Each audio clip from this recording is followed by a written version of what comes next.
All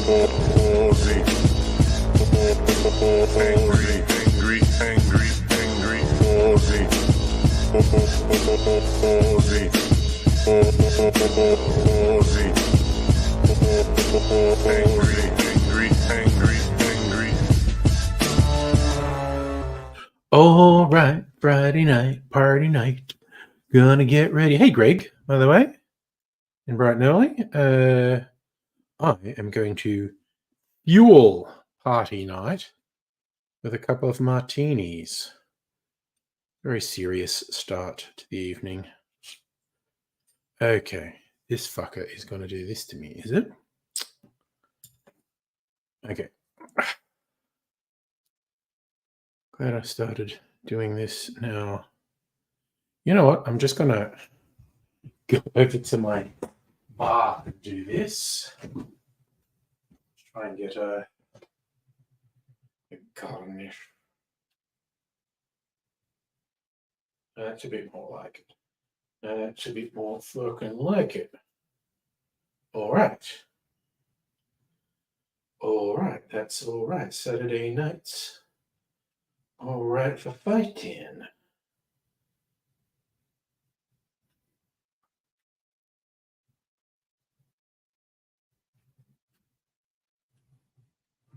All right. That was a good idea. And trim a little bit of pith off these. Because lemon peel, bitter enough as it is. Hey, Strictly Sega, Friday. Gotta get down on Friday. All right. Use this knife to trim a bit of pith. Make it a bit less bitter. But I think these are a couple of pretty good swaths of lemon peel. Told the oranges to pith off. It's actually lemons tonight because I'm starting with two martinis. And a twist of lemon is my preferred martini garnish. Ooh, will I try and make this pretty up the edges of it? And I'll just make a little mess for myself.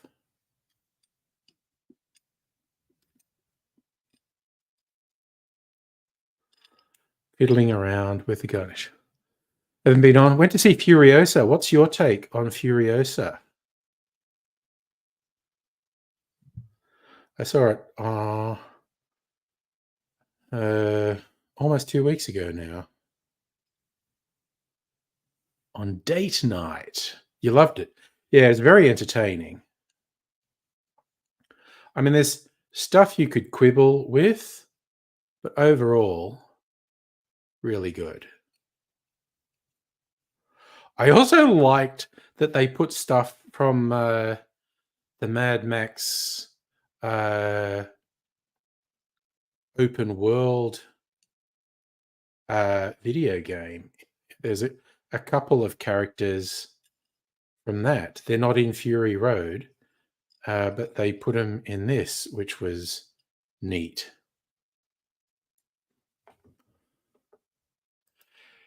I get what you're saying, but I mean, it couldn't have been made before Fury Road because there was no context for it. It was only after the success of Fury Road that George Miller went, I'd like to do a Furiosa origin story. I mean, I've seen some reports that it's not doing that well at the box office. Might actually look that up because I haven't actually looked. Yeah, Dementis had the gravestone, but Immortan Joe's other son, Scrotus. And very briefly, the weird, creepy little guy who showed Furiosa a cars, the thing that ended up only having 3 wheels, that guy's in the Mad Max game. Yes, Scrotus is a ridiculous name. I love it. So, oh yeah, well, 3AW's a piece of shit. They're probably ripping it. They're probably doing culture war shit about the female lead. Let me look up box office mojo. Furiosa.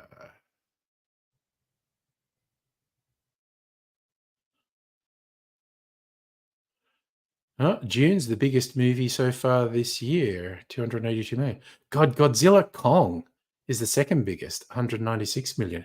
Kung Fu Panda 4, third highest. Kingdom of the Planet of the Apes, Ghostbusters Frozen Empire, Bob Marley One Love, then Wonka. Oh, but it actually goes back into last year. Okay. Okay. So they're saying, okay, let's just look for it specifically. Furiosa.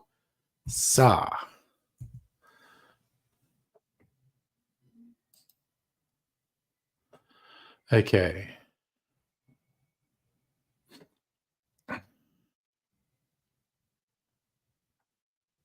It goes around the world. Oh, God, why don't you do a fucking total, you dicks?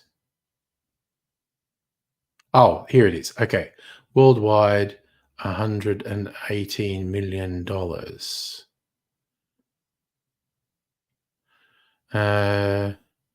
What was the budget? Furiosa budget 168 million. So they're saying it's falling short of making its budget back. Whoops.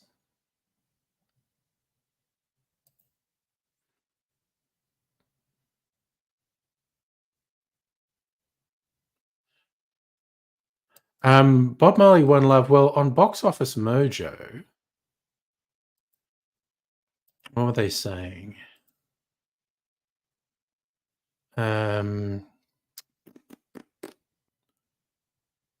Saying it's the sixth highest grossing movie of the year with 96 million in the US. So Bob Marley biopic made double? Okay, worldwide. That's actually what I want to see. June Part 2, 700 million worldwide. Godzilla Kong 567, Kung Fu Panda 542, Kingdom of the Planet of the Apes 341, Ghostbusters 200, Bob Marley 180 million. So the Bob Marley biopic is not far short of making double what Furiosa did. Wouldn't have picked that ahead of time. Kudos to the Bob Marley people. Anyway, okay, so I'm going to shoot a video now. This is my fuel for the stream. I'm going to make 2 martinis. Oh, okay, let's get set up. I suppose I could set this up. I'm going to do a talky bit before I do the makey bit, and then another talky bit. Which is not how I've been doing things of late, but I want my martinis to be as cold as possible. So that's what I'm going to do. Or am I? Realistically, how long am I going to talk? No, you know what? Yeah, no, God. Look at me, Captain Overthinking. And here I am, overthinking. All right, put this over here. I'm going to talk. Put that on.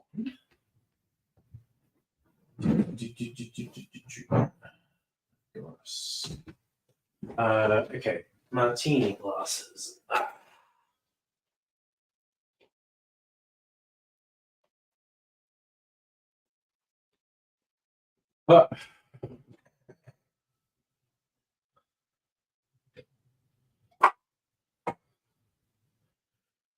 Let's make the glasses.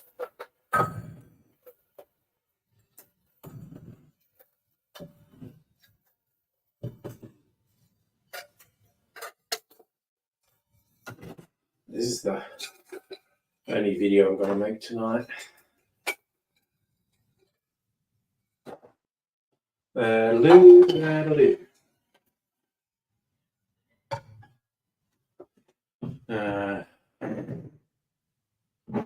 Try this. I think we are going to do Patient Wolf's Pink Lake Gin. And I need the 2 bitters, celery bitters, and what ist meine orange bitters? All right.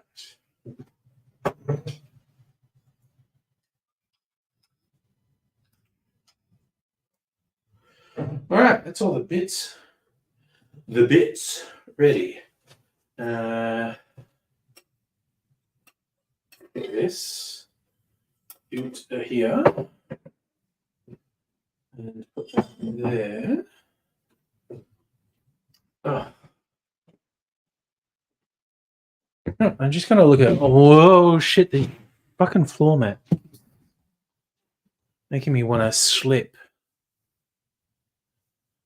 Hello, Hannah. Oh God, Ray's tired, dude. You've been working really hard. Of course, you're tired. You damn people not appreciating your hard work.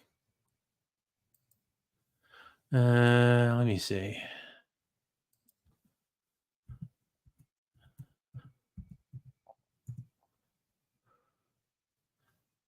Del Martini.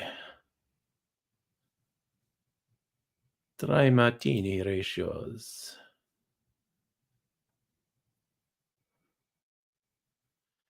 Sopping wet ratio. Dickens.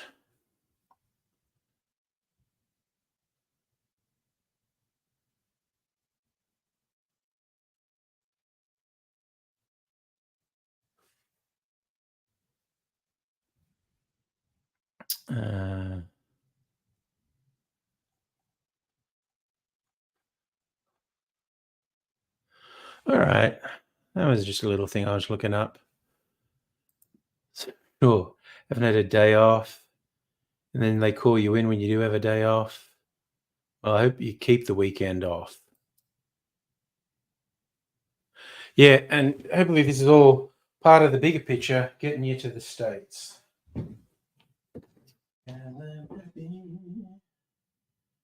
Okay, I think that is all ready.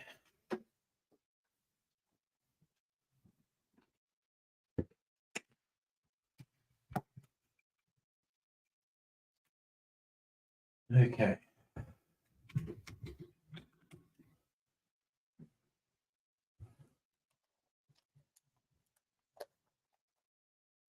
Doing this. Okay.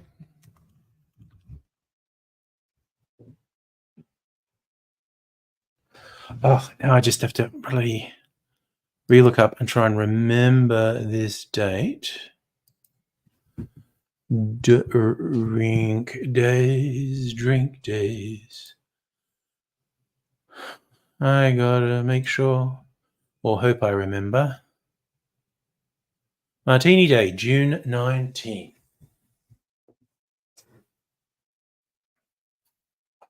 Turn that on. And we turn this on. Oh, where are we? Yeah, that looks good. Okay. And yep, that's all working. Let's do this. Fuck, shit, fuck me, sideways. Oh, he's tripped over the power cord and pulled my light down. What a palaver. Jesus Christ. Okay.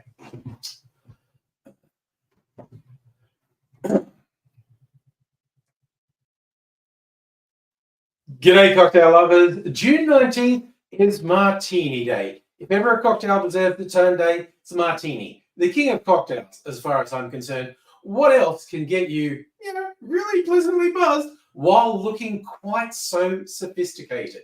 The whole mystique around the martini is an incredible thing. And don't even go with the James Bond Vespa Martini. Terrible drink, terrible. And don't even talk to me about vodka or gin. It's not even a question. That's an excuse to punch you in the face if you fucking say vodka, okay? Gin and dry vermouth. And within that, there's so much to play with. You could use quite a range of gins, and you could use quite a range of ratios of the gin to the vermouth. And I'm not averse to getting a little creative with what you put in something inspired by a martini either.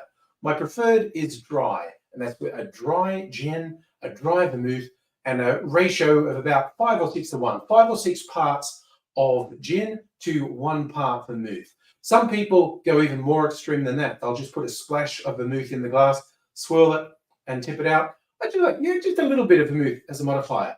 But the big thing with a martini is cold. Gotta be cold. That's a part of the whole thing.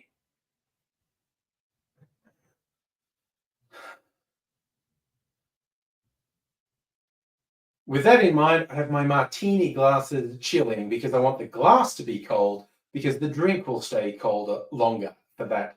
Try that again. With that in mind, I've got my martini glasses chilling because the longer the glass stays cold, the colder the drink will be as well. And yes, martini glasses. I'm making 2 martinis. Why the hell not? Because I'm going to compare what it's like with different bitters in the martini.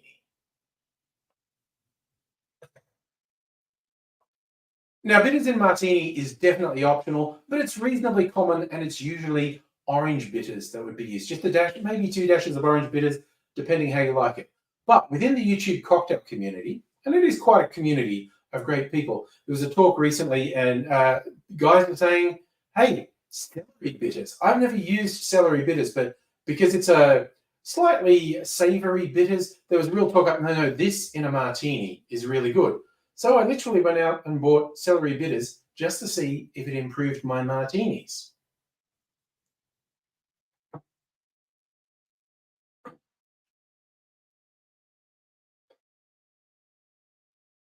Like I said, there's a whole range of gins you could choose from. I go for dry gins. This one in particular from local distiller Patient Wolf. They call this their Pink Lake Gin because it was distilled with salt from, pink salt from a lake near Melbourne. And there's a very faint pink tinge in the gin. It's not artificial. It comes from the salt. And the head distiller at Patient Wolf said this was specifically designed to be a martini gin. So I'm all on board with that. And for a dry vermouth, this one's from South Australia, from Unico. These people do both gins and liqueurs and wines. There's a pairing between the Applewood Distillery, who do some fairly high-end gins, and the Unico wine people, who do some of the liqueurs and the vermouths, along with regular wines. So these are going to be the components I put in.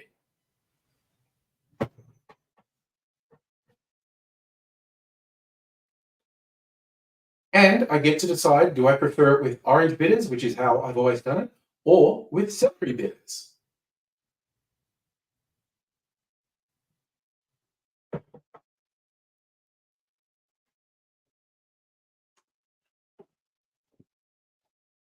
Okay.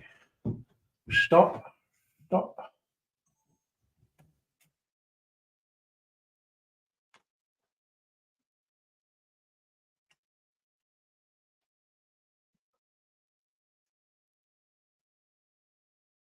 Turn that off there.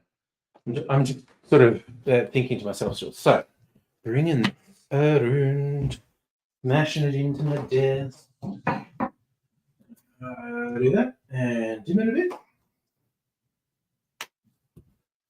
And then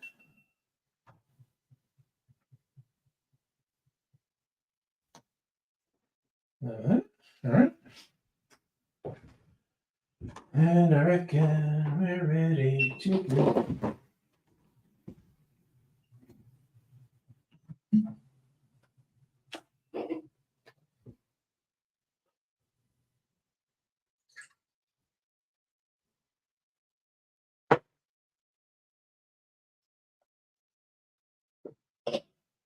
I'm making really big martini too. I'm getting fucked up.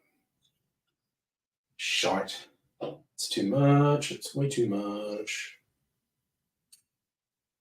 So ghetto, tipping it back into the bottle.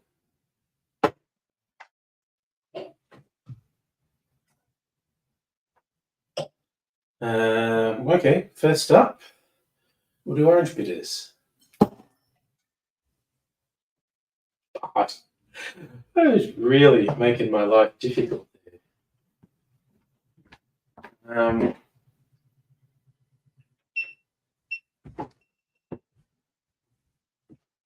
really hope I did that right. Okay. Not 100% sure I did. Man, okay. These glasses hold a ton of ice. I'll tip this back in here because it sure can't go in there.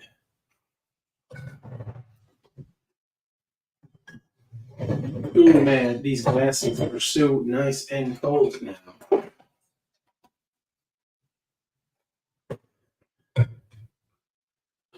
Okay.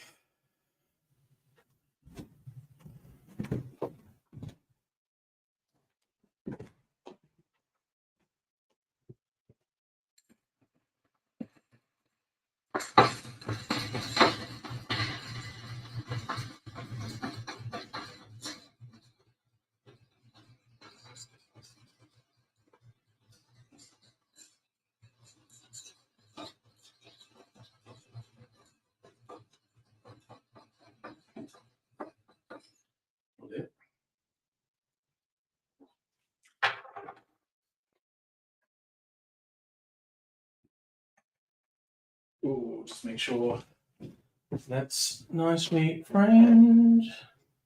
Yeah.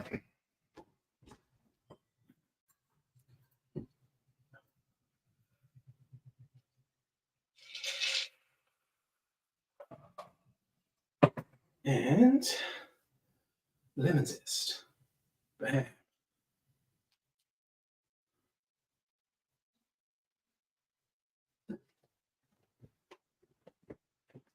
One martini night. All right.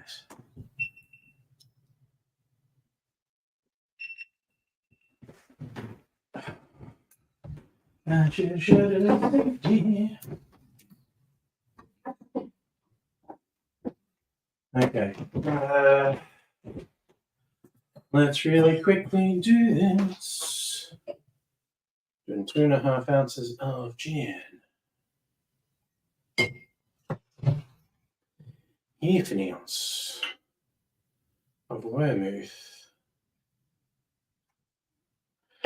I suppose at least I'm not using Navy strength gin, being pretty moderate. It is not dashing very well.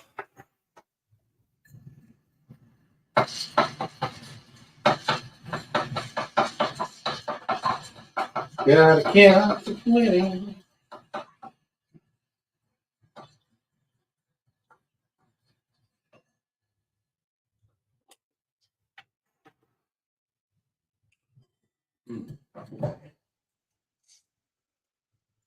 Martini.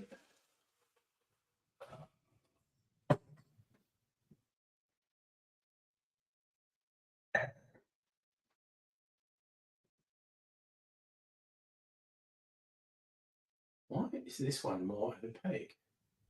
I don't know. But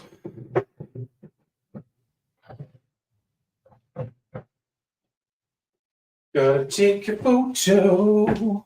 I just remember to take a photo for the thumbnail.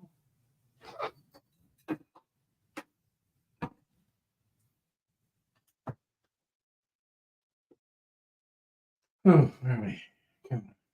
Camera.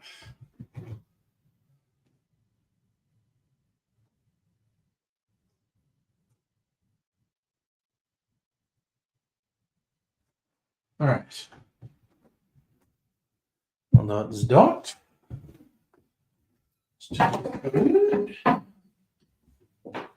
Okay. Now, to taste test.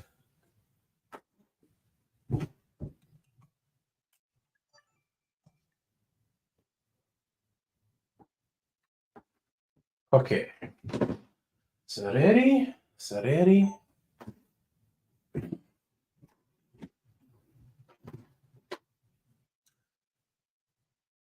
It's pretty easy to make a martini. I'm starting with 2.5 ounces or 75 mils of gin, and then adding 15 mils, half an ounce of vermouth, and then 1 to 2 dashes of the bitters.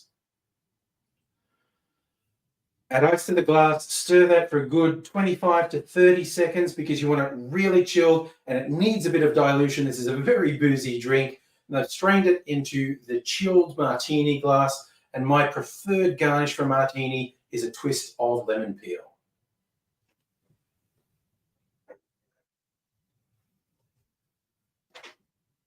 And here we are, the two martinis. The second one with the celery bitters is for some reason opaque. I don't know why. That's the celery bitters reacting to the others. It's the first time I've used it, so I'm honestly not sure. This one is traditional, very clear martini. This is the one I'd normally have, so I'm going to taste it with the orange bitters. Oh, that is a beautiful, crisp, clean martini. You know, you're a weirdo martini drinker when you're drinking something that most people think tastes like rocket fuels, and you're just going, "Ooh, that's like icy mountain water." You say that to people who don't normally drink martinis, and they look at you like you're some sort of lunatic. And maybe I am. But now, my first try with the celery bitters.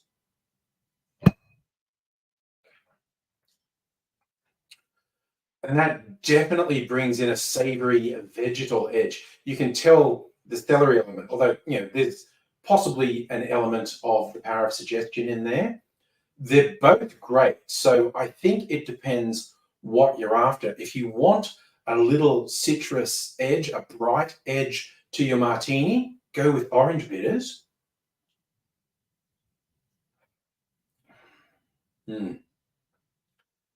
And if you want something a little more savory, with a little vegetal element, go with celery bitters.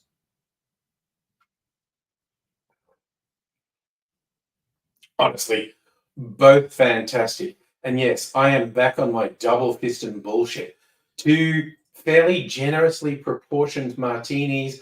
I am going to have to just chill for the rest of the night because when you're doing something this strong, you really need to exercise caution to be at least a bit responsible with the drinking. So I'm going to sit down and drink them so I don't fall down, essentially. And I'm going to say cheers to you. Hope you're taking care of yourself, and I hope you're back sometime soon. I might even do something a bit more pedestrian than two large martinis. Then again, maybe not. Who knows? You'll have to come back and find out. I hope you do. I hope to see you again soon. Until I do, cheers. Yeah, man. I'm starting the night with two large martinis. Cause no motherfucker's stopping me.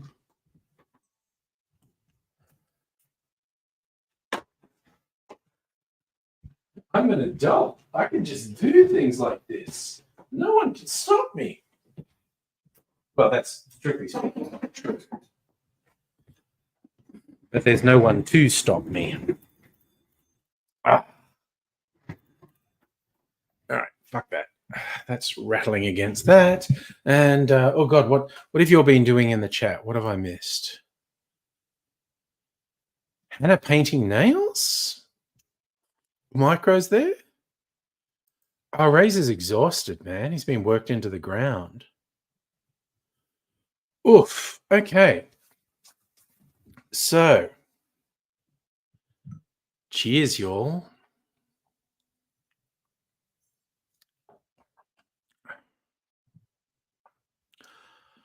Fuck, I love martinis, honestly. Effort of willpower to drink this slowly because it's so fucking yummy. It's also very boozy. So, Hannah, haven't decided on how you're painting your nails, black or nude, because who doesn't love it? Those are two very opposite choices to make. And I applaud you that you're just going one end or the other. That's all good. So, Michael, you were supposed to get your bike lock delivered. That's right. You were saying that. Now it's not going to be there till tomorrow. Fucking up your plans. God damn it. Well, hopefully you get it. And then hopefully smooth sailing, and he made bread for the first time, 4 a.m. Everyone thought you were being very 16th century peasant woman or instant influencer health nut. Like when my offspring were here in COVID, Young was angry with the whole way. She did a sourdough starter and would regularly make sourdough, which was fucking yummy, quite honestly. What's your problem, Micro? Damn well, it's because it's raining. Amazon drivers are useless.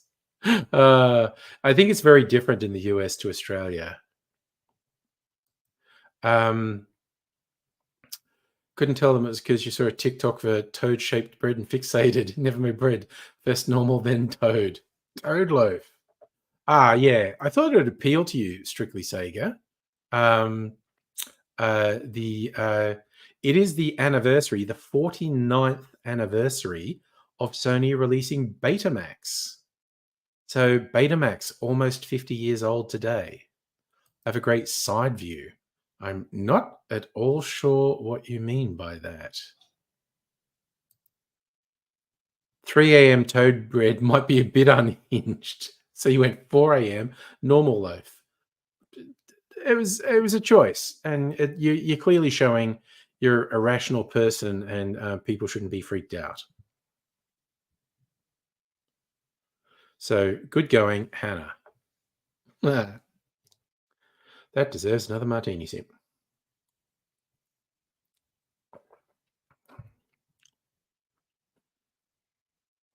Oh, I fucking love martinis. These are good. I want to sip this one too.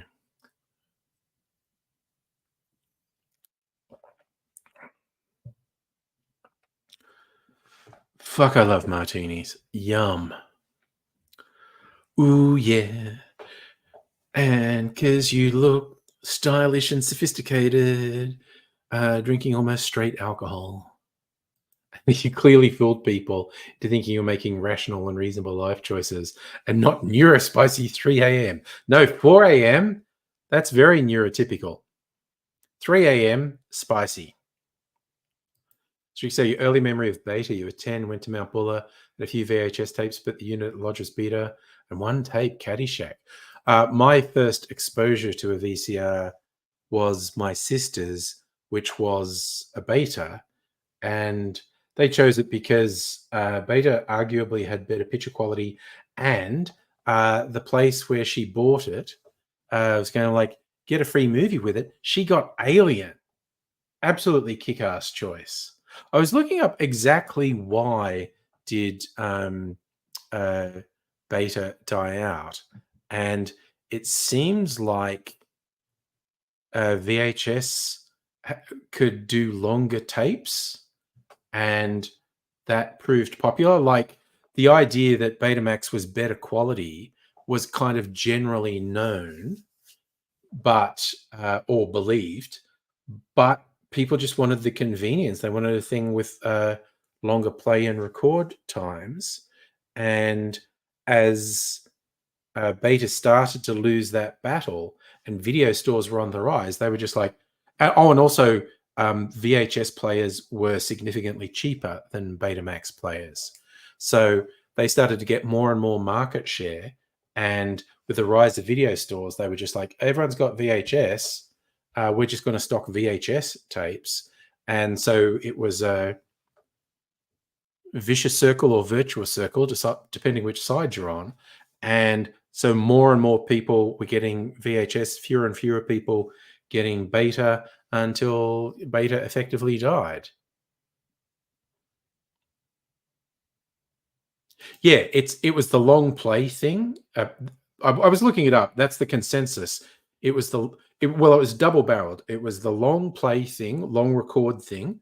VHS had the advantage over beta, and VHS were cheaper than beta as well. Yes, I think Titanic was on 2 VHS tapes. I think you get Lord of the Rings movies on multiple VHS tapes too. Yes, the rewind machines in the shape of a car. I never had one of them, but I was aware of their existence, would just, rewind in the machine like a caveman. Last big VHS purchases were, I think, the first two seasons of Pokemon for my kiddies when they were kiddies. Was Malcolm to a VHS tape? But I don't remember it being that long a movie. But yeah, we had a season of Pokemon was about 3 or 4 tapes because there were like 3 or 4 episodes on each tape,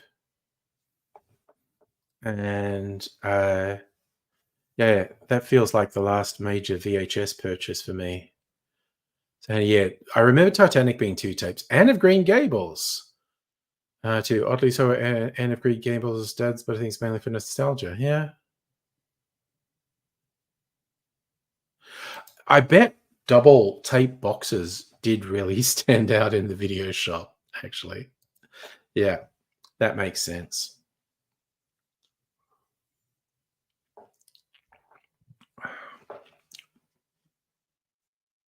Mm. Oh, there have been so many versions of Anne of Green Gables movies, like cinema movies, TV movies. I think there's like series. Although this is apparently a somewhat controversial take because I've heard people say they hated it. I quite liked the Netflix series, and it was like a reinterpretation of it. Anne with an E. I quite like that. Annie's. Anne of Green Gables, the best ever. Another tape that stood out, Fright Night. Oh, and the Coffin Box. Yes. Micro, you wish I had blackberry jam. Was the jam Mrs. Angry? Mrs. Angry made rhubarb jam, which is really yummy. Grew a lot of rhubarb in her garden. And I gave Dr. Abigail some. She reckons it's super yummy. I think it's super yummy. But yeah, it was really funny. Like Mrs. Angry's rhubarb went feral. There was so much of it. And they so she cooked up where it's funny, like the stalks of rhubarb look like celery, and you cook it up and it all like breaks down. Put sugar in, turn it into jam. It's very tasty. But also I worked out, because I saw rhubarb for sale in a supermarket and it's not cheap, so I worked out that Mrs. Angry's jams, yeah, at supermarket prices were using, but I mean, like she made like 10 jars of it, but they were using $60 to $80 worth of rhubarb. But it was borderline free because she grew it. All right. So, honey, later seasons of the Anne of Green Gables lost the Anne spirit and didn't like the third Anne movie. All right. I've seen a couple permutations of it. Yeah, okay, but Hannah, did you watch the Netflix thing? Sorry, I just saw that. I thought there was only one season. I need to look that up. Rhubarb, I think I've heard that. Rhubarb grows so fast you can hear it. Shuki, so you saw the 80s version with a redhead. Okay, now I just want to look up Anne with an E because I didn't know there was more than one season. Anne with an E, Canadian drama series. 3 seasons. You're right, I'm wrong. Well, I just said I didn't know.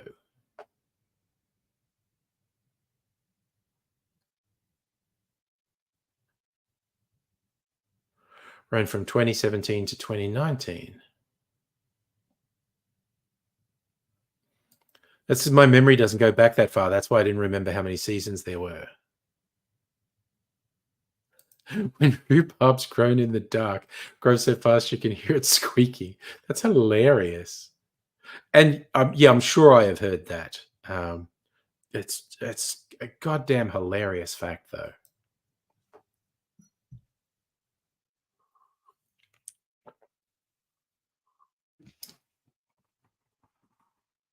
Oof. What are you doing? What do you think? My beautiful and delicate martini glass. Oh, it's so yummy. Oh yeah, it does show up. I was saying, does the sort of engraving on the glass show up? It's very beautiful martini glasses with this lacework etching, or I suppose it's etching. It's probably how they got it on. It's beautiful though. Lemonhead, Matt, how you doing? You had boatloads of music videos recorded. So did I, actually. What's YouTube doing to your micro? I had no idea if you were lagging. Had to leave the stream, come back. Oh, right. Okay. Well, the drink was the first up. Well, suppose I'm 10 minutes back from making the drinks. Now I'm drinking the drinks, the really strong drinks. Oh, yeah. Late Night Rage and also the Saturday morning music shows.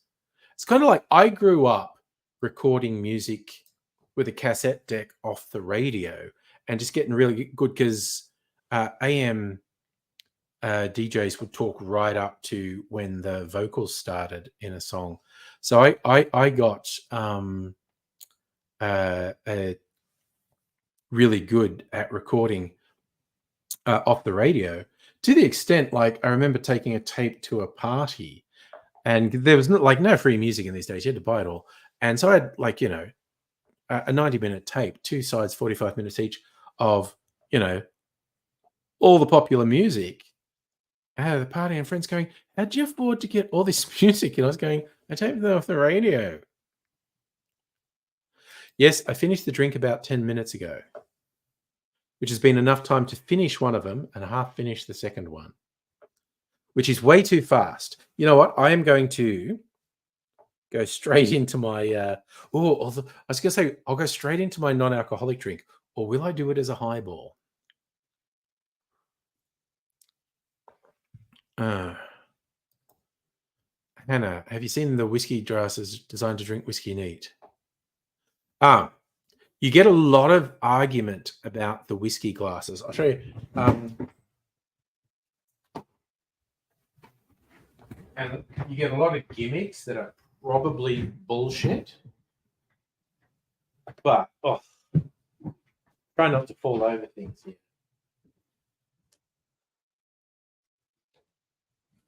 This shape is broadly regarded as the best because the whole swirling thing you get, and I'm not an expert in this, by the way. I'll just say this is called a Glen can. This is a mini Glen can, actually. This is a smaller Glen can.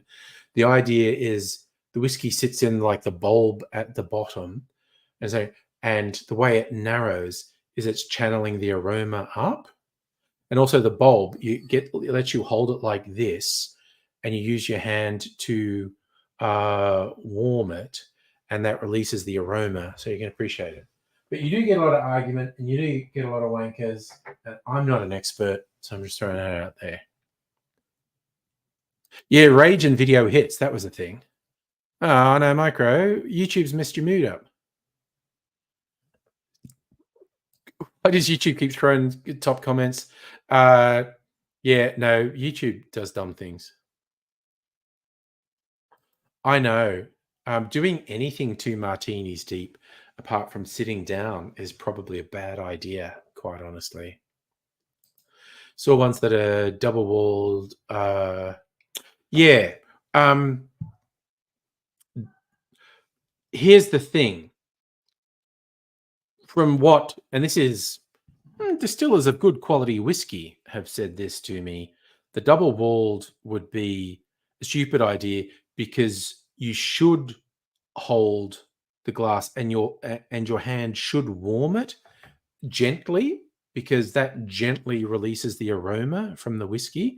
And the whole swirling thing, again, this is not me. I don't claim to be this well versed in it, but this is what I've heard people who apparently know what they're talking about say. The swirling around is actually not a good idea. So From what I've been told, the glasses you're describing are kind of gimmicky, and hardcore whiskey people wouldn't be into them. But I'm also big on whatever works for you as an individual. Tricky say you got a trick getting past a DJ talking over songs. Plug your tape deck into the stereo VCR. Okay. And you always figured straight from the barrel, best way to drink whiskey. Well, I have a few cask strength whiskies because most whiskey will come out of the cask at between 50 and 60%. Some higher, and I don't know, somewhere along the line, it became the rule to call it whiskey, you have to bottle it at no lower than 40%.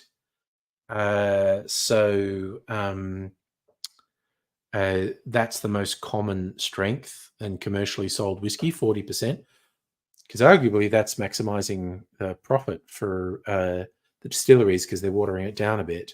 Cask strengths tend to be in the 50s, but they can be higher. Hello, Dr. Abigail.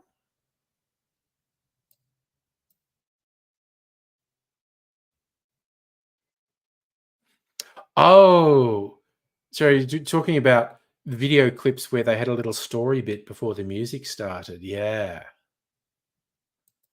I think hardcore whiskey people love the idea of sucking on a barrel like a carp on another.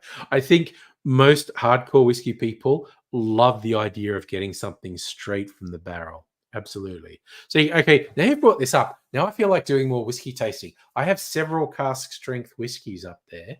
I think I will pour some neat pours of cask strength whiskies and see which one I like the most. Micro, you're going to suck on a barrel? Nudge, nudge, wink, wink.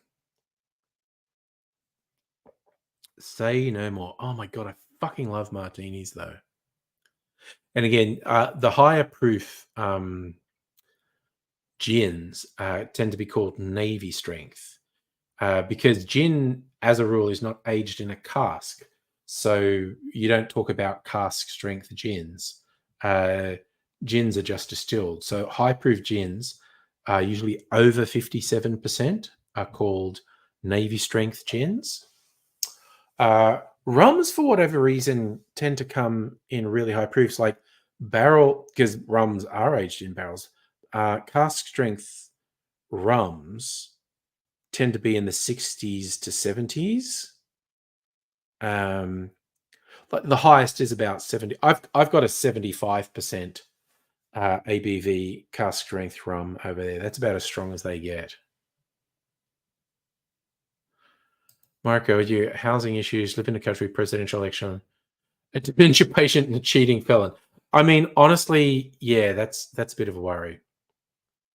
Move to the woods, dude. Just go somewhere wild. Go to the Appalachians, West by God, Virginia, or the Ozarks or something. Salt of the land, people. And I'm not even being sarcastic. Like, sure, you get some fucked up people in that area, but you also get some honest people in those areas as well. Fuck me, I love martinis. Sorry. I probably prefer because my whole thing was making martinis and doing a comparison between celery bitters and orange bitters. I probably prefer orange bitters. You reckon Canada? Well, again, even living off the land, Canada. Oh, now you're going there. Move to a small Indonesian fishing village. Just a little island somewhere in the South Pacific. There are thousands of little islands with lovely people on them, all through the Indonesian archipelago, the Philippines, Fiji, all these islands to the north of Australia. They're wild. She said, Jim Carrey said Canadians are so nice because they have free healthcare. I don't know, maybe. Oh, yes, Dr. Abigail. If you're still around, when you talked about Hannah deciding between making bread in the shape of a toad at 3 a.m. or bread in a normal shape at 4 a.m.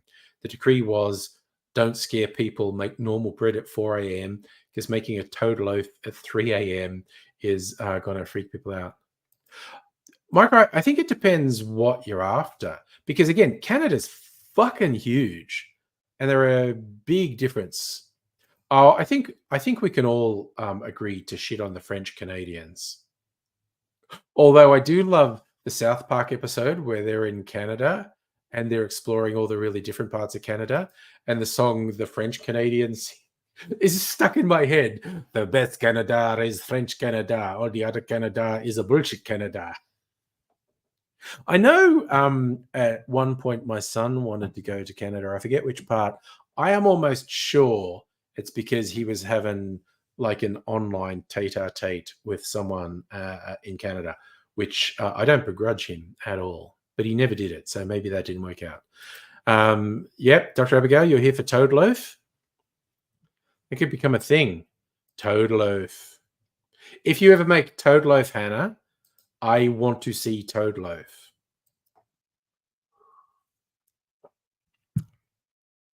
Oh my God, these fucking martinis. Every time I make a martini, I'm kind of like, why the fuck don't I make more martinis? Martinis fucking rock. They're so good. Uh, yeah, we just want to. Well, there's a couple of uses for cane toads. They could be models for a toad loaf. Second, you can use them to get high. But apparently, some both native and introduced animals are working out how to kill cane toads. Because apparently, there's like two little bits of a cane toad that are edible. It's a bit under their chin and a bit in their tummy. You definitely don't want to bite a cane toad because that'll release an horrific neurotoxin. But apparently, some both native and introduced animals are working out how to kill cane toads and eat a little bit of them. Thought it was just Canadians who hated French Canadians. Yeah. Oh, yeah. They keep going for secession, don't they? Uh, Micro, I reckon old people should be allowed to do whatever fucking drugs they want. You know, they lived, given life, not even 80, like 60, because I'm almost 60. So I think old people should just be given free drugs. Weed, mushrooms. I mean, probably not cocaine, because that's going to, and maybe not heroin, but hallucinogens and weed, definitely. Dr. Abigail has a fun story. First time you need a driver's license ever, lost it. Oh, okay. You got to get it replaced. God damn it. Okay. Oh, Hannah's posted the normal bread to Discord. Where are we? I don't even have the Discord open. What am I thinking? Dun, dun, dun, dun, dun, dun, dun, dun, dun, dun, dun.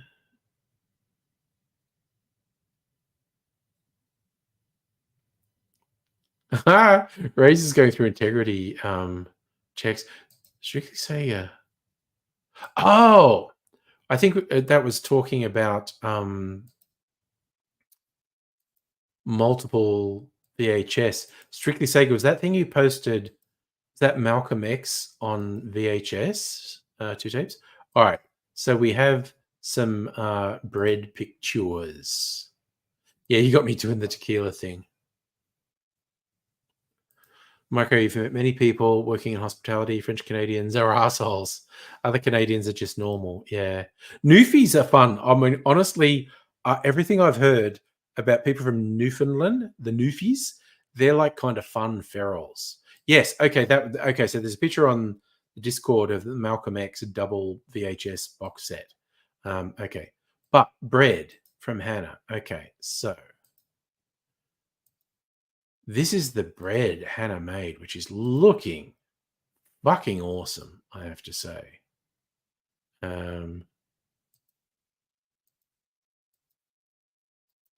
And okay, where's the bread before it was sliced? I love bread that looks like that. That's just so appetizing. That just is like fucking awesome. Okay.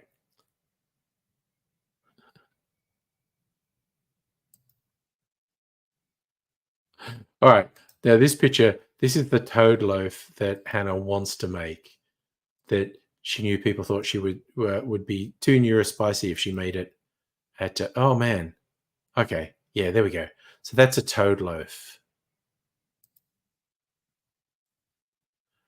Little toad feet. The human hands are a weird touch, honestly. We all want to see toad loaf if it happens.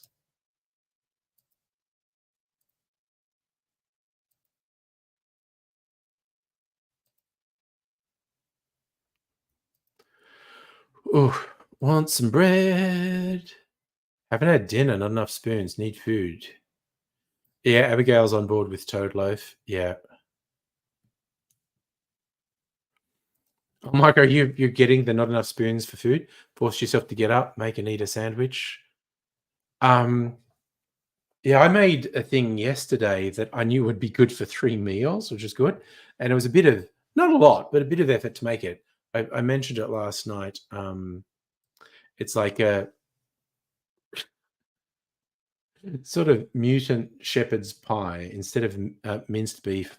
It had sausages in it, but also like mushroom, onion, and stuff. And it was fucking yummy. And mashed potato on the top.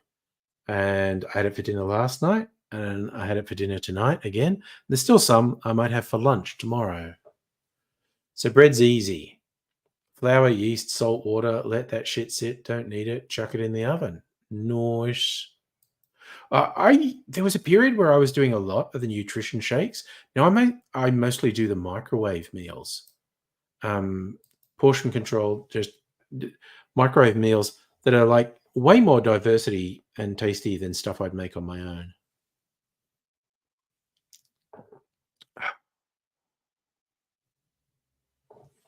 Nice. All right, Hannah. That's what we like to hear. As soon as your nails are dry, prepping the toad loaf. Hell yes. Hell to the yes. All right, putting this martini glass up there. Okay, I'm definitely gonna drink non-alcohol because I did get into my head to do cask strength whiskey comparisons.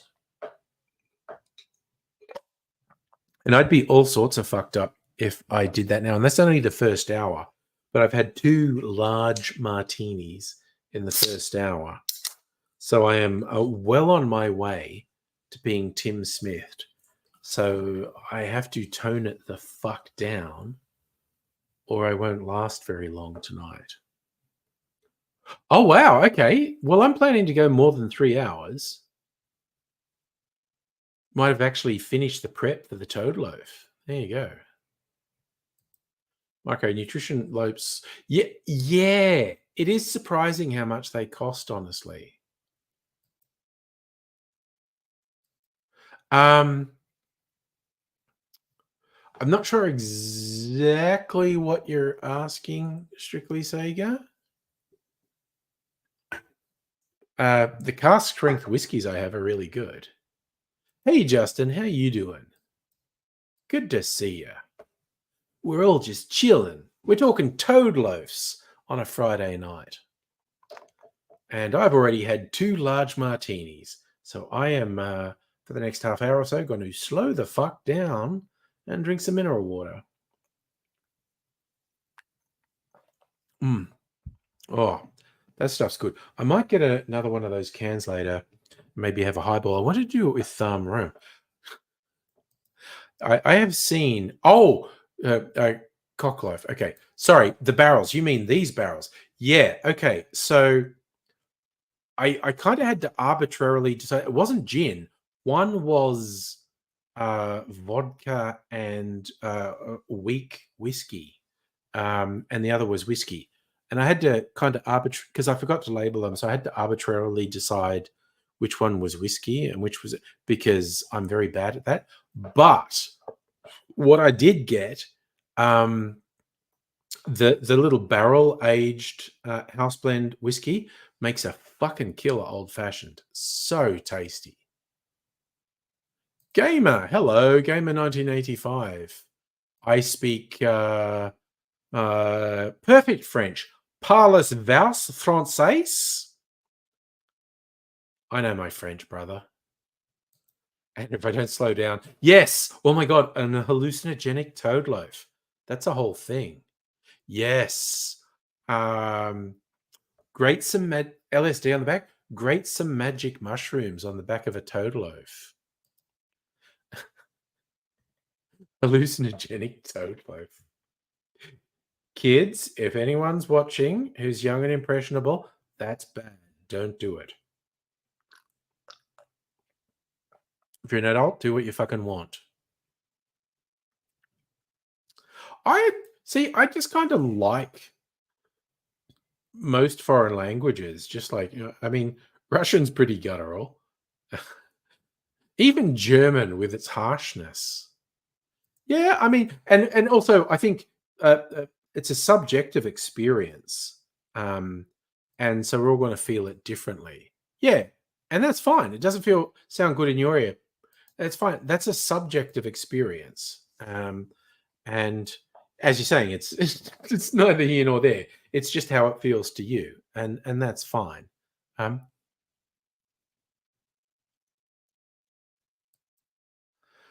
Perfectly. Oh my god, Gamer 1985.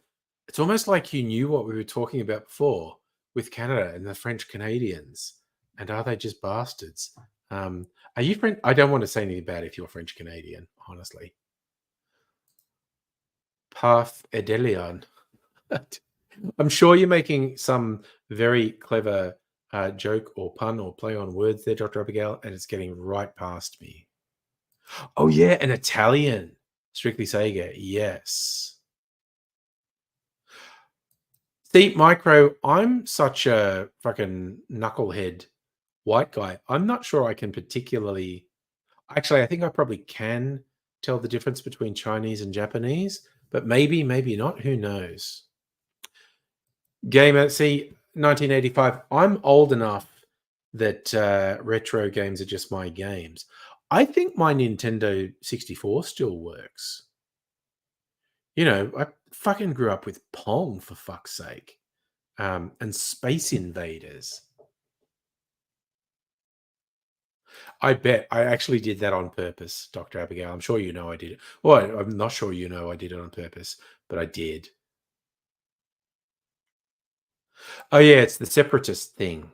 Quebec wanted to break up with her, and they keep doing it. Like they keep losing votes, but they gain a little ground compared to the last time. So they push for another vote a few years later. Oh, Micro, you know what you're reminding me of saying Chinese is different. I agree, different sounding. But when my daughter was Little Miss Angry, when she was when she was like in prep, kinder, year 1 and 2, they would learn some. They were learning some Asian languages. I think she did some Japanese, some Chinese, and they were learning the different tones and whatnot. And she's like just trying to teach me how to say hello in Chinese. And she kept going, I was getting it wrong. And then she really condescendingly went, "It's okay. Teacher said that adults find it really hard to do." And I was like, "Shut up, you condescending little shit. I've got a fucking 5-year-old condescending to me because I can't do something that she can do, for fuck's sake." Did you not know that? She's in videos, very early videos. I have a daughter and a son. Game of 1985, you have all the Nintendos? Um, I have some Nintendo. I was strictly saying, you're going to bring out the weird stuff. Color TV game 15. Oh no, my daughter's like, because she was born in 97. So she's like 27, or she's 26. She's 27 this year. And my son was born in 2000, so he's 24. Oh yeah, no. She was correct, but it's a whole fucking thing to be condescended to by a 5-year-old because they can do something that you can't. It's fucking parenthood. I swear to God. Ooh, that's a burn, Hannah. That's when you say, I might not be able to speak Chinese, but I can buy my own toys whenever I want. Yeah, toad loaf prepping. Yeah. Not 100% sure what that means came in 1985, but I'm bang up completely on board with having a talk about retro gaming because we're like neurospicy nerds. Yeah, I know you have been. I know you have been through it, Dr. Abigail. So I know you know what I'm talking about. But even like my daughter was very precocious. She could read before she started prep. Um, she always did very well, and she was always like ahead of other kids. And she'd go like, "Oh God, these other kids, they're like, how do you know these things and whatnot?" And I want to say to them, "Well, if you just did the work, you'd know it too." Um, and she's saying this stuff about being kind of annoyed with people who couldn't keep up with her. And I said, and again, this is when she's like 6 or 7, and I'm saying like, okay, but you know not to say that to them, right? And she just rolled her eyes and went, I know not to say that to them. Oh, good, you're condescending to me again. Awesome. And yeah, we're in the same boat, Dr. Abigail. Retro games were just games when I played them. Strictly say you've got 11, 14, 21. There you go. A Wii is considered retro. I have a Wii. I have a Switch and a Nintendo 64.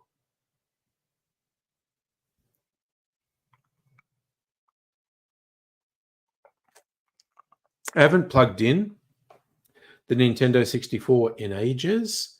I love because my kids grew up with a Nintendo 64, and so they loved to just replay the games. Um, it's like not that long ago, my son by not that long ago, I mean 5 or 6 years ago, my son decided to plug in the Nintendo 64 and play it for a while, and it worked. So I'm just kind of assuming it still works. Oh yeah, more people should condescend to me, quite honestly. Should you say, "Do you know French?" Or is that uh, uh, Google Translate, which is how I do things? Non. Even I know non. Oui. Micro, it is a mixed bag with kids, honestly. I played on a Nintendo 60, sorry, Commodore 64. Never had one though. Um, Played around with some very early PCs. There was an Apple II where I was at school. Um, but I was never hardcore into computing. Oh, Justin, I fucking love Game Boy. Game Boy was fucking incredible. I probably still got an original Game Boy somewhere. No idea if it still works. Oh, so you did actually do French in high school? No, very basic French. I don't. Okay, but okay, true story, which I'm sure I've told before. There were some people at my high school in Dubbo who were doing French by correspondence because there was no French teacher at the school, and they were quite scholarly. And with the written French, they were like getting 100% in all the tests, but they didn't have anyone teaching them pronunciation. They were just doing it all in writing. And then they went to some get together of all the students who were doing French, like in Sydney. And all these other people did actually have someone who taught them pronunciation, and the Dubbo people didn't. And so they were all keen to meet these Dubbo people who killed it in all the written tests, got 100% all the time, but who talked like Bonjour, Miss Amos. And then they found out that the pronunciation was different. I You should say yours better than Nintendo. I okay, so that was the French. I never had a Sega platform actually. Micro had an OG Game Boy with Tetris, had to sell it. Let's rewatch. Oh god, I got an attachment for the original Game Boy. It was this plastic thing that you clamped on, and it was a lens. It was a magnifying lens that also had some lights on it because they were the two problems with the OG Game Boy: really little screen and not particularly bright. So there's this thing that you clamped on that had a magnifying lens and lights on it. It's fucking cool. Made the screen seem twice as big and much easier to see. I'm still thinking, I had a few games, but probably the two, Tetris. Tetris is a fucking classic. I love it. But I also had the original Castlevania game was really good. The original Castlevania on Game Boy was really good. Quite challenging.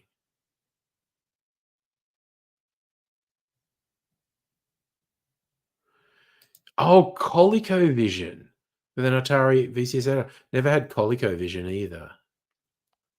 Yeah, it broke. The lights on the thing broke. The magnifying thing was still good, but the lights broke. Game of 1985. The first video cassette recorder format was Betamax, which was wait a sec. Where's the sorry? It's the thumbnail I used for this stream.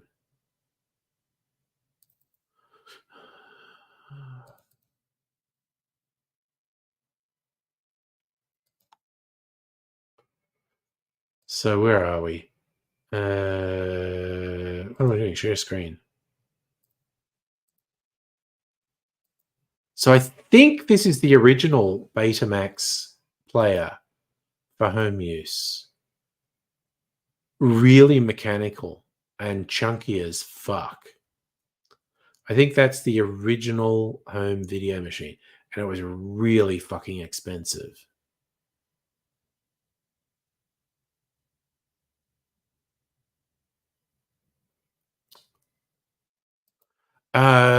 Was U-matic before Beta? Honest answer is I don't know. But okay, you looked it up. U-matic was 71. Yeah, but U-matic was industry. U-matic was never a home format. U-matic was industry. Micro, if you had that, you were dope. Need of OG Game Boy screen. Yeah, the screen was pretty bad. Yeah, Micro, I actually did look up why did VHS beat Betamax? Because arguably Betamax was better quality, but a Betamax tape only ran for about half as long as a VHS tape. And also Betamax machines were much more expensive than VHS machines. It's those two things where VHS. Oh, there you go. You knew that. VHS was cheaper and could play longer tapes. Yeah, those are the two reasons that VHS won.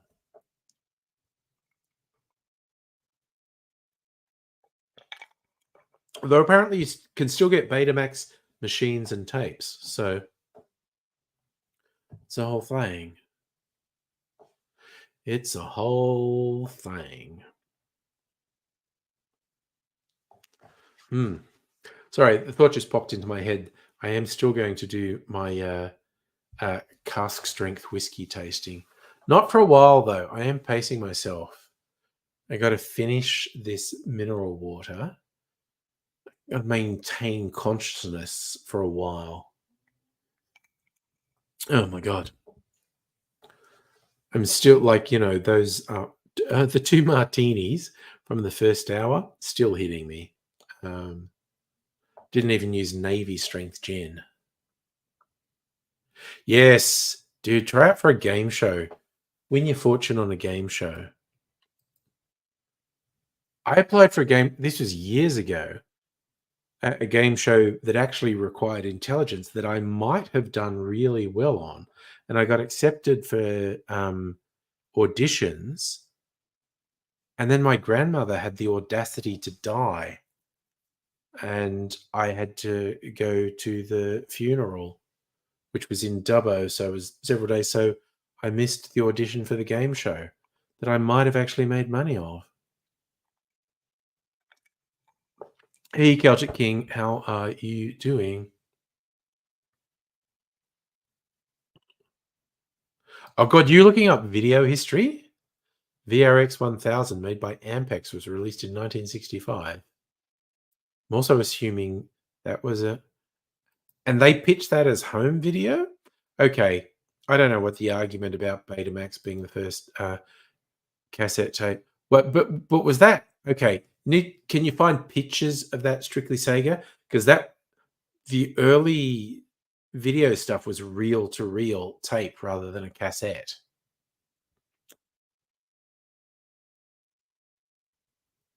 Yeah, if you win, you want family will come out of the woodwork and you have to ghost them. Yeah. Okay. I don't think technically you could have had a U-matic player at home. I don't think it was everything. I think lots of people have done, but there you go. There's a tip. Technology Connections did a breakdown of Beta versus VHS. Oh no, we fucking nerd the shit. I just love. There's always something we nerd out about, and it's video formats and game formats tonight, and that's cool. God, I was going to look up something on my phone, and I've totally forgotten what it was. Wait a sec. I hate the freaking red dots telling you an unread message. It's a thing from my banking. Ooh, okay. Good to know. Okay. The red dot has to go away. The shit just gets to me. So I'm assuming I've got a fucking alert somewhere. Did I get a new bill? Is that what it is? Oh yeah, it's a new fucking bill. Jesus. Okay.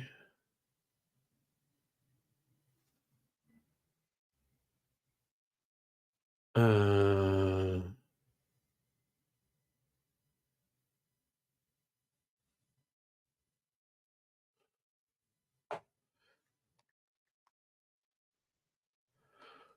fuck you. Don't do that to me. Don't do that to me. Hey, later. Just so my power doesn't get cut off. And also, then the little red dot will go away because that annoys me so fucking much.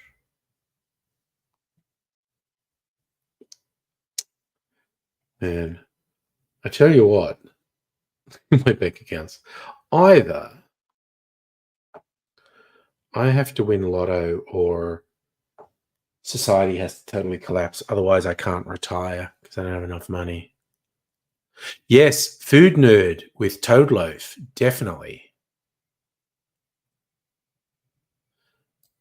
Yeah, that's more neurospicy. But neurospicy, Toad Loaf, chanting for Toad Loaf.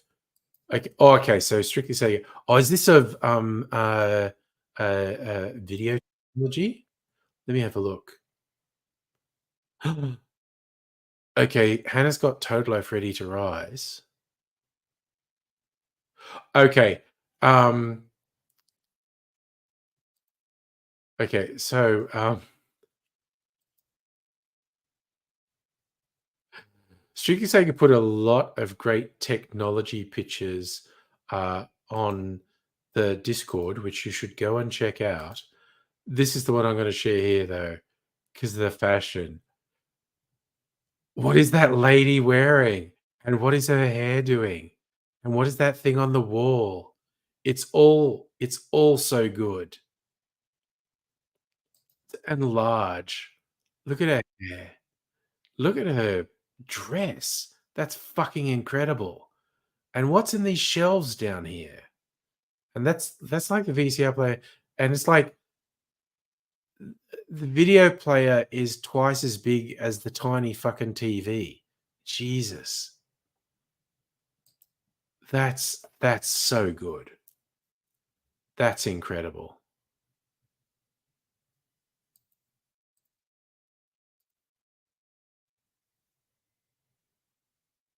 Ooh, so for those who want real excitement, Hannah's got Toad Loaf stewing for the next 2 hours. She's wearing a little bit of everything.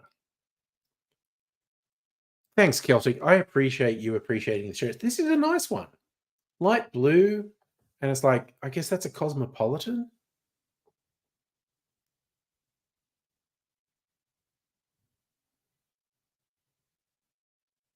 And yeah, VHS is fine until you watch a DVD, but yeah, just even an average flat screen TV today, you can see a big difference between a DVD and a Blu-ray if you have a proper player.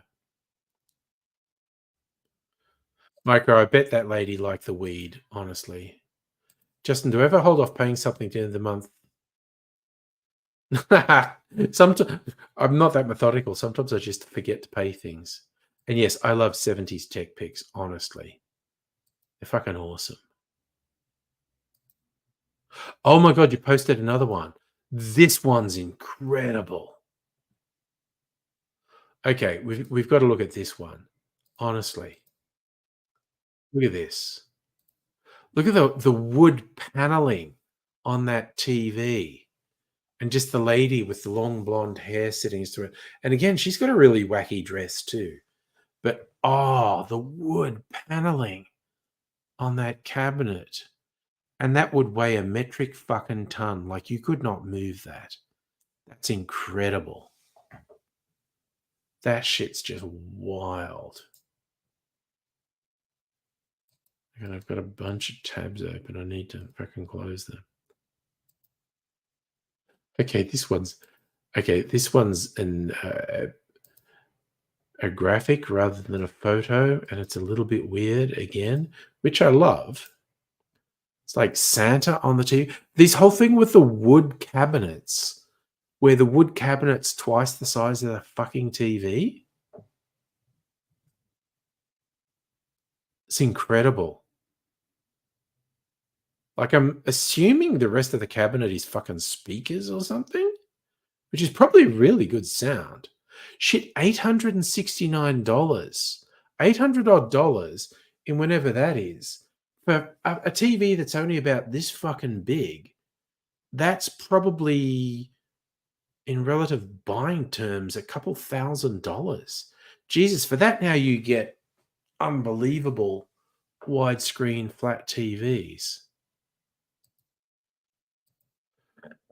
Technology really did get so much cheaper.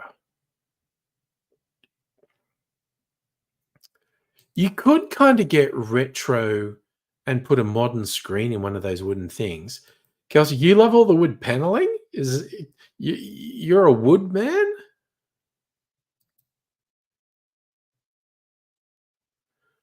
Yeah, I think the cabinet is mainly speakers.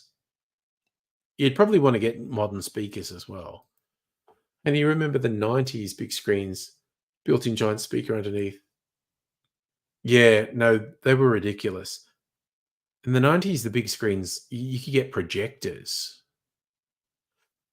Did you literally do that on a what do you call it? An inflation calculator? Because that seems like a lot. I mean, it's 50 years, but that seems like a lot. Celtic likes wood. Nice. And yeah, it is true that slave labor is a big part in consumer goods being cheaper. Yeah, I think you might be right. There'd be a radio in the cabinet, space for storing records. Just you do it with credit cards. One guy juggling credit cards. That's the whole thing. Lemonheads, you've learned something. Please share. I appreciate learning. We like learning.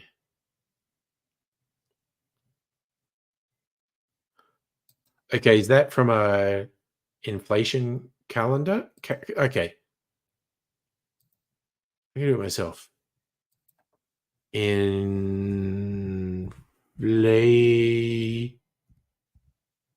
Inflatable collar. What the fuck?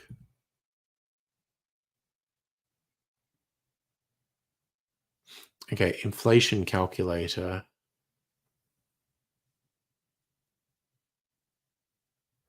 Right, that was American. US inflation calculator. So let's do this. Let's just go 1970. 1970. If I purchase something for $800 in 2024, yeah, 6,500. Jesus fuck. Okay, so um, someone in buying those TVs in the 70s, in terms of buying power, that's the equivalent of $6,000 today. Jesus Christ. Suddenly I'm a fan of slave labor. Oh, damn. Damn, that is a hell of a thing. Hell of a thing. Well, well, well. 3 holes in the ground. Yeah, new technology, but it's kind of like those fucking wood panel TVs we were looking at were buying power wise the equivalent of the biggest fucking TVs you can get now.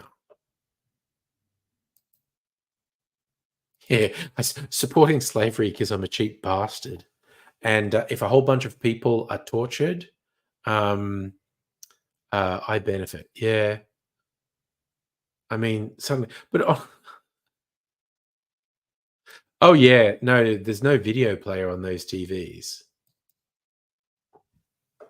But yeah, it's a little bit disturbing how much of our life today is built on what is effectively slave labor. Oh yeah, a turntable in your TV unit. Yeah. That was a big thing in the 60s and 70s, reel to reels. I often wonder how that worked. But yeah, very high fidelity sound in a reel to reel, actually. Oh. Ooh, I tell you what, that mineral water soothes my throat where I've been talking like an idiot. Throat gets a bit dry, but it feels good when I drink the mineral water. Now I'm singing a narration of what I'm doing, but I just am.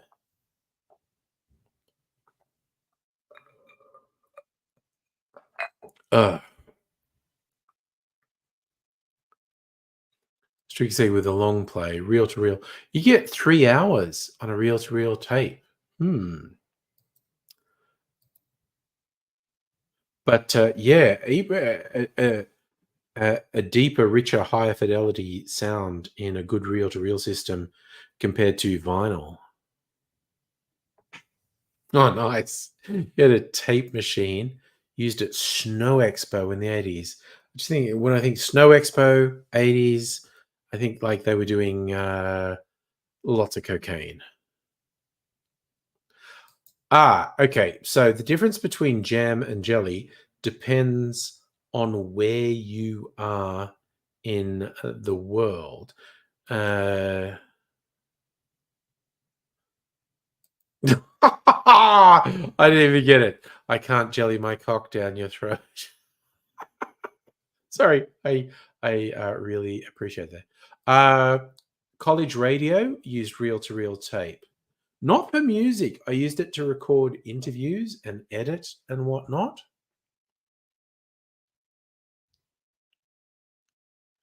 Should you say you reckon jam you put on toast, jelly over? Yeah, well, that's England and Australia.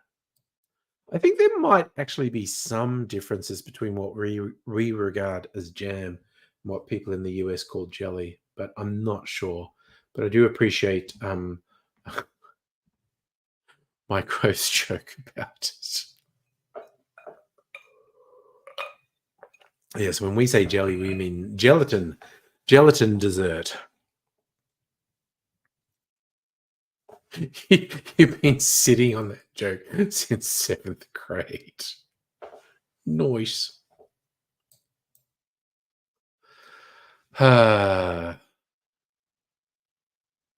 Yes.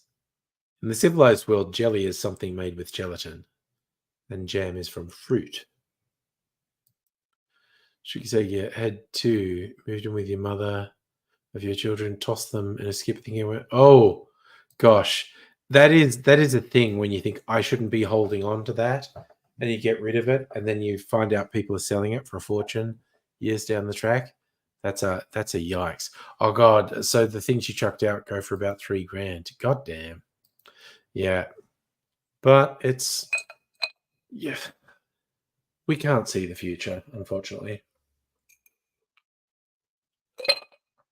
Mm.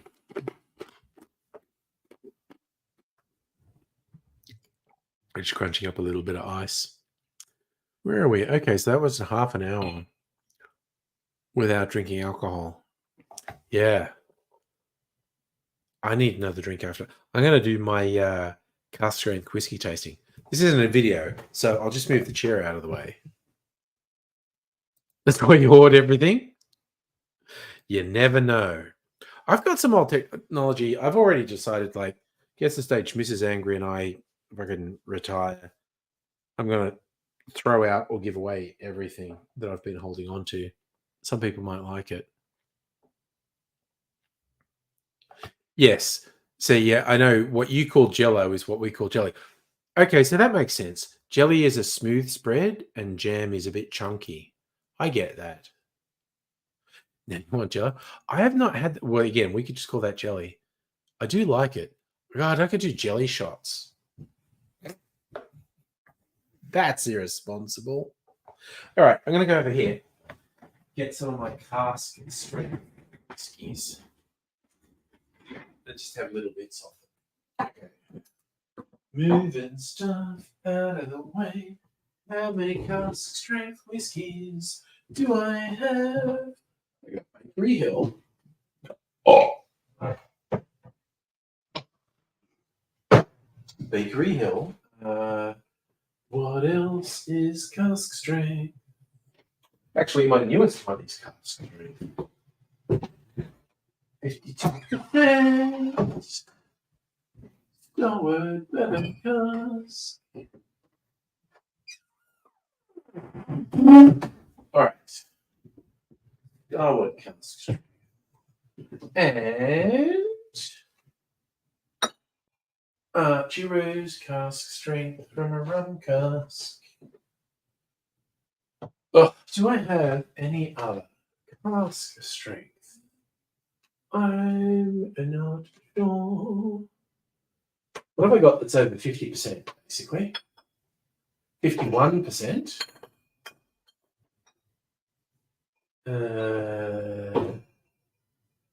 40-something percent? 49%? 48%? Ooh, 55% for the Lagavulin. Okay. I'll break out the special box. Finished in Lagavulin. Whiskey. All right. So that's 2 Starwards then. All right. Cask strength. Whiskey shootout. Do.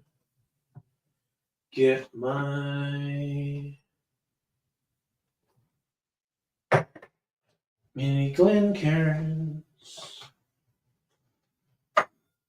Sing it away. Where to put the other Glencairn? It's over here. All right. Start. Lagavulin. Just a little bit. Wiggle it just a little bit. I'll put it here, corresponding, so I know what they are. Bakery Hill, Prospector's Drop.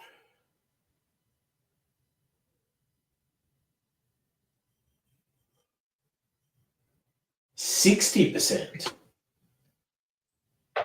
Yeah. This is a cask strength expression of my favorite. Bakery Hill, which is their double wood, which is they bottle most of their single malts at 46%. They've decided that's the strength they like. Now, the bourbon cask, 52%. Do do do. Do do do do do. The new Starward bottles have a really wide mouth and a short neck.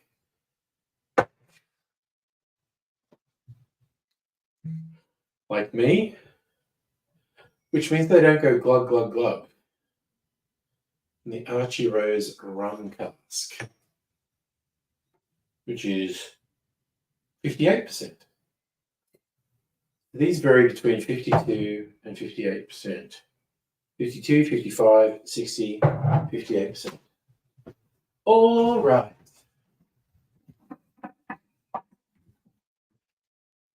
And now I'm going to sit down and decide which of these I like the most.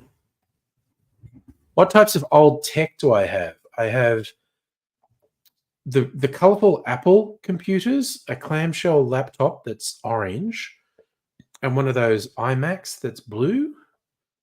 I have some old gaming stuff, Nintendo 64. You never had the Jello shot? I don't really do it. Strongest alcohol is Polish Spiritus, rectified spirit. It's actually the highest strength alcohol that will still be liquids, like about 93%. Micro-NX. Again, it's not 90. Oh, okay. Proof is a term that is it's double the alcohol content. So 99 proof is not that strong. That's only like 45% alcohol. You can get Everclear in the US is 93%. That's basically, so 93% alcohol is 186 proof. That is basically the highest ethanol content that will actually stay in liquid form. I've got a Polish rectified spirit that's like 93%. But in terms of like an actual, intended for drinking alcohol, I've got like an 85% absinthe. No, an 80%. The same maker also does an 85% one. Anyway, I should do the Lagavulin last because it's strongest flavor. Ooh, it's a very interesting difference in the colors. The bourbon cask one is quite light. All right. So this is Archie Rose's rum cask whiskey. Yes. The ethanol ones, you should only use that as a base for something like a tincture. You shouldn't drink it because it's really stupid. It'll kill you. Okay, yeah. So your ex would buy Everclear, and Everclear is sold in different strengths. But yeah, the highest alcohol content is about 93%. It vaporizes after that.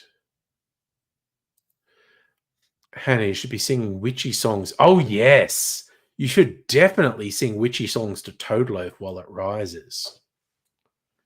All right. So this is Archie Rose's rum cask whiskey. Oh, aroma. So nice. It's really got rum characteristics, like overripe fruit.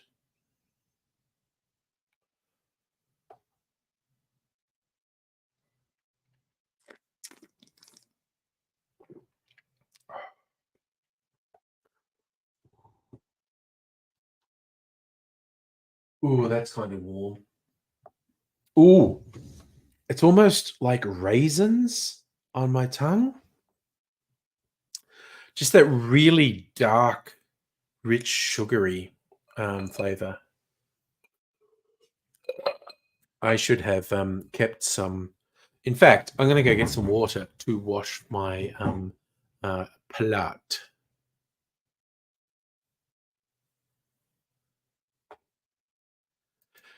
Okay, so Dr. Abigail, you can get ethanol up to 96%. To get 100%, need fancy equipment. Yeah. I've got a little bit of the spiritus. Like I said, I used it to make a tincture. Uh, where is it? Okay, spiritus. Fucking tiny bit left. 95%. There you go. So 190 proof.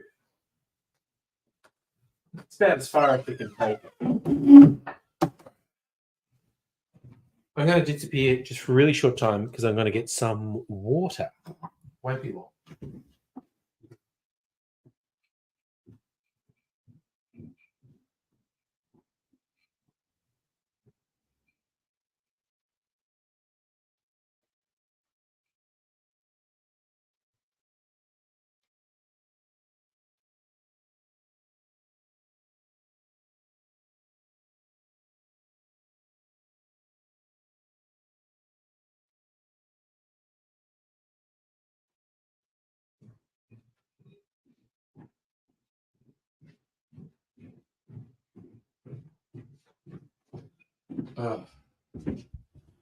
Alrighty.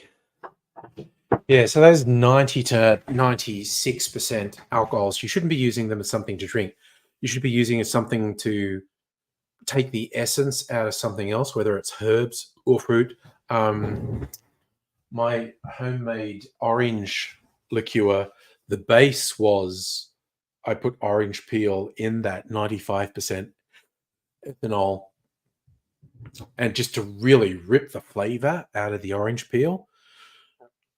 But then that was diluted with sugar and water and vodka. So yeah. Micro, you remember being at a gas station, idiot was on the phone with his friend talking about how much cheaper ethanol gas is normal shit. Oh, use the wrong fuel in vehicles. That's going to. Oh yes, there is one or two places in Australia that specialize in doing bulk ethanol for distilleries, which then they turn into their various gins and vodkas and whatnot. All right, so that is the Archie Rose cask strength rum barrel whiskey, which is very nice. And now this is the Starward bourbon barrel whiskey.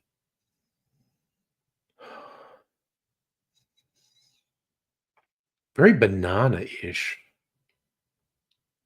Again, sweet fruit smells. Actually a really nice aroma. Oh God, that's so much lighter than the rum cask one. Oh, tasty. It's nice. Lower alcohol content, much less hot going down. Okay, next one. This is the highest proof one. You don't often get whiskies that come off the barrel or the cask at 60%, but this one did. Hey, Heine, you said you'd be here close to 10. You've been working and whatnot. How you doing? So this is 60% whiskey.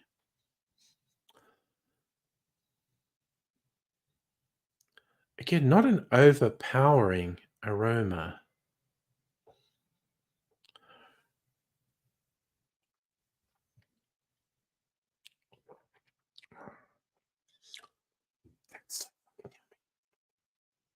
Oh, I never would have fucking drunk this even as recently as 5 years ago.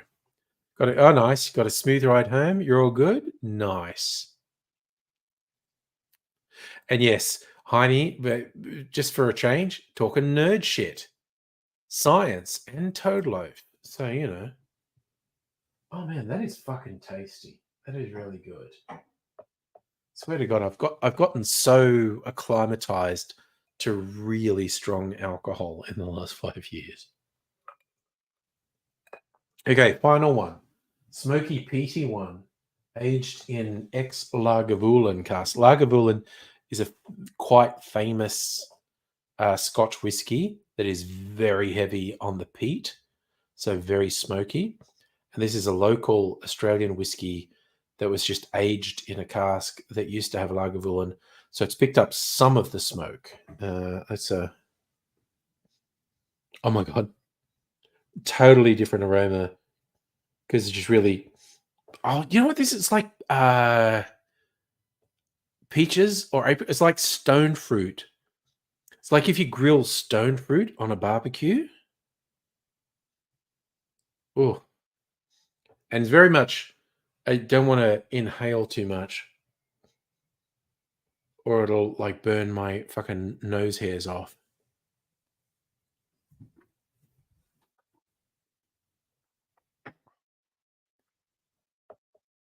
Oh, that is also good in a really different way.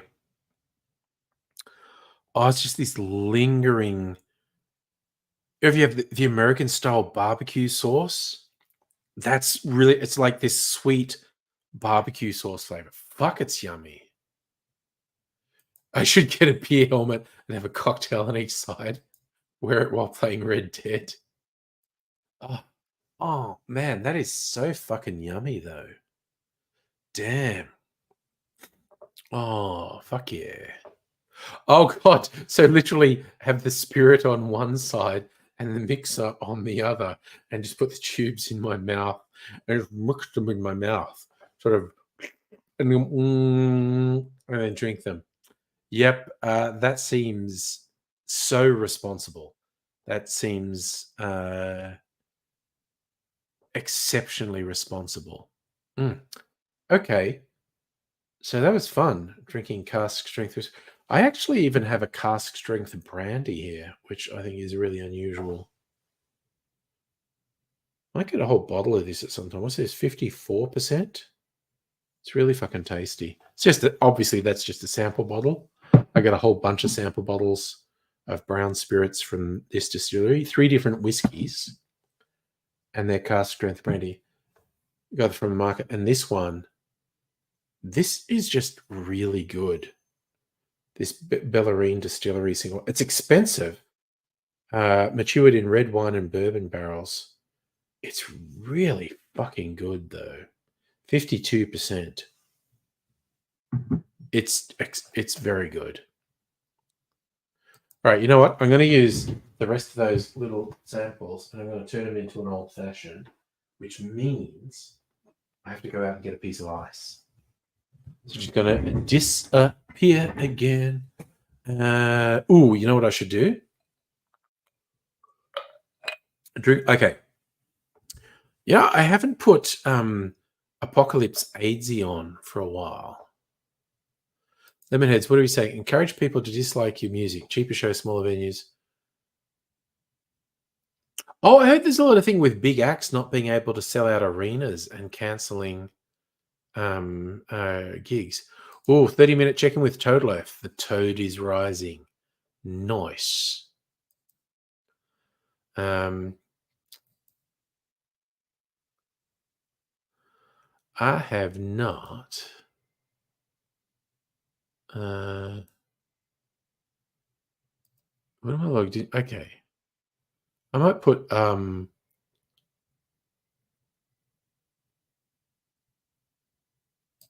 Apocalypse AIDSy on. Because I feel like I haven't done that. Because I feel like I need to take a pee break as well. So wait, this one. That's ready? Okay. I'm going to do this, and I'll be gone for a minute or two. So we'll leave Apocalypse AIDSy to look after things.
Oh, wow. I only just got back in time. I was like, oh my God, his head's fallen off already.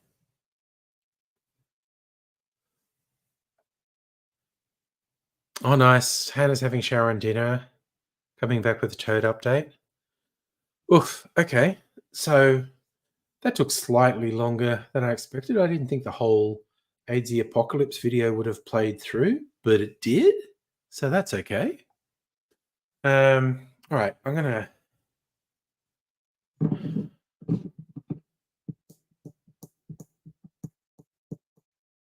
Do I want to do that? This one. No, brandy. I'm going to do a whiskey brandy old fashioned. All right. Let's do this. Come over here. Okay. Got my sugar syrup here, my brand of sugar syrup, which is super fucking yummy.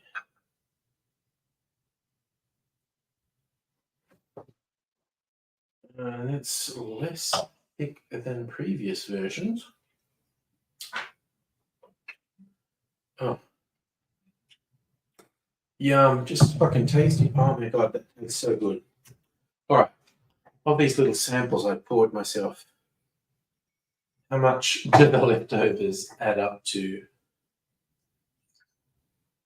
Not much so far. I think I drank less of these two though. Oh yeah, that's a bit more.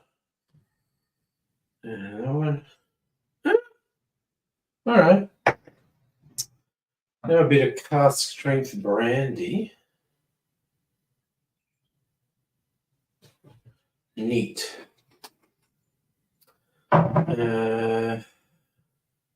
Pour that in there. All right. Nice. That's what we like. And some aromatic bitter. You know what? I'm going to put some Peychaud's bitters in too. Aromatic. And Peychaud's. Dr. Peychaud's Health Tonic. Some madman in Louisiana. New Orleans. You said, oh, right. There's a fucking skewer. Gotta get a cherry. My jar of cherries is here. Man, I think I've got a shit ton to clean up tomorrow, but that's okay. That's tomorrow. Ah, there you go. See, that's the constant battle. Need to eat versus lack of spoons, but you're going to earn food, so that's good. And that's, yes, what will Dr. Abigail and food with? That's a whole thing. All right. Cherry. Stab. Oh, missed. Stab. Got one. That's not bad, getting one on the second attempt.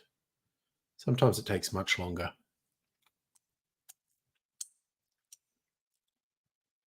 Okay. Put that in there. And also get some orange peel. I got an orange, which I washed before the stream.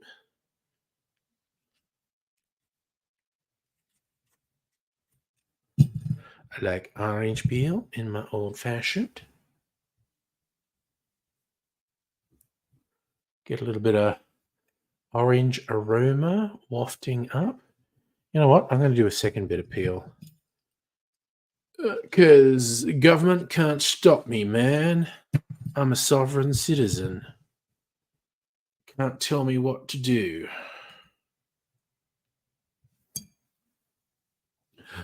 Dang. You're back. Oh, you got a fireplace happening. Nice.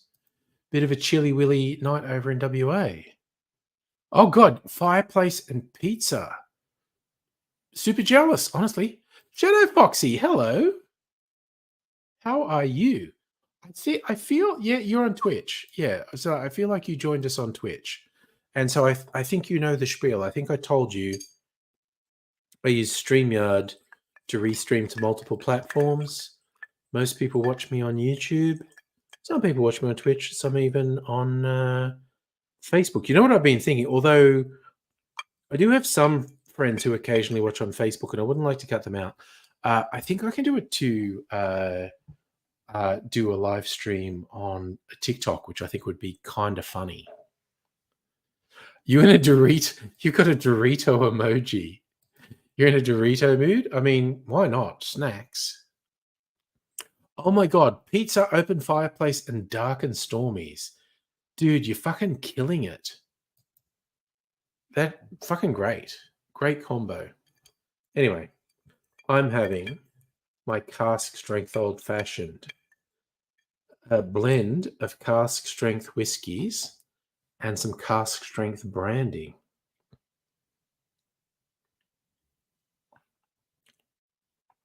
Oh, that's so fucking good. That's fucking awesome. Oh my god, that's such rich flavors. Oh my god, that's so good. And you got me on the TV, putting it on the big screen. It's a joke I always make on the rare occasions when I'm uh, alone in the house. It's like no one else is home. You know what that means? Porn on the big screen. You made the same face. Is that for with your dark and stormies? Because that is just fucking yeah, living the dream. Look at this. I'm also good. I'm going to have some more non-alcohol. I stacked this glass full of ice. That's going to slowly melt down. But one of the reasons, all the things I had to do, which is why the AIDS the Apocalypse video ran for so long. At the top, get ice for this one, ice for that one, have a pee break. Oh, that's so good. That's so good. Fucking yeah. Yeah, ginger and rum. I can match made in heaven. Oh my god, there's a really good rum distiller in Sydney, Brix, Brix. I have some of their product here. They did this limited edition rum, which you can still get, which they aged in barrels that had previously had ginger beer in them. So it's this ginger beer rum. It sounds fucking awesome. I'm trying to be responsible and not buy that much booze because I have too much booze. I couldn't resist getting the limited edition style. Oh my god, severely tempted to get this Brix ginger beer rum. It just sounds so fucking good. Dude, when I'm really enjoying drinks, it's very sexual. Yeah, ginger and rum, yum in the tum. Yeah. It's a great combo. I've got some dry ginger ale in the fridge. I could maybe make. It wouldn't technically be. Oh, I've got lime juice. I could kind of make a dark and stormy highball. Honestly, I might do that. Who knows? A good week of work and just have cocktails. Yeah. Hell yeah. I'm going out with Mrs. Angry tomorrow night for our 500th date night. It's taken us the best part of 20 years to get there. Mrs. Angry actually keeps track of these things. And okay, it technically might not be exactly our 500th date night, but she's sort of kept a tally. And she says, tomorrow is our 500th date night. So we're going to a nice place to have dinner and cocktails tomorrow night. So yeah, no live stream tomorrow. Because I'm doing date night. Man, that is fucking yum. That is really good. It was this Simpsons is up to like 35 years, isn't it? Mrs. Angry and I are just going into our 20th year now. Oh. For Friday nights. I mean, I do love doing the Friday night party streams. And as I hinted at earlier in the week, next Friday will either be no stream or a very special party night stream.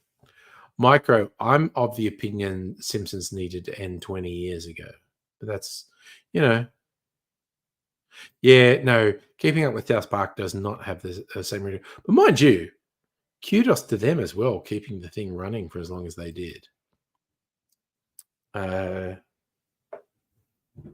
But oh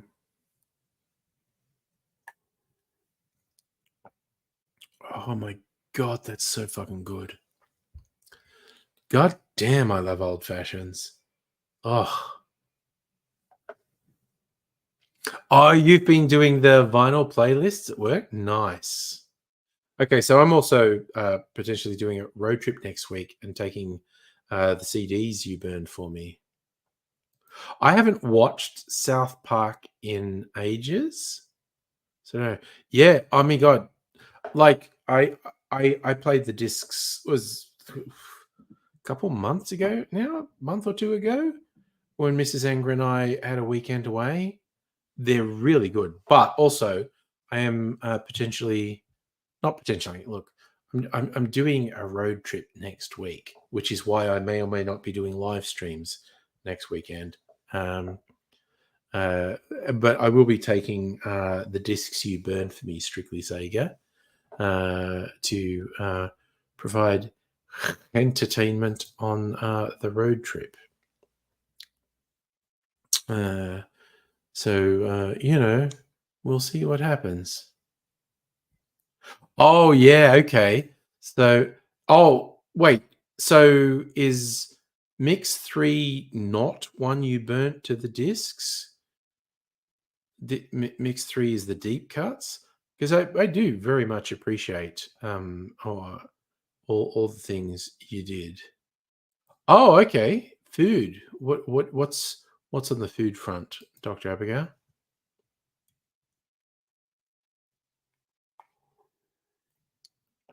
Oh god, that's the thing I was meant to do. Because I was going to go. I'm thinking of going to make a cocktail and barrel age it for a week, and then decant it and take it to a party. Okay, so when I pulled out the records the second time, so you went for deep cuts. Okay, so that's not on a disc that you burnt for me then. Oh, vegan tortillas. I love tortillas. Um, there's so many ways to do them.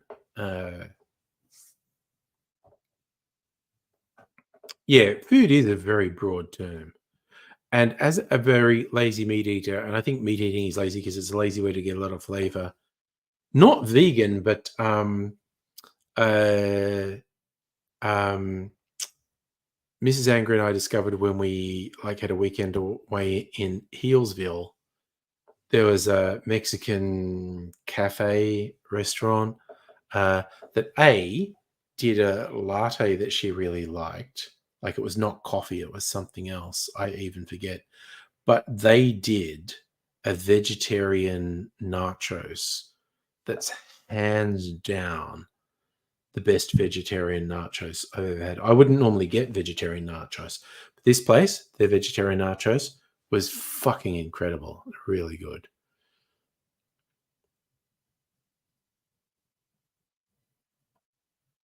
Oh, you going to do more in the future? I mean, yeah, hell yeah. I thought it was kind of funny that I thought I hadn't gone through all the boxes of vinyl, and we worked out things. Oh well, you can get. Well, see, okay, there's a difference between vegetarian and vegan. Cheese is regarded as vegetarian, but it's not vegan. But you can get vegan alternatives to cheese. I don't know how good they are because I don't do them. I just kind of like non-vegan cheese. So this vegetarian nachos had cheese on it. But oh my god, the veggies and beans and shit they had on this just tasted so good. So fucking good. Micro vegans, you don't know. I think it's if you can include like cheese and other things, I think it's easier to make vegetarian food super tasty than it is to make vegan, but vegan can be super tasty too. No, I haven't been to Trippy Tacos, or vegan. Yeah, we'll have to do that one day because that's not that far from where you live. Oh yes, the Paul McCartney episode of The Simpsons, where Paul and Linda had a garden on the roof of our Pooh's Quickie Mart. Very good.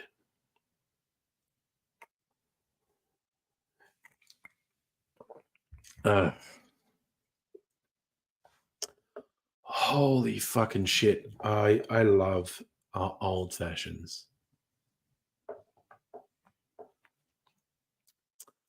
I'm just thinking of drinks and stuff and my date night tomorrow night. I don't know if the venue we're going to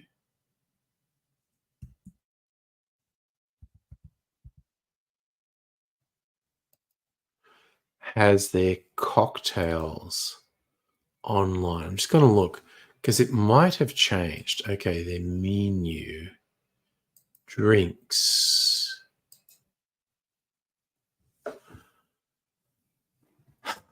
Cocktails, spritz, martini, spicy Lynette, tequila, cucumber, lime, and cayenne pepper.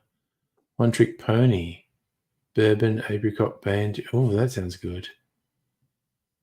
I'm gonna have to see what they have because last time we were there, they did this grasshopper, and the grasshopper is a very unsubtle drink with creme de menthe and cream.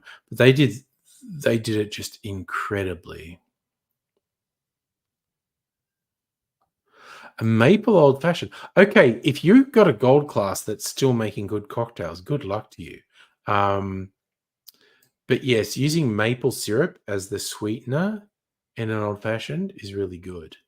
That's my favorite thing about the old fashioned is experimenting with different sweeteners.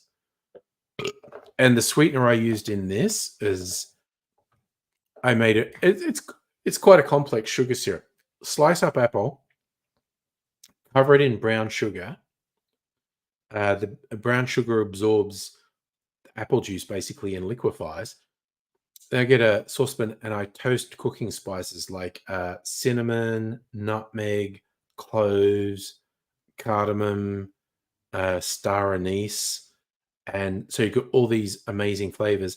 And then add the apple and the liquefied brown sugar to that. Maybe a bit of water to make sure it all dissolves and let that percolate so all the flavors percolate through the sugar syrup and then strain it out. And you just get this fucking mind-blowing sugar syrup. So good in old fashions. So you say this gold class has towers like drink dispensers come off tables between chairs. Pull a lever to dispense the drink.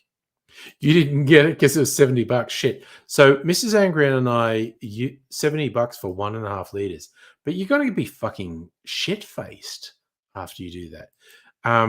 It's really weird. Okay, because here in Melbourne, on Chapel Street, we go to the Jam Factory Gold Class.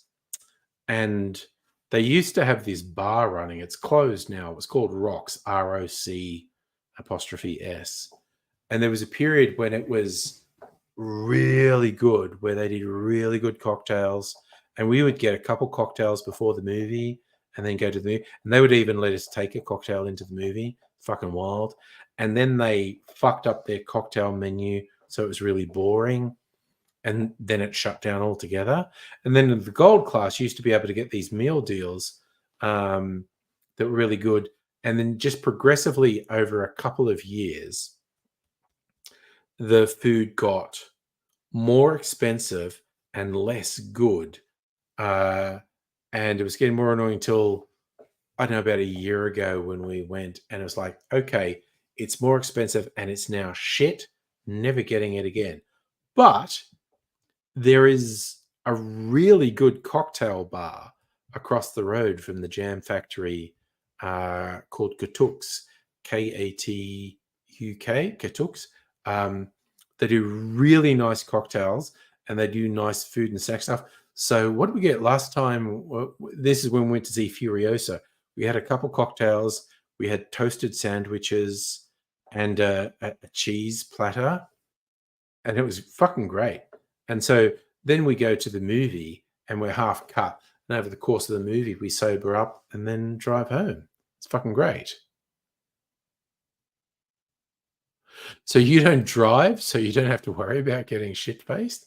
I do. I have to plan things. Oh yeah, highballs. It's just fucking sucks. But it's like me talking about tomorrow night is our 500th date night.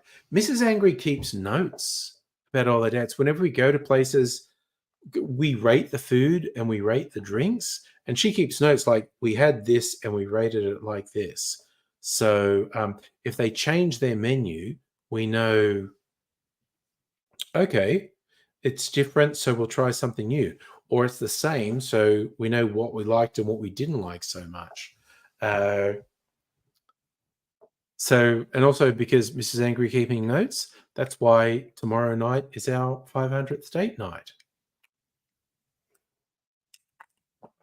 Oh yeah, it's Mrs. Angry with a serious commitment. I don't have the focus to take notes of all the places we go to, but it's awesome that Mrs. Angry does.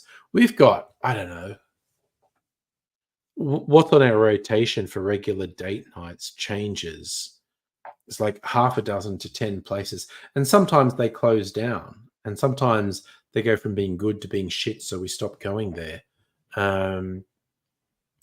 But we've managed to get a good rotation of stuff that's easy for us to get to on public transport. Okay, Stricky Sega, we agree. Your missus is more focused as well. There you go. Yeah, and you just go with the flow. I just go with the flow. But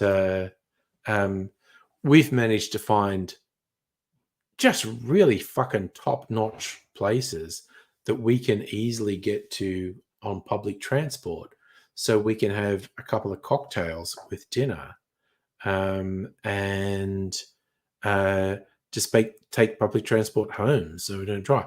The movie thing is different. It's kind of like we've now worked out, okay, we're going to go to Gold Class at the Jam Factory. We'll get drinks and dinner at Katuk before we go, and the time it takes to watch a movie, have sobered up so I can drive home. So we drive there, park, food and cocktails. Brunswick Street is a long way away. We might do that as a special thing, but it is a long way away. You met Borat at the Jam Factory. Holy crap. That's wild. What's funny is the building that houses the Jam Factory, more than half the shops that used to be there have closed down. So it's a fucking ghost town now. It's very strange. Like 10 years ago, it was huge and thriving. And now it's not. It's a fucking ghost town. It is very weird. It might pick up again one day. Who knows? Micro, but we can't drive e-bikes if we're drunk. Like you're arguably less likely to get breathalyzed on an e-bike, but safety point of view, can't really do it. Yeah, he's doing it like a mall, places boarded up. CBD, there is a lot of places shut down in the CBD, but this is a cyclical thing anyway.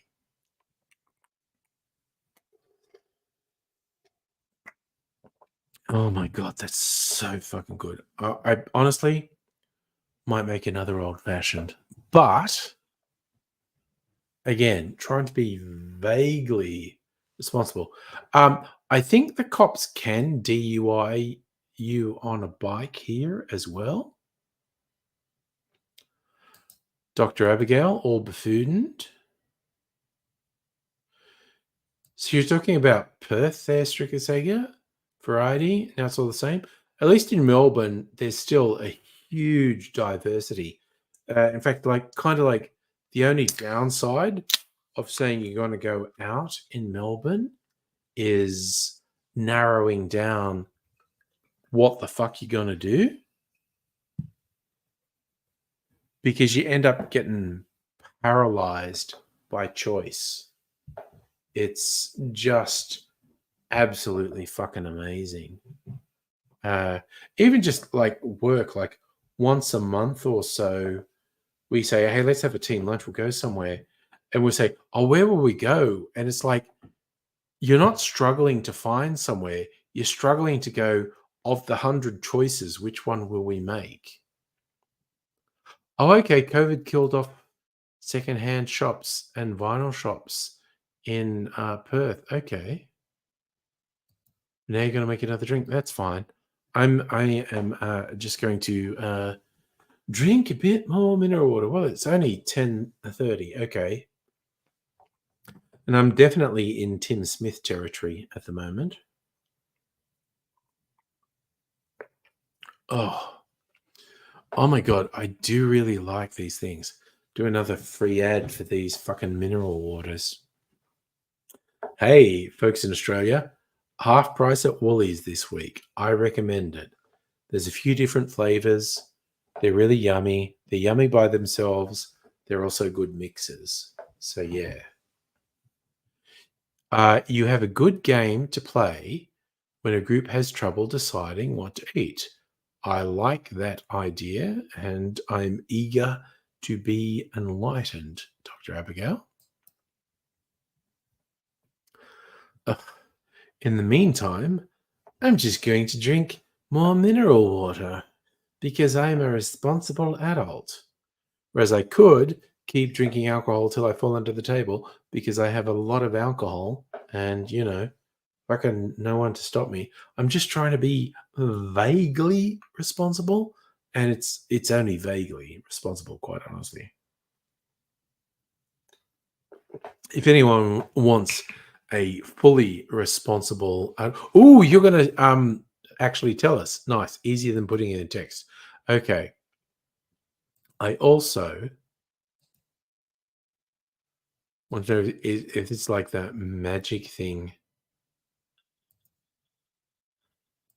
that's going to make Pat appear. But that is the link for the Angry Bunch. If anyone wants to join,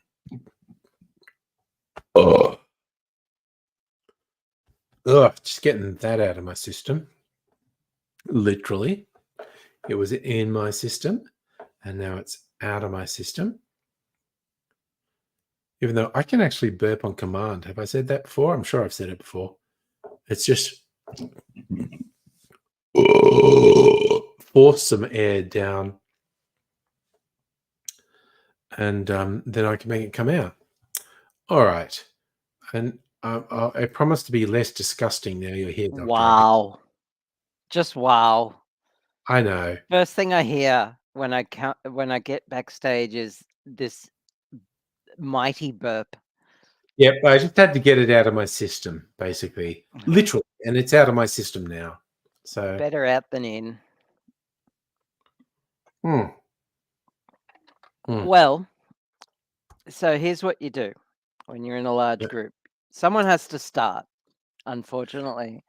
Okay. But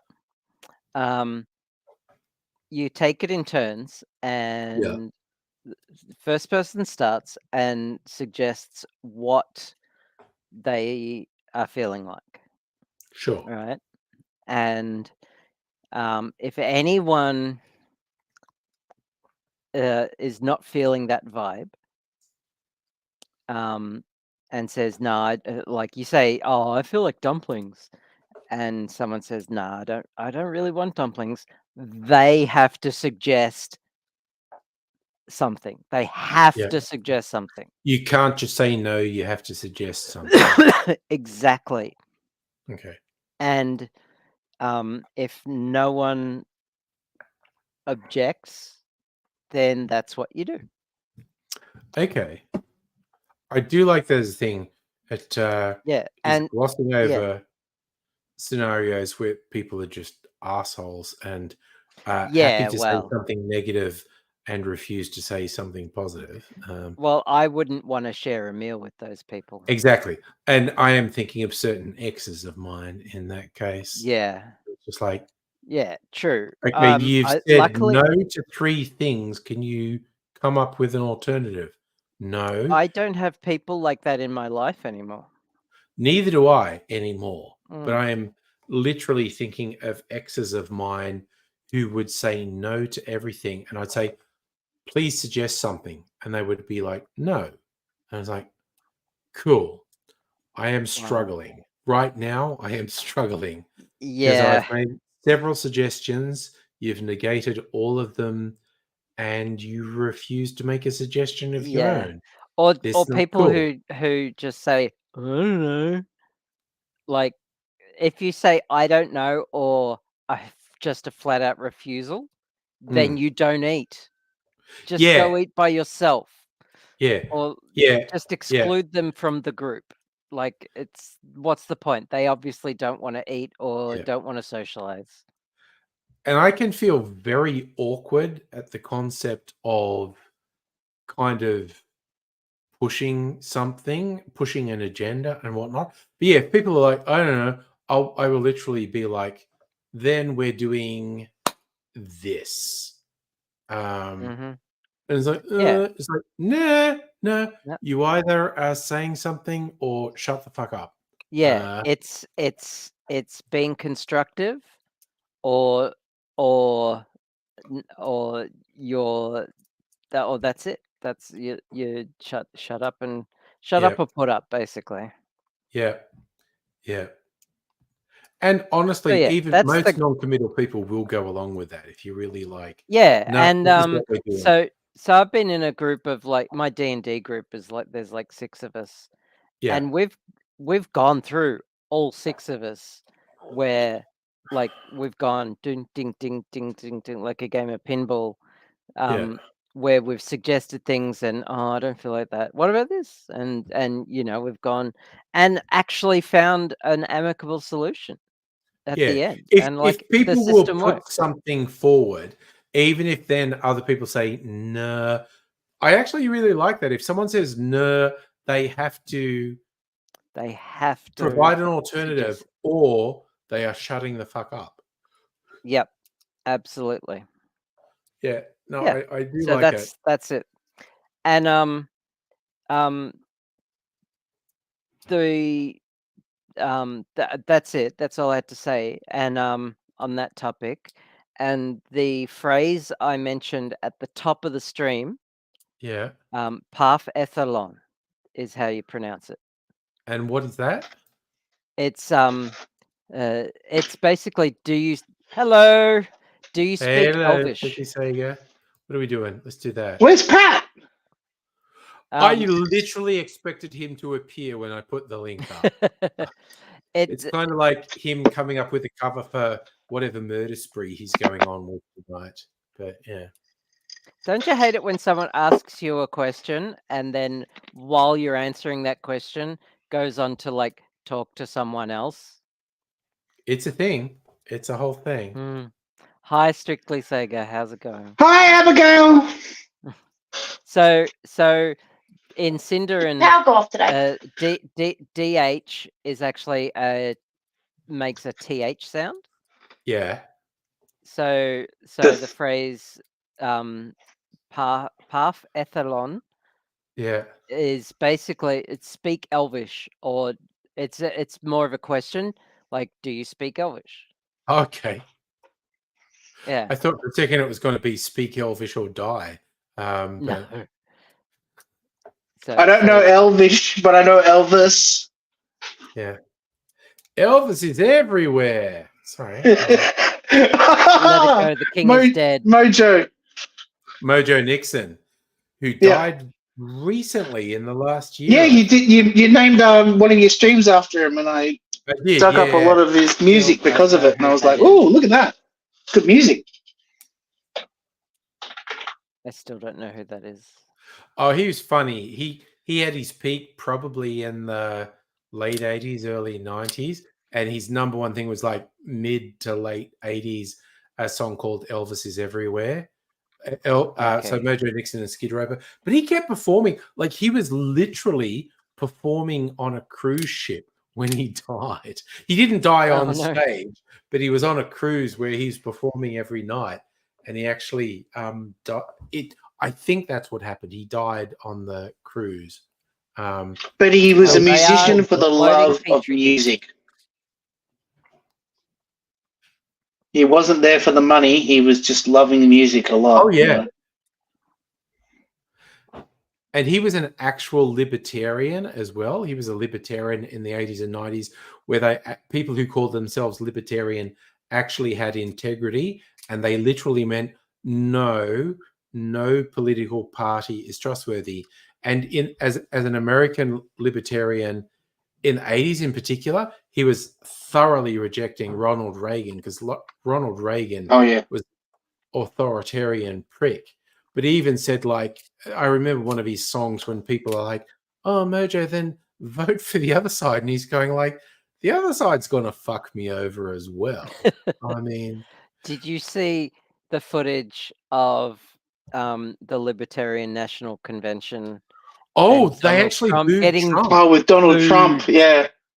Yeah, but the thing is that they tried to get a bunch of MAGA people to stack the audience, Yeah, it didn't work. and it didn't work. And they got shut out, and then actual libertarians booed the shit out of Donald Trump. It was glorious. And he did not It was- cope very well. He's so He did used not. to adulation from crowds. When a crowd He's- is screaming yeah. like "fuck off," He's got not the good. And thinnest skin. boo! He doesn't Yeah. handle it well, yeah. And He then does after not. he It does not tickle his narcissism at all. after he got booked for his 37 charges, was it 37 or 32? I think 37. 34. 32. 34. Sorry, I was on the outside of each one of that. 34 felony counts. He went to a wrestling match that night and went up on stage, and everyone's like, "Oh, the great Donald Trump, and we're going to be donating to his campaign fund." And it was like, "Oh God, oh, you poor sad little man," you know. He is exactly that. Yeah, that whole thing is very weird. It's really funny, like these convictions. This was by far the least serious of all the. I know it's a tier 4 felony. The lightest It's of like the felonies. And it was the one that he was most likely to get off on, you know, like get away with not getting in trouble for. But it was the only one they could like actually squeeze in before the election. Yeah. So because the judge in Georgia keeps on sidetracking and pushing it back and back. Oh, Judge Cannon. Just use a MAGA. She's a MAGA supporter. Yeah. Judge Cannon. If the Georgia one goes ahead, he's fucked. Because again, he was so obviously guilty of the paying off, moving documents around and trying to hide them and stuff. Yeah. But he's so obviously guilty of the Georgia election tampering one, which is a freakishly serious crime. But the Judge Cannon is absolutely fucked, because once like it gets to the appellate court, they're going to realize just how much she has how much favoritism she's shown, and how how much she's. I don't want to be the negative Nancy, but he's going to win. He's going to win, and everything that she's done, she'll get rewarded for. He's not going to win. He's not going to. I don't want to be the negative Nancy, but I really feel like he's going to win this. Look, he's not going to win. I don't. I can't predict shit. I have no idea what's going to happen. He's not going to win. And it was this stream that convinced me.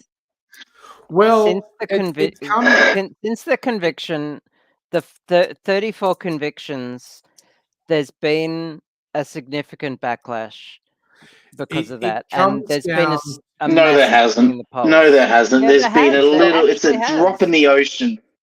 Really? How so? Tell me. It comes down to if conservatives have any integrity whatsoever. And if we say America is very close to split, very 50-50 between people who would vote Democrat and people who vote Republican, it comes down to, on the Republican side, is there any integrity there whatsoever? a number of polls taken amongst conservative voters, specifically on the point of whether they would change their vote if Trump was convicted. And there've been like numbers between like 10 to 20% that have said that they would do that. And it's amongst so tight. like states around the US. Right before And this yeah, the stream, numbers I watched are Planet so America, tight. This numbers and are they s- are said so tight. 5% said they're more likely to vote more so Donald Trump now he's being Yeah, well, convicted. But also, strictly saying, I just want to stress that is utterly meaningless. You can't vote for him more. You can. Yeah. I know Yeah. the things you're saying. They ask You people get what I mean? This is Planet America. I didn't word it right. More. You can only vote for him once. You can't vote for him more. What it would require if 5% swing voters of traditional Republican voters don't vote for Trump, that's enough to flip the election. What I think it will do is it will encourage people like micro USB or something like that who don't vote to actually go out as a protest and vote for him. But that's also why as Biden a way to the Trump. system. That's why Biden beat Trump, because people who wouldn't normally drag themselves out to vote Democrat went, fuck me, anyone but Trump. Yeah. Okay? Yep. So as few as 5% of regular Republican voters deciding not to vote because Trump has disgusted them means that it's that close. A really small percentage of people deciding not to vote for Trump will trip it.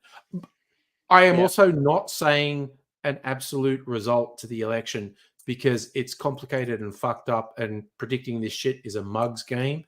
So there was a guy that came on here that said it took the greatest, highest voter count in history of America to stop Donald Trump last time. Literally, and it might happen again. And poor Ray. You reckon it'll happen again? Can I just say positive things about America so they let me I hope it does. Okay. Mrs. Angry's going to bed. I'm just going to get my breathing machine, so I don't have to bother her later. Oh no! Don't leave me on the stream. God, I got a Tommy Wiseau eye going on. Oh no, that's this eye. Say the line. Say the line. Oh, hi, Mark. I did not do. I did not hit her. I didn't do it. Oh, Mark. I did not. But yeah, I think you like Mojo Nixon because he does lots of humor in his songs too, and you love Weird Al. I do like Weird Al. I just watched Weird the other day, not for the first time, but that pool scene, double chef kiss. Oh yes, yeah, with Jack Black. It was Oh, Jack Black and everybody, everybody. Yes. But yeah, even with all those people, Jack Black still stood out. Ali playing a fish with a violin bow at the end. Yeah. I actually such a fun movie. I couldn't name everyone at the pool scene. No, neither can I. There was so many people. Yes. Yeah. And I love there's a behind the scenes where Weird Al talks about that scene on YouTube. Mm-hmm. Okay. And there's he goes into all the breakdown of the little things.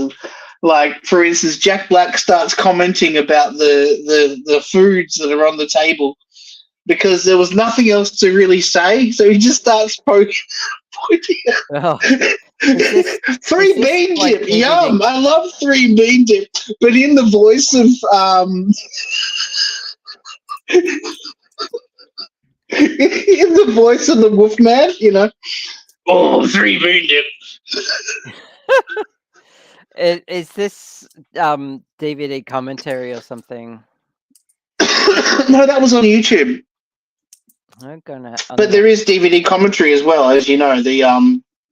That got a really nice Umbrella release. It had a T-shirt and postcards and everything that came with it. Actually, it wasn't a T-shirt; it was a collared shirt, like what Angry wears.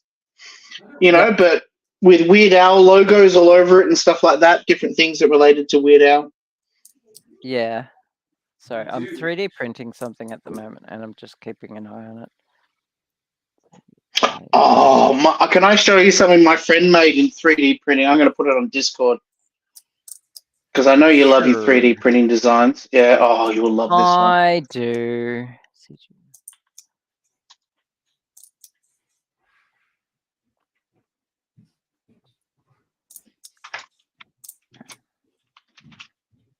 That's not Angry's channel. That's my channel. Well, whatever. I don't know. So I'm currently working with this dude, a candidate in my local electorate For the Greens. For the Greens, yes, because there's local elections happening around Melbourne, and there's a candidate who seriously is the spitting image of Weird Al Yankovic when he was younger. And I haven't mentioned it to him, but like I seriously just want to. Is there a Greens guy in a wheelchair with a really whiny voice who sounds like Rimmer from Red Dwarf? I don't know about. He's in a wheelchair and he's from Canberra. He's so good. Senator. He's a senator, and he's Jordan Steele. Senator Jordan Steele, hyphenated. Look him up. He's the Green spokesman for disability. Yes, that's him. That's what I'm talking about. That's the exact same person. He's so good. He's so good at what he does. Amazing. He's such an incredible politician. I love that guy. I just hate that the Greens are copping so much flack at the moment. This content isn't available at the moment. Oh, that link I sent you on Discord. Yeah. Yeah, I think because you're not friends with him. I don't know how to pull that out of like when you're not friends with somebody. I barely ever use Facebook. That's the problem. That's totally fair. I totally get. I've only use it because that's the main place where people who use Laserdisc contact. Like seriously, you scroll through my Facebook, it's just Laserdiscs. It's really quite pathetic. He's only 29 years old. Yeah, he's pretty awesome. Jeez, that guy is incredible. Well, adversity in your life, i.e. being wheelchair bound in his case, it's gonna either make you an activist or a comedian. One of the things I didn't agree with him on was he went really hard on making sure clocks in Parliament House stopped ticking because of neurodivergent people. Yeah. I kind of went, I'm feeling a bit boomerish on that one. That's for real, though. No, seriously. Did you know that autistic people and people with ADHD struggle to filter out noise? You know how, like, when you're in a loud place, you can just, like, filter out noise? I can't I am fucking the essence do that. of ADHD, but I can still filter out the clock. I can't. And that's why I wear noise-cancelling headphones everywhere I go, because I can't fucking filter out noise. And so, like, I could be sitting in a cafe and I can hear fucking everything. And I can't turn off music. Noise. If music's playing in a cafe or if music's playing in a shopping centre, I can't turn that off in my... over my conversation right now. I apologise. And so the clocks makes perfect sense because that ticking drives me fucking mental. Yeah, thank you. Yes. And the fucking sound of electricity running, like that whining electricity noise drives me fucking insane. And yes, thank you. I had a work thing Oh. this week, big workshop about cybersecurity, disaster recovery thing, which is my core thing. But there's a whole bunch of people from all these different groups, and there were in this big room, there were 6 different tables with half a dozen to 10 people on each table. And they went, now you should talk about it in your groups. And forget ADHD, I'm half deaf, and the ambient noise from all these conversations going on, people right next to me, I could only hear half of what they were saying. So yes, when they said, please give feedback, I'm going, everything was good. Everything was good.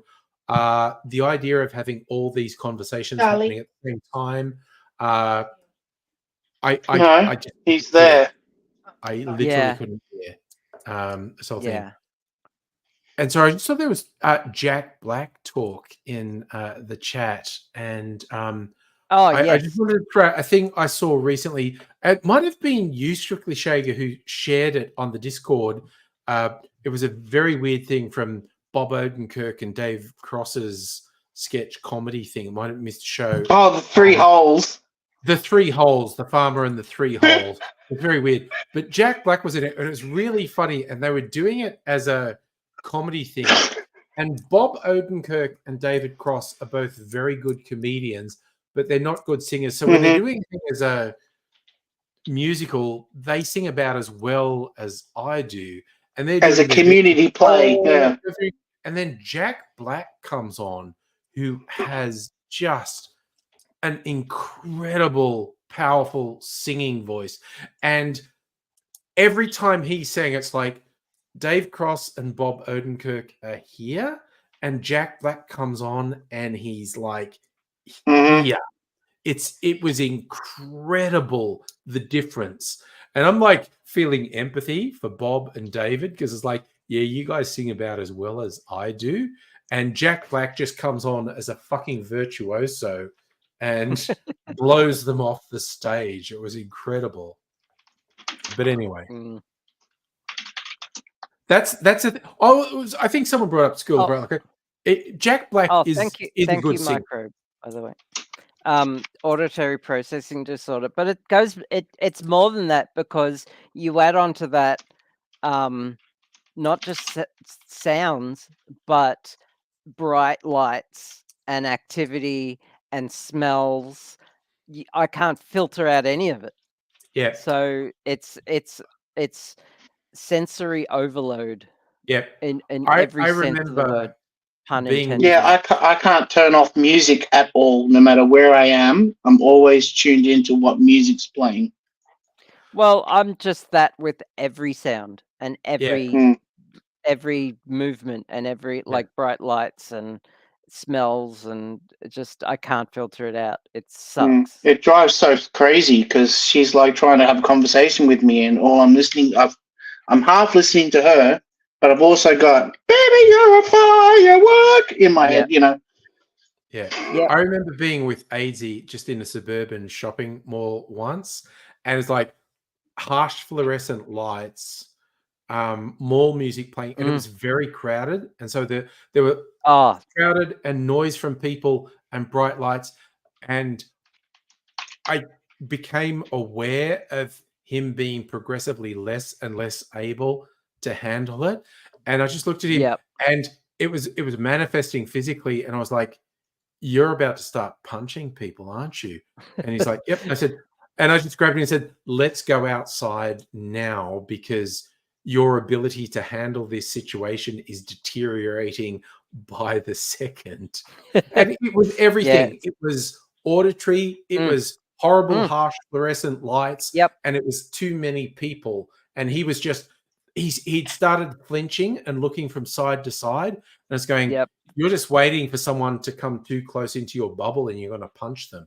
And that's not going to end well. So I need to grab you and drag you outside to get away from the worst of everything that's pushing you over the edge here. I tend to just, I don't get outwardly hostile. I just like shut down, and I just like look at the floor, and I just, my vision just tunnels inwards, and I just can't process anything, and till eventually I can't even move.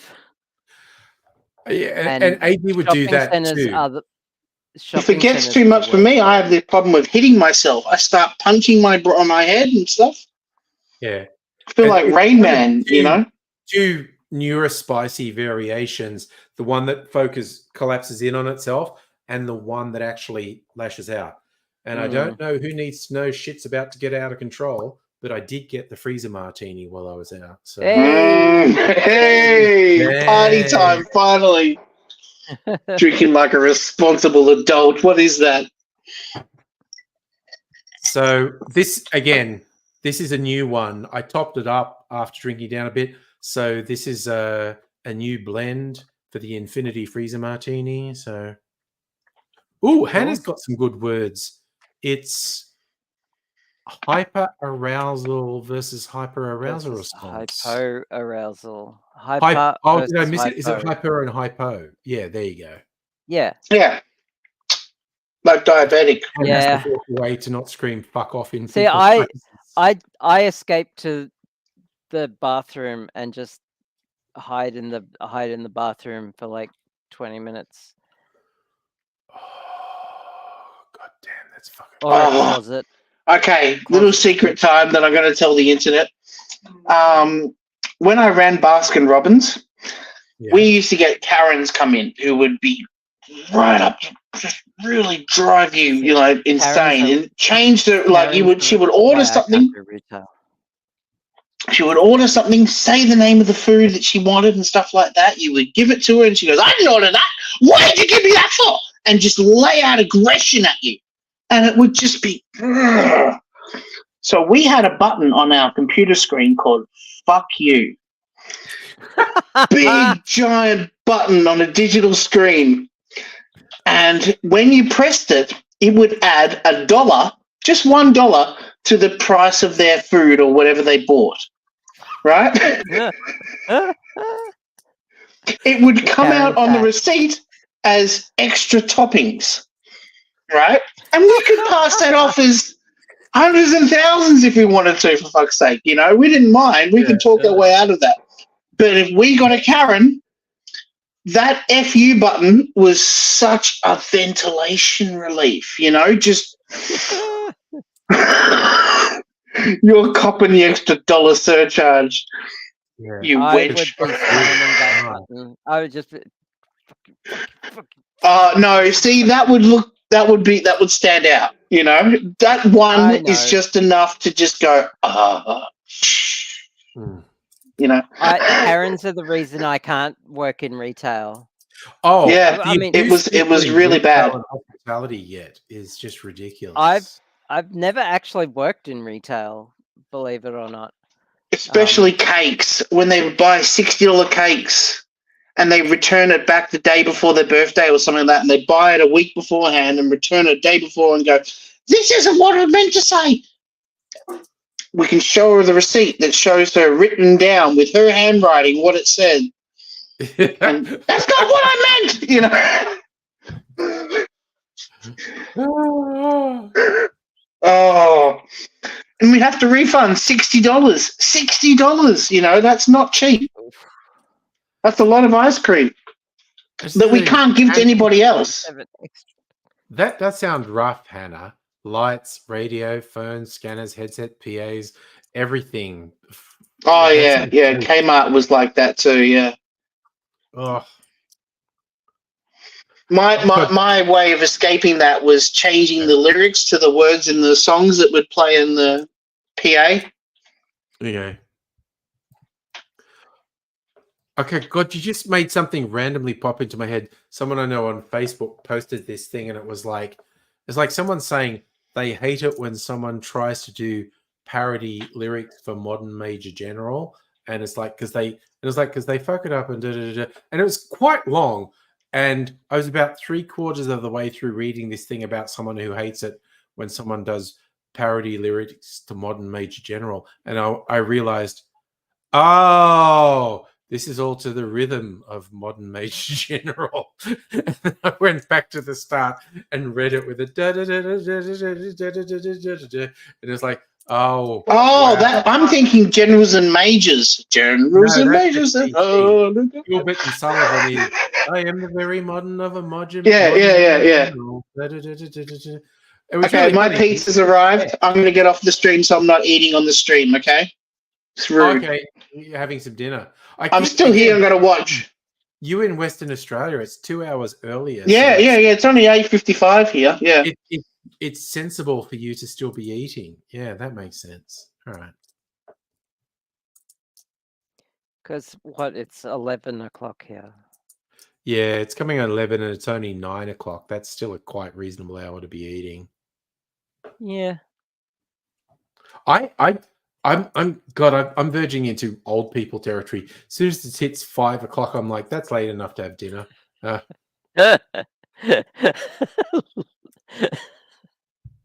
I just have food when I'm hungry. Which is another good result, honestly. Oh my god. Ugh. Okay, this martini is really good. I'm getting so fucked up on martinis tonight. I haven't had alcohol in a while, actually. Yeah, I haven't had alcohol in 30 seconds. So,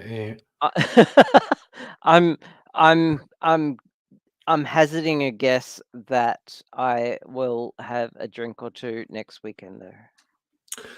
I am planning to like pre-mix some stuff and have it for that. But was the last time you had alcohol like when we went to the Cheese Palace? Yeah. No, I'm probably had a drink or two between then, but I Yeah. don't drink a lot. Which is fair.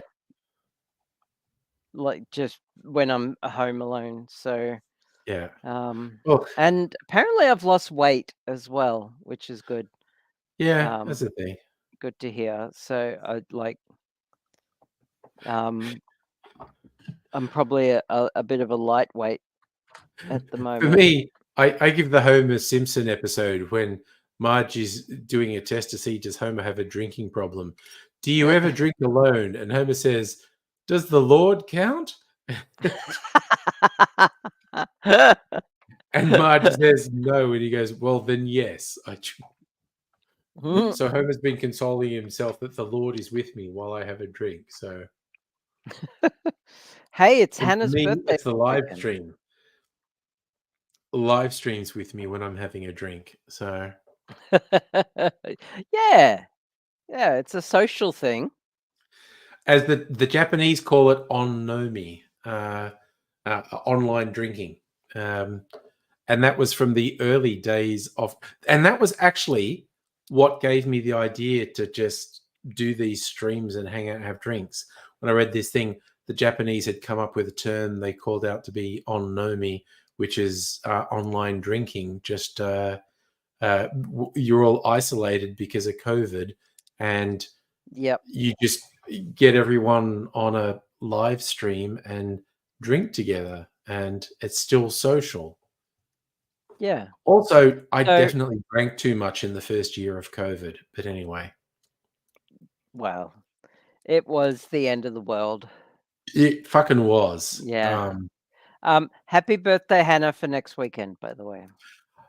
Oh wow. Okay. So yeah. Okay. We need to, because I may or may not be. Again, I keep doing this and teasing and being vague. I either won't be streaming at all next Thursday, Friday, Saturday, or they will be very special streams next Thursday, Friday, Saturday. Yeah. One of the two. Well, it's my birthday in 3.5 weeks. Oh yeah, that's a good one. So it's not. It's not frog bread, strictly saying. It's toad loaf. It's two totally different things. Yes. So 1, 2, 3.5 weeks. So you're gonna have to do a stream here again. Yeah, okay. That seems fair. So 1, 2 in 3 weeks. All right. That seems like something Sounds we good. can plan. We can do that. I know, Strictly Sega. I keep teasing, and I'm not actually going to say what's happening till the actual day. But yeah, next Thursday, Friday, Saturday is either no streams or special streams. So, and I'm teasing that because I'm not going to know what it is until those days. Yeah. Oh, so Toad Loaf is Rising coming out first proof, Ooh. and then Hannah's going to shape into Toad for second proof, and then bake. So nice. And we're here for the ride, honestly. We're all about Toad Loaf on the stream, is all I'm saying. So it's all, I don't know if I've said this on the stream, but like I wear these shirts all the time, like both when I go into the office, which is usually Mondays and Tuesdays, and when I'm just doing online meetings as well.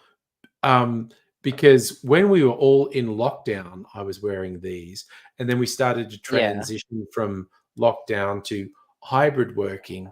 And I just said to people at work, like, is it messed up if I wear this into the office? And everyone's like, I'm going to be disappointed if you don't wear those shirts into the office. I'm like, okay, I'm going to do it. And so I just wear my cocktail shirts for work. And a little while back, month or two back, my boss just went, because when you do like online meetings, you can do a background. It can just be blurred out, or you can put something. My boss tended to change the backgrounds every week. It would be like, something day or whatever. And she would have a theme thing behind her. And a month or two back, she just went, because I'm like cocktail guy with my team, she just said, your background should be like cocktail of the week or something. And I went, I'll fucking do it. And she said, yeah. And so I do. I make a background for online meetings, and it's Nice. cocktail of the week, and I change it each week. And it really works because it's an icebreaker and a conversation starter. When people who don't know me that well, they go, "Oh, you seem to be in a real freaking party mood." Yeah. And I'll say, "Oh yeah, Yeah. it's this cocktail, it's that," and then it's like, it's actually a really effective icebreaker and Okay. human connection thing when you're doing the online Yeah. meeting. So it's like, I swear at Cool. some point someone's going to go, "That's unprofessional," and I'll be like, Yeah. "Yeah, it kind of is." So I was going to Nice. do a joke in one of the, like, I was literally presenting to management, and I was like, could be a joke. I'd get my martini glass out and just have water in it and just be drinking. And then I was just like, oh no, that's kind of too much. That's too much. If I'm drinking from a martini glass while I'm presenting to management. I mean, I yeah, couldn't quite bring probably. myself to do it. I was like, oh damn. Fair enough. So Yeah. I just Okay. You think different completely bars so people the a different I, bar. I think a few people in my team have started doing, which I think is hilarious. They did a script, because a standard thing for online meetings is you can blur your background, so you vaguely see what is it.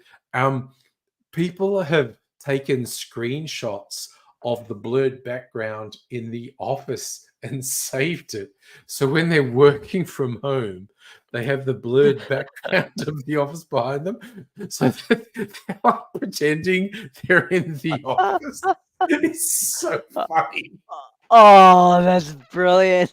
It's like half my team have started doing that, and I think it's fucking hilarious. It's like, yes, here's Oh, me. You can see that's clearly the office blurred behind me. It's just, nice. it's so fucking funny. I think it's really good. Oh, Like, my team is genuinely good. Like, I genuinely like my team. And when I look across the broader organization, I think, the other teams aren't as cool as us, are they? They're just not. Mm. So whenever other people like join stuff with my team, they're kind of like, "Wow, you guys fucking have fun, don't you?" And it's like, "Yeah, Yeah. we You do." know, we were discussing this very same thing the other day, Yeah, with the data team yeah. with the Greens, Oh, with because the Greens, the yeah, people who do the people who do data entry are the queerest neurodivergent people ever, yeah, and all the other teams are just like the normies. yeah, And so like we had a couple of people who normally do like door knocking, and they yeah, came and did data entry just to see what it's like, and yeah. they were flabbergasted how much fun we were. Like it was When you're a great. fun team, other people get blown away by it. Yeah, Yeah, and like I was just saying to them, because they're like this non-binary slash like trans um teenager, and I mean like 18, 19 years old, they're an adult, and they're like, why aren't other teams this inclusive? And it's like, this is where we come to hide away because yeah, people yeah, suck. yeah, Like we've been like ostracized our entire lives. yeah. This is where we come to hide away, in IT. So yeah, like I can only imagine, like, what do other teams do? They just like, we talk about cats and IT and Lord of the Rings and Doctor Who all the time. There's the on air sign. And what do other people talk about? It's like, yay, did you watch the sports? Oh, They yeah. sports And honestly, so more than hard. half my team are sports ball people, and that's Mm, fine. But yeah, we also just fucking have fun. Um, yeah. oh, yeah. The thing with Or I like, because I remember I ran a data party once, and a data party is when like you get a bunch of nerds together and just do data entry. yeah. We call it a data party because it's like we get snacks Mm, and stuff. But we ended up, like, while we were doing all this data entry, just talking about code like for yeah, 2 hours. It was amazing. yeah. So, strictly Sega, I not this is the base of the on-air sign. Oh I no. knocked it off at one point, and the base broke, and I haven't stuck it back on. So it's kind of a pain in the ass to make it, but I'll fix it at some point. But it's right here next to me, and it does still work. Just the base is broken. But yeah, it is very funny within the organization where I work, where people kind of realize, because my team, we are just mad on the Teams chat. We're always shit posting on our Teams chat and doing GIFs and memes and whatnot. And everyone else is like, you guys have so much fun. And it's like, yeah, because we just fucking decided we're going to have fun. And we have a pretty diverse team. It's grown in the last year. You know, there's a fair queer representation. There's a few different ethnic groups. No one's Mm, really talked about neurodivergence in the group, but I can look around and go, yeah, okay. yeah, yeah. But it's like we have fun and shit talk. Like there's a couple of people of Indian extraction. We've got an Asian woman. A couple of queer folk. But it's kind of like when we did last time. I recruited someone because it's like we had a woman on our team who's of Italian heritage, and I was like, On when the successful person in the last recruit is like, he was like half Italian, and I was saying to the other guy, like, Nick, sorry, dude, the Italian quotient's going up. You've been ragging on like this one person, and it's like, sorry, the team just got more Italian. I don't know what to tell you. And we just shit talk all the time in our team chat, and whenever other people see what we're doing, they're going, "Oh, god damn, you guys are just fucking going for it." And I swear to God, one of the guys in my team, he had to present to like this management group. He wore a Deadpool costume.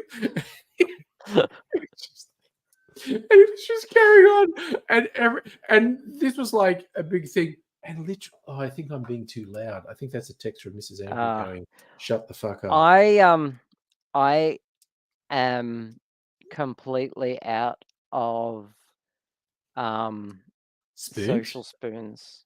That's cool. And micro crocs are a hard nay. They're the worst. They're literally idiot shoes from Idiocracy. There's a story. That is a literal thing. Yeah. Look it up. Yeah. Look it up. That's a literal thing. Yeah. I saw. I went to Brisbane once to visit a partner / someone I was seeing that I'm not sure if I was still seeing or not, or what was happening, but it's they complicated. came out wearing Crocs, and my first instinct was to yell the quote, "What are those?" from Black Panther, and yeah, I disagree with Crocs. I came back to Melbourne very single. I think I have some Crocs, and I haven't worn them in forever because they make my feet too sweaty. They just look the worst. They look awful. I'm now. I don't care if they're comfortable. Quieter, because when I get a text from Mrs. Angry, which is very politely saying, "Shut the fuck up! You're keeping me awake." I'm just gonna calm down a bit. I've clearly been being very boisterous for the last hour. Well, you did start the night strong with 2 martinis. Starting the night with 2 martinis, pretty full on. I cannot talk anymore. Absolutely. I'm retire. done. I can probably keep going for a while, all on my own. Someone needs to take my place because I have zero. I can do it. left. And like literally, Hannah's doing toad shaping. I am absolutely staying on to see how toad loaf goes. I'm gonna stay in the chat, but I can't. do it. Stay in the chat, but no. Do it. Freezer martinis is definitely why I'm being loud. Oh, cool, dude. Yeah, when you've finished eating and shit, definitely join, because I'll stay here. This is one of those things where I'm tempted to go like, where I just, because I like to chill and carry on and do stuff. You want to try and join the stream from the park? I mean, maybe.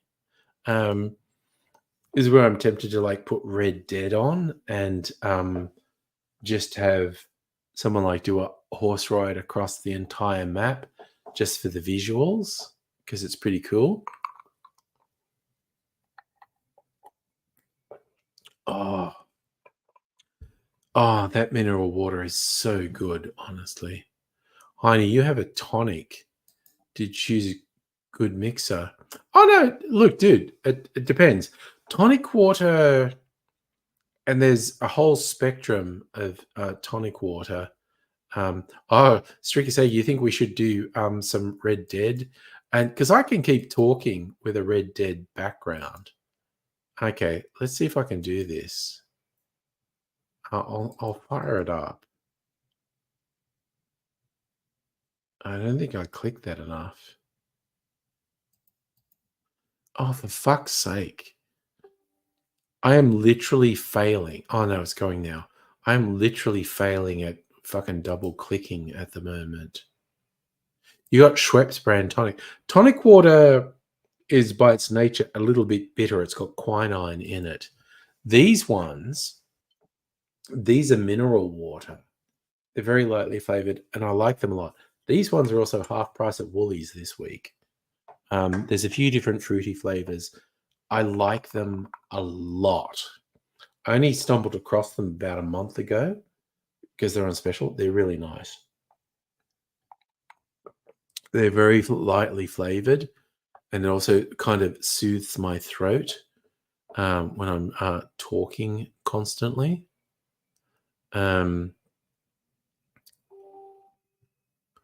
Oh God, the Rockstar thing wants to update. Fucking whatever. Yeah, they're very lightly fruity flavors, Heine. There's a passion fruit one and an orange mango one, and this one is lime and lemon, which I think is my favorite. I think they're all quite good, but that's probably my favorite. Yeah, no. I also like that they're not strong. They're very lightly flavored. I really like that. Oh God. Okay. Look, we may or may not get some Red Dead landscapes. It just really wants to fucking install updates at the moment. Oh God, that classic ice cream. The lemon lime splice. Very fucking yummy. Micro, if you're able to hop on. Oh, I would fucking love to see the riverfront and the city skyline. If you're able to, I would fucking love to see that shit. I always like it when someone joins and then somewhere else they go, do you want to see where I am? And I'm like, yes, I want to see you where you are. I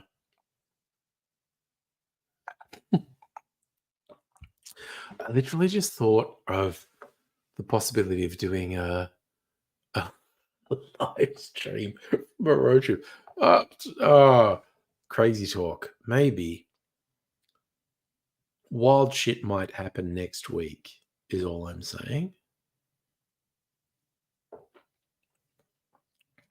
Nothing might happen, but wild shit might happen. And all of you have to tell me if, because I'm trying to be subdued and quiet and not disturb Mrs. Angry because I was disturbing Mrs. Angry and I feel very bad about that. So I need to be, if I start sounding too excited and too loud, tell me. Ooh, a live stream from a beach would be fun. I'm not going to a beach though. Musical aviator is home from a LARP. Oof, geez, 3 injuries in the LARPing. That sounds bad. Okay. Heine, interesting question. 8mm camera. When I were a lad, my dad liked to shoot home movies on 8mm. It was silent because you can get 8mm sound cameras. And my dad would shoot stuff on 8mm. And I know my younger brother actually converted a bunch of 8mm film from our youth to digital video. And there's some weird, interesting stuff in it, honestly. Strictly Sega, first cam you got was for YouTube, JVC hard drive. Yeah, I got a digital camera to do YouTube back in the early days. Yes, possibly the most famous 8mm film in history, the Zapruder film of the Kennedy assassination. Oh, what's the Rockstar installer doing? Okay. I'm just thinking of giving us an interesting visual. I'll keep talking. If I can get Red Dead to play. Or maybe just get some nice scenery happening.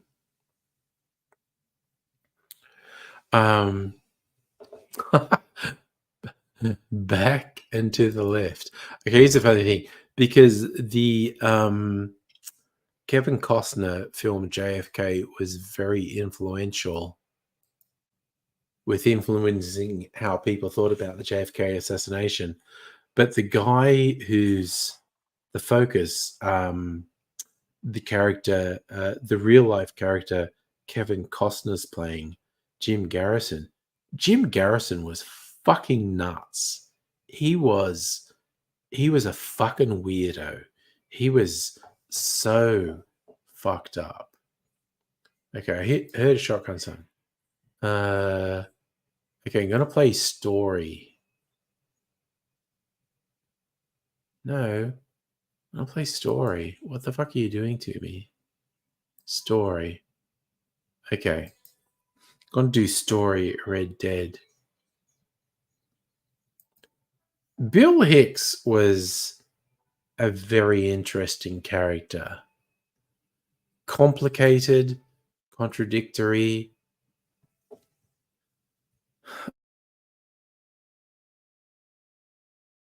Most comedians are. There's very few comedians who aren't fucked up. Ugh.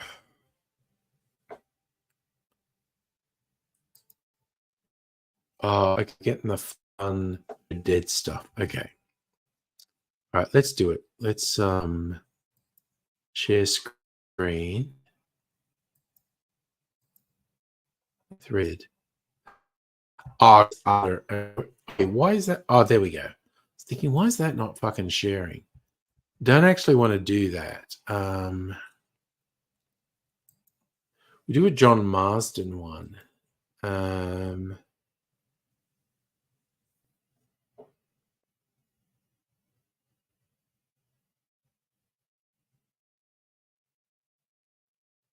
We'll do this one, American Venom. We'll load this. Because John Marsden can ride the whole fucking map. 1, 2, 3, 4, 5. Sensors working overtime. Oh, I think that was one of my favorite Bill Hicks things. Christians wearing the cross is like wearing a shotgun for JFK. Saying to Jack, you survived, like, hey, bang. Okay. Oh, why is John wearing that stupid fucking hat? I think I robbed someone of that hat.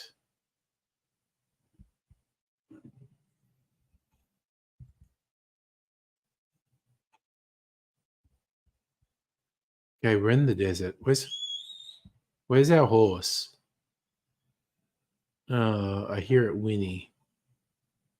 Oh, there's our horse. Okay. Jesus Christ, John, that's a terrible fucking hat you're wearing.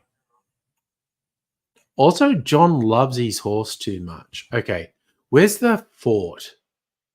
Where are we? Fort Mercer. I just want to fucking... I want to go and pick a fight in Fort Mercer.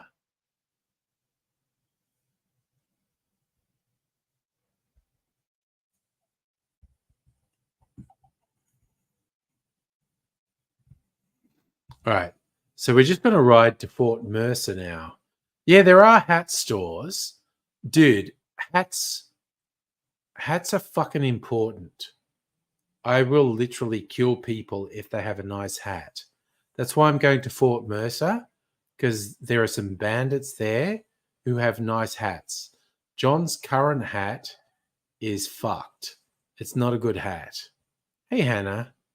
Yo, you shaped the toad loaf. And you accidentally gave him ass cheeks?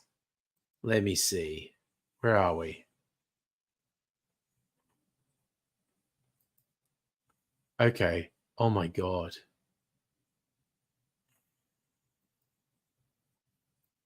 So what are we doing? Sorry. I just need to... oh, no, wait. I got to try and work this shit out. Got to open that.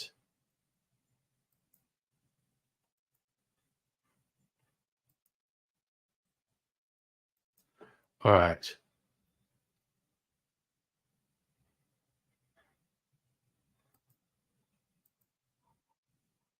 All right. So, toad loaf. Toad loaf is coming along. That is a great toad loaf.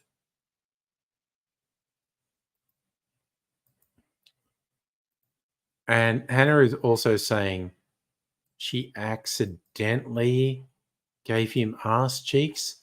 I don't think it's accidental. That is a bounteous toad ass right there. And I am here for it. But we're all keen in how to... Okay, so... But... What is happening with my Red Dead at the moment?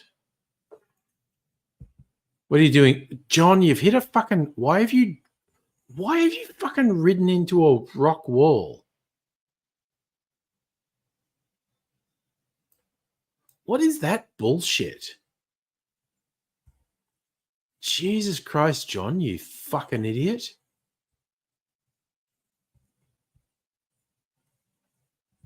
Honestly, John Marsden is a fucking idiot who loves his horse too much. The way he talks to his horse is... Well, what is that cloud of dust just in front of me there? Is it just dust or is it... it's just dust. Okay. Oh, wait, what the fuck was that? What was that?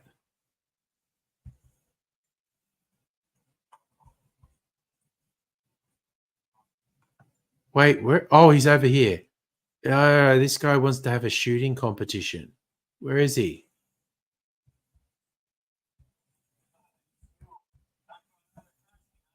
Oh, there he is.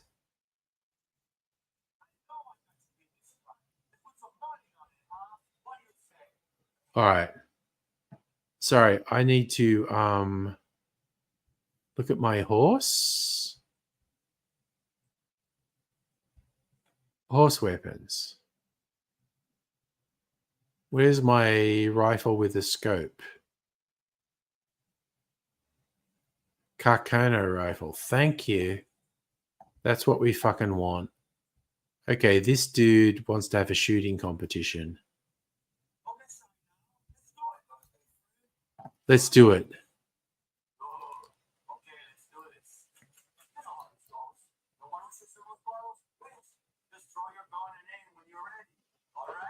Yep.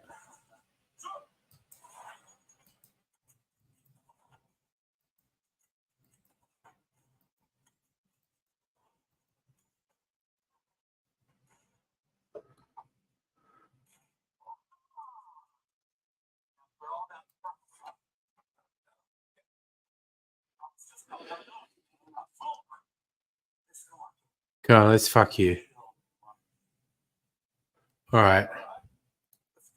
Now we've got to shoot birds. Come on, you're fun, dude.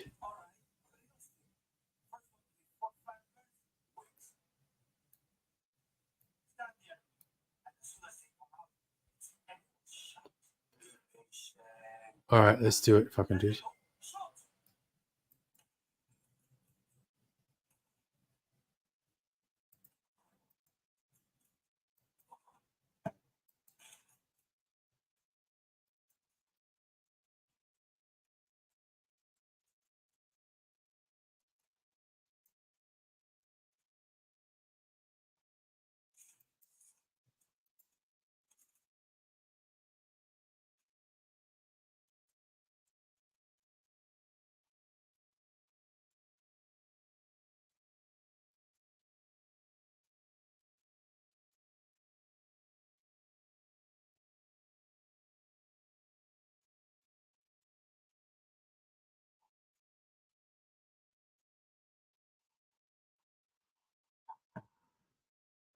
Do you beat me?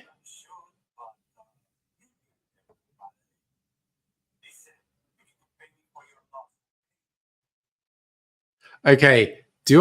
Okay, quick question. Do I pay him or do I shoot him and take his hat?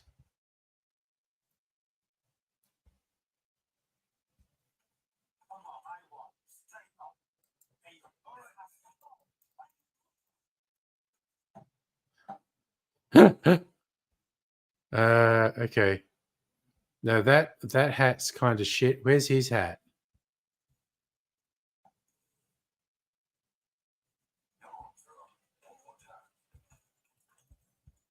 No, I want a hat. Where's his hat?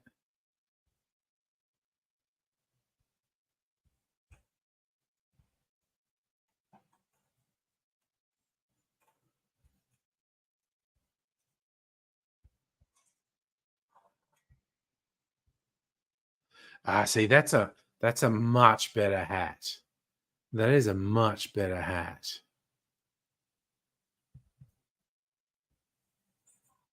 All right, cool. Fuck that guy. And now we're going to go see if there's someone at fucking Fort Mercer that we can murder as well.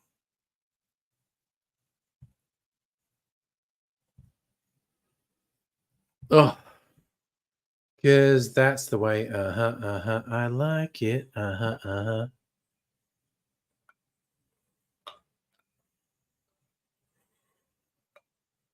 Oh, that's some good horse riding, John. What the fuck are you doing? No. What are we doing? What are you doing, you goddamn idiot?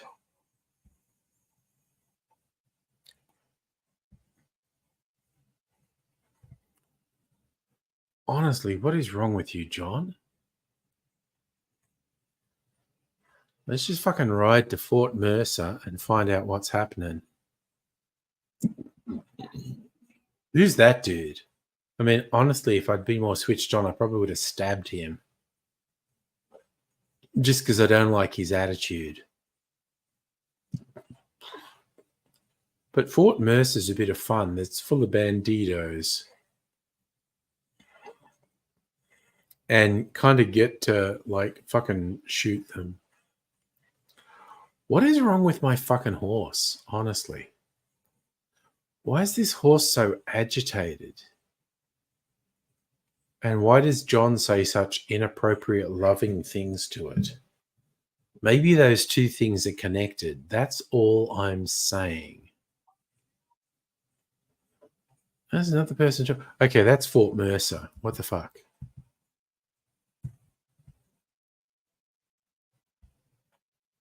Okay, so we got the Carcano rifle. Repeating shotgun.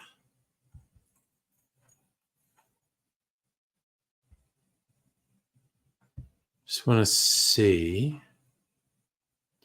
Yeah, it kind of looks like there's a bunch of dudes there. Got my Carcano rifle. Maybe hide behind a rock here and start picking dudes off. Oh, yeah, no, this looks like a good spot.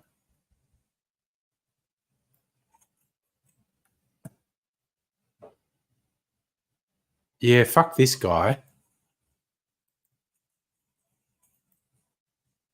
Fuck that guy.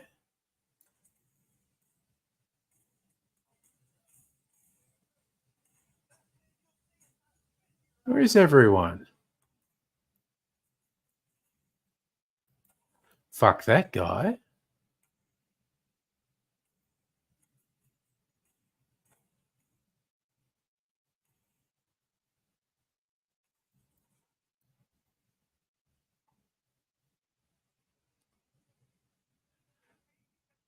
Oh, yeah, there's a guy. Where is he?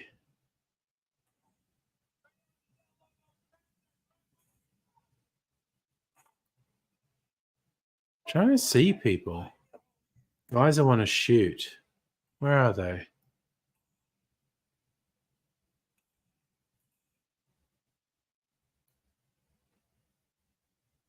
It's like they can't get me here, but I can't get them. All right, fuck it. Let's...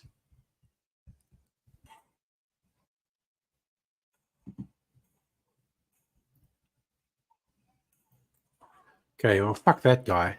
Oh, I shot his head off. I don't want to shoot his head off. I want to shoot him.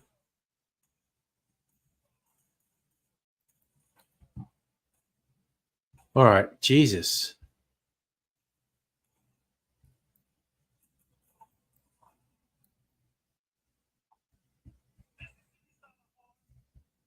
Someone call me a son of a whore? That's rude.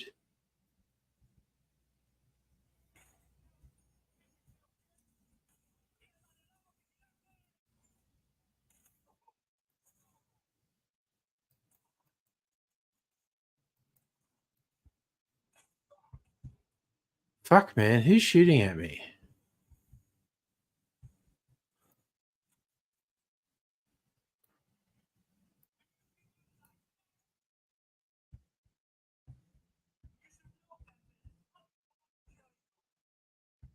Oh, shut up, dude. Seriously.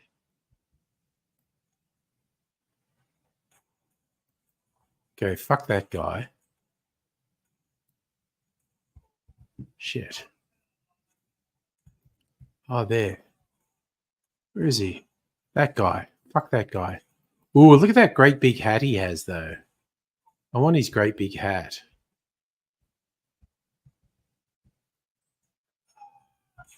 Oh, fuck this guy. Where'd he come from? Jesus Christ, he came all the way out.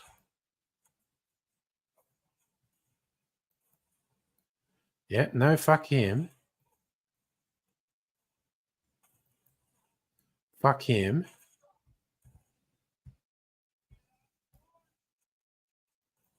Jesus, there's 3 of them.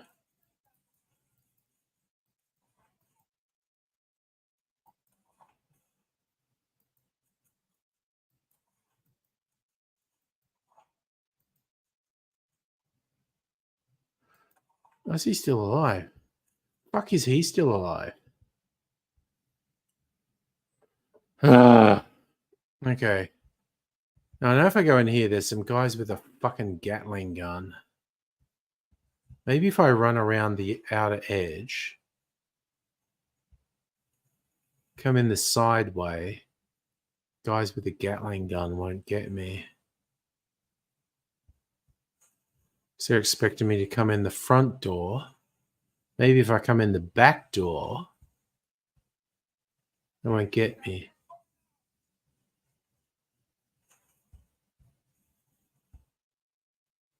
All right. Who's here?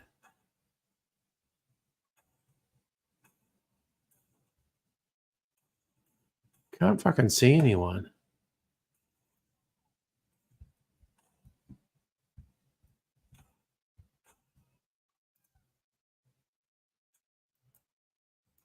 Okay, fuck that guy.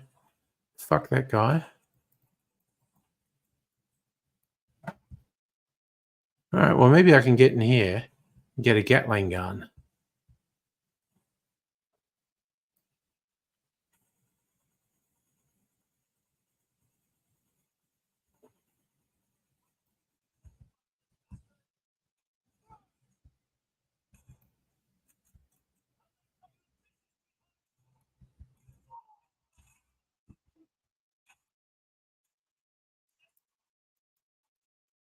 All right, fuck that guy. All right, now I think they're all dead. I think they're all dead now. All right. Now I just want someone with a dead body with a nice hat. Honestly.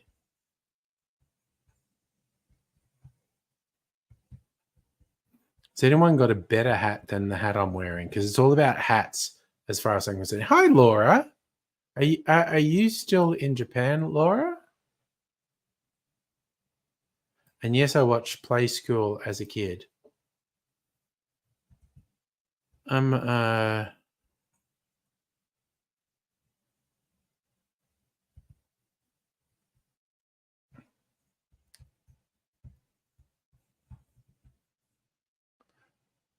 Is Dead Guys, Elude del Lobo. So I don't know if anyone's got a better hat than I've got.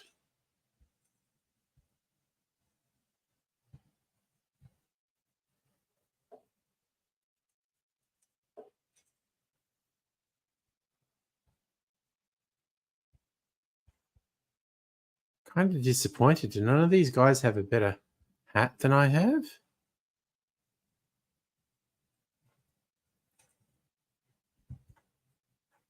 Because it's all about the hats as far as I'm concerned. All right, maybe I've got the best hat.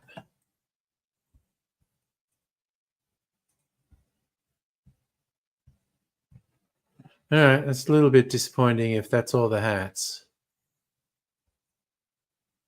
All right, look, where's my horse? and we'll just go for a ride.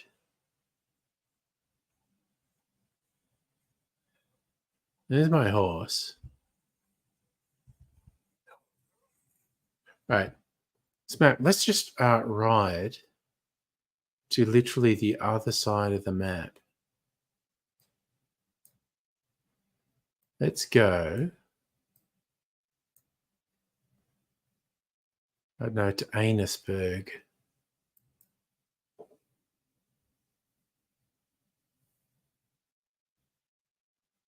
Or even Z.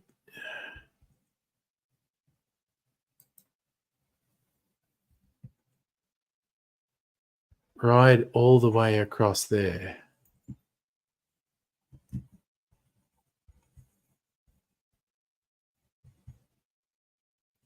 All right, just want some cinematic imagery as we ride. Laura, having a great time.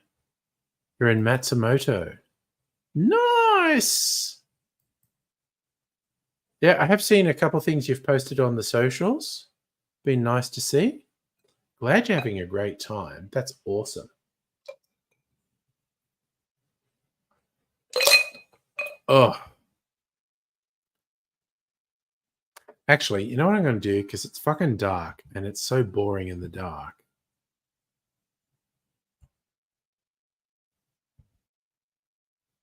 Gonna set up a camp and camp till morning because I want to see the landscape. Gonna sleep till morning. It's gonna sleep till morning because I just want some nice visuals while we chat. Now, I just had a small murder spree against bandits that I can arguably. Oh, wow. Look at that fucking. We're in a storm now. Fuck yeah. I love the storms in this game. They're so dramatic. Lightning and shit. Where's my horse?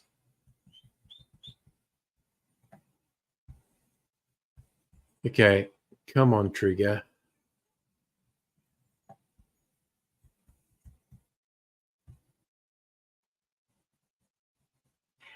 Get on the trail. And go cinematic. Just. All right, that's good. So just get some lands. Okay. It's not as colorful as it could be because of the fucking storm. But, you know, it's okay. What time is it where you are, Laura? It's coming up on midnight for me. So, Heine, this is with the Red Dead. First name trigger, last name warning. Except in Red Dead, a trigger warning is literally, I'm going to shoot you.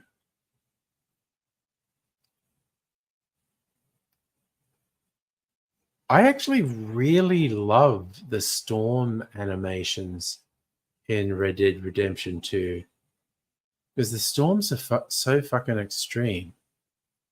Okay, we're in very similar time streams. I'm actually only an hour ahead of you. There you go.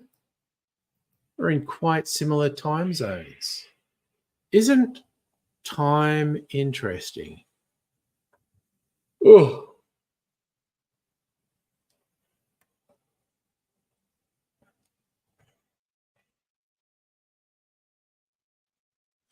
Frog loaf is in the oven.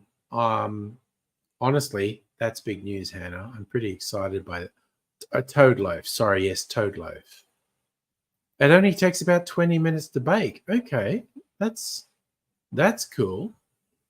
Oh, I'm very excited to see what toad loaf looks like baked, which is possibly a reflection on what my life is like. Looking forward to toad loaf is such a big thing for it. Oh, sorry. Yawnsies. God, this bleak fucking rain, honestly. Just remind me of Melbourne. Is that guy trying to start shit? Sorry, it's like that horse I went past. He was trying to start shit. I will fucking start shit with him. You're only 12 days into a 28-day trip. An 8th hotel. God damn, you're keeping busy. Yeah, Strictly Sega, this is cowboy life. Jesus. The rain is so intense. We're theoretically in the desert at this stage. And it's just fucking pissing down rain. And my horse seems really agitated. You have 18 hotel stays altogether. I love the scale of planning for your holiday. Oh, sorry, excuse me. Oh, big yawns. Okay, who the fuck is this guy? Fuck off, man. I hope John's got his head down just because of the intensity of the rain. It's just a whole thing. So I set a very long horse ride here. So we should ride through several different sorts of terrain. Got to get out of this goddamn desert. Oh, sorry, Michael, you were heading for the park. You had to turn back for an emergency repair. Okay, sorry, Strictly Saber, you have a dilemma. You have a mate, not into strip clubs. Okay. I'm intrigued as to where we're going with this, but keep going by all means. I was hoping this whole cowboy visual would be brighter and more colorful, but we're in a fucking storm, and so it's just grey and bleak. Oh, okay, that's where you're going. You're planning for a bachelor party. Okay. So said go to Japan for a bachelor party. Geez, that's pretty wild. And what are you saying? No sleep? Yeah, no sleep till loaf is done. No. We got to stay with the neurospicy loaf extravaganza. No question at all. I'm definitely staying awake till the loaf is done. Oh, so no strip clubs, but go to Japan and do nerdy shit. That is a very interesting idea. His wife-to-be is learning Japanese. All right. That's getting interesting.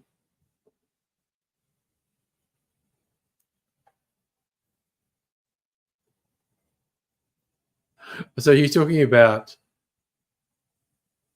the party, pre-wedding parties, mates doing escape rooms, everyone dressing up.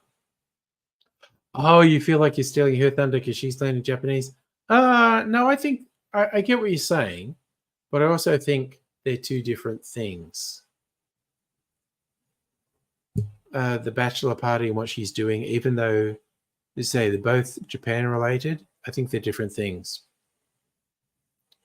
Yes, you can actually get umeshu here, plum liqueur. The Japanese do have some very interesting spirits, liqueurs, and wines. No doubt about it. So, yeah, no, Strixo, I agree. Bachelor party, different trip. The wife who's learning Japanese language, Japanese culture, whole different thing. Very similar to what Laura's doing. I think you're right.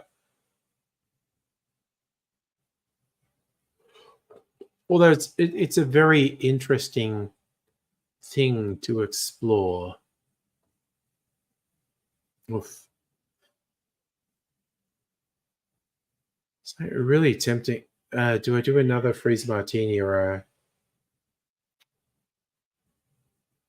another old fashioned? I think another. Yeah, I think explore the idea of a bachelor party in Japan. I think you should explore it and see what you can come up with, because I definitely think it's two different things.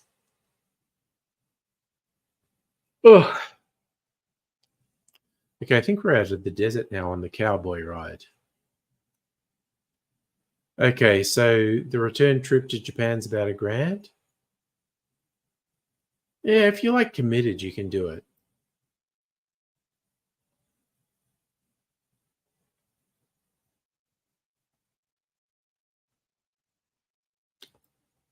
And so you'd probably spend that much paying for 8 dues. Yeah, let's go with something a bit more interesting. Not that I particularly have something against strip clubs,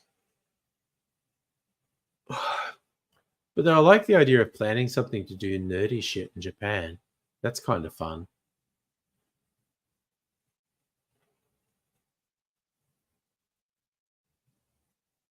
Oof, what are we coming up on midnight?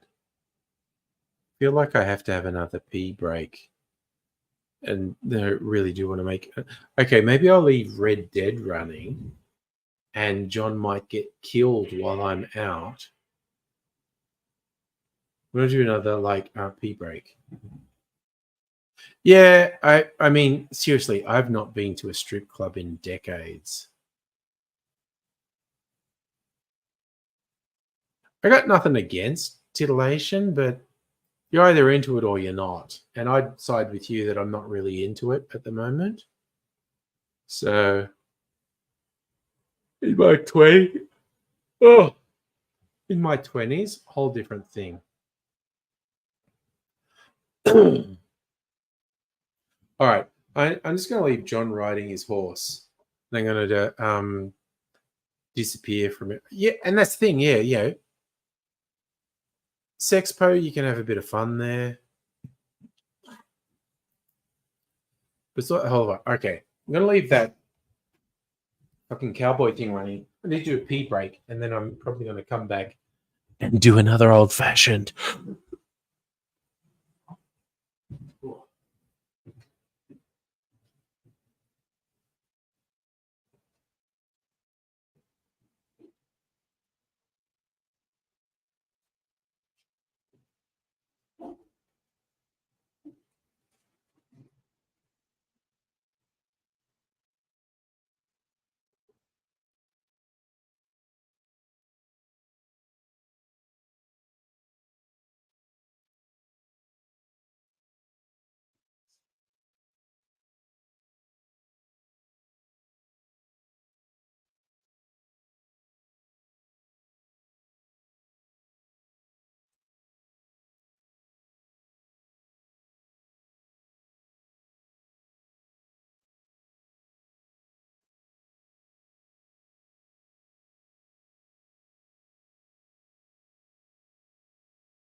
All right. Ooh. Jesus Christ, I got a mess on this table now. Okay. Oh, god damn. Sorry, I just had this one. You know, we went to a Sexpo. You didn't love it. There were some people screaming like they're seeing the Beatles. Okay, that's a little bit weird, quite honestly. So just riding. Man, how fucking long is this storm gonna last in this game? Storms are really fucking serious in Red Dead, honestly. You know what? I tell you, seriously, I just went to take a piss. It's kind of like you get think, oh, Laura, are you in a position drop in? I didn't know you'd be in a position to drop in. Let me. I am literally gonna stop that.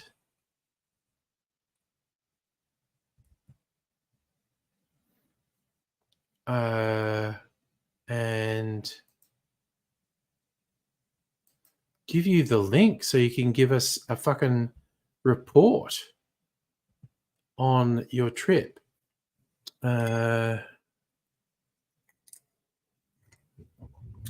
I'm just compelled to have a thing. Yeah, a friggin' live interview from Japan. How is that not good? All right, I'm just I'm gonna go up here, get a couple components for an old-fashioned sugar syrup. I'm waiting for Laura to drop in. All right, yeah, that's good. Oh, fuck yeah. Got that sugar syrup's good. Fuck it, Bakery Hill.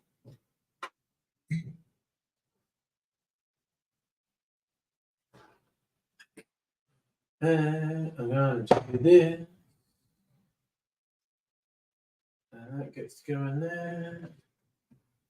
And gonna do a blend with there we go, the Bellarine. Why they go? Yeah, the Bellarine Distillery. Sycamore. This whiskey is really fucking good. All right, do that, and all right. Looks like oh no, the connection from Laura's been difficult. It's not showing up. So, all right. Aromatic. All right. I'm not sure if StreamYard is actually going to let Laura connect from the land of Nippon. No. It's, I don't know if you're trying to connect with the video, Laura, but StreamYard is saying it's not happening.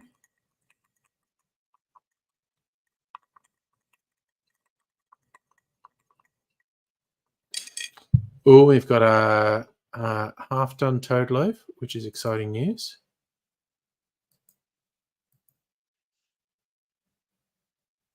See, it's not working. I don't know if your audio is working. No. Loading up in Chrome. Okay. We'll keep working on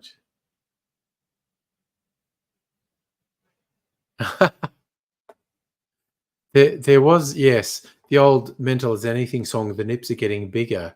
Was that a racist term for Japanese? But no, it's about being an alcoholic, as in nips of alcohol are getting bigger. There were a lot of things about what does that song actually mean? But it literally was about being an alcoholic. The nips of alcohol are getting bigger.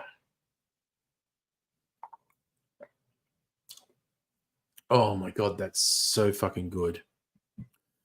Holy shit, I love old fashions. Oh, that's so fucking yummy.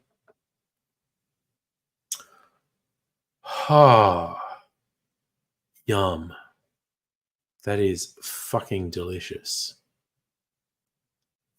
My laptop fan is going at 100 miles an hour at the moment because I have the game running in the background. I'm just leaving it on pause in the hope that Laura can actually join us, because a live link from Japan would be fun.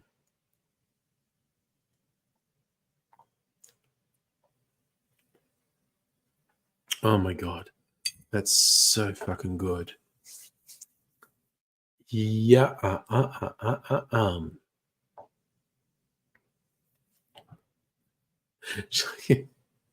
This is me. This is like pith from the lemon peel that I had for my martinis.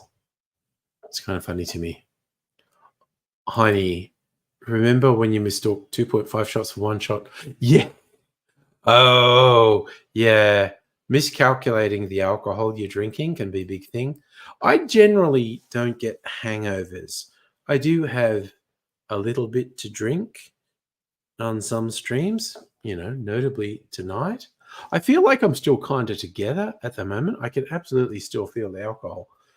Usually the worst I feel the next day is tired or sometimes a very mild headache. I don't even remember the last time I'd had what I'd call a hangover.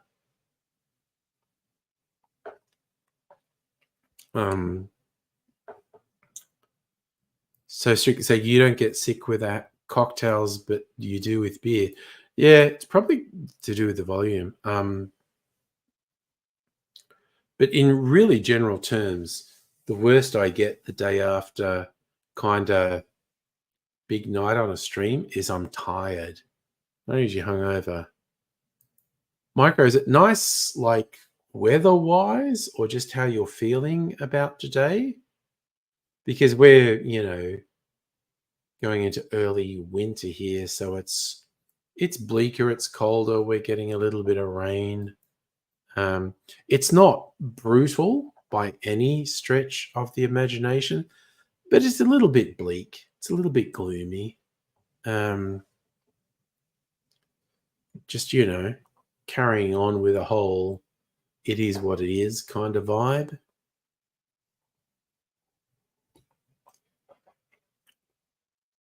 Oh my God. Fucking old fashioned is so good. Oh, it's so fucking yummy. Are you getting some unusual cold weather in Queensland? Because, yeah, I know people like in Queensland, the north of WA, Northern Territory, don't cope very well when it's actually cold because 90% of the year it's not cold.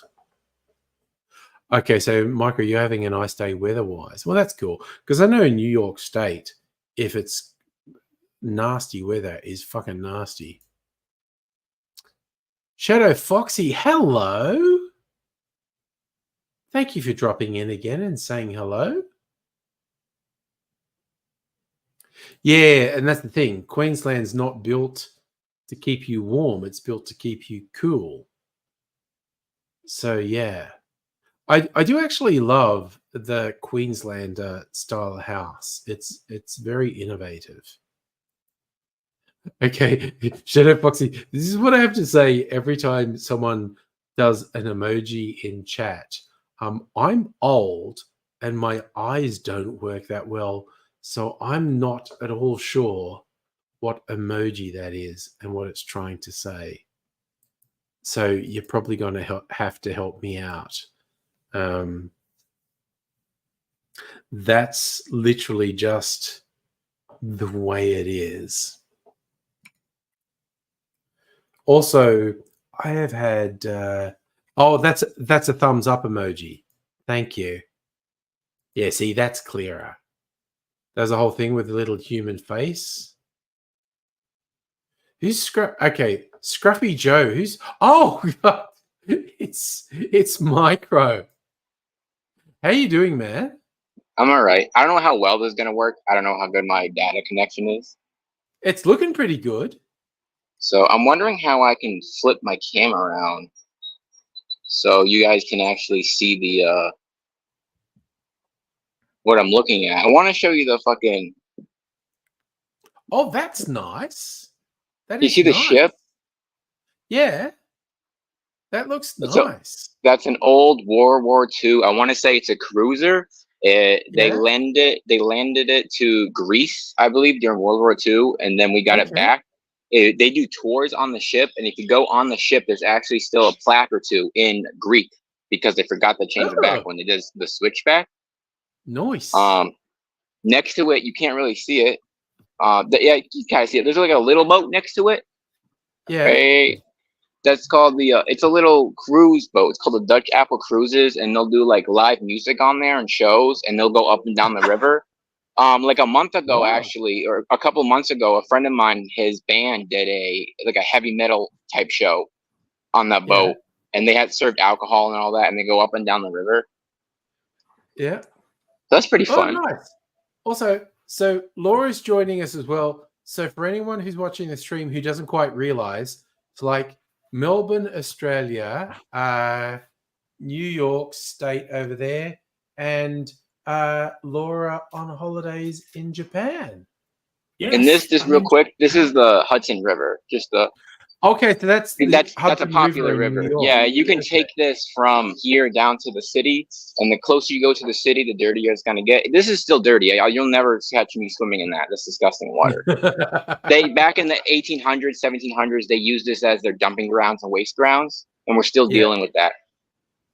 Okay, cool. So Laura, what's happening with you? Can you hear me okay first? I can hear you, yes. Yes, excellent. I just wanted to make sure. I've never used it with my laptop before. Okay. So, yeah, I've been having a great time. I've been all over the place, just haven't stopped at all. And, it's just been brilliant.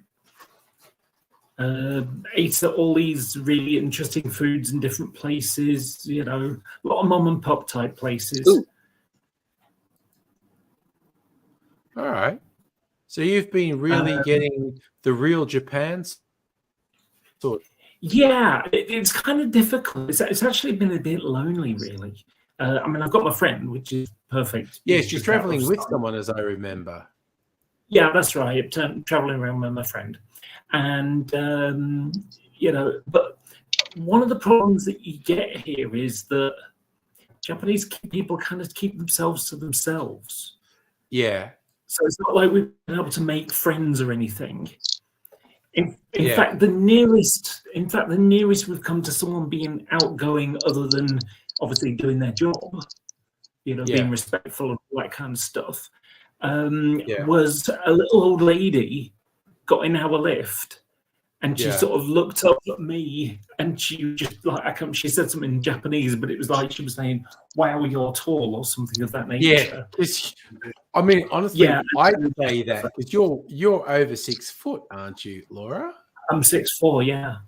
Yeah, okay. And because I'm a fucking midget by comparison, I'm like 5'8".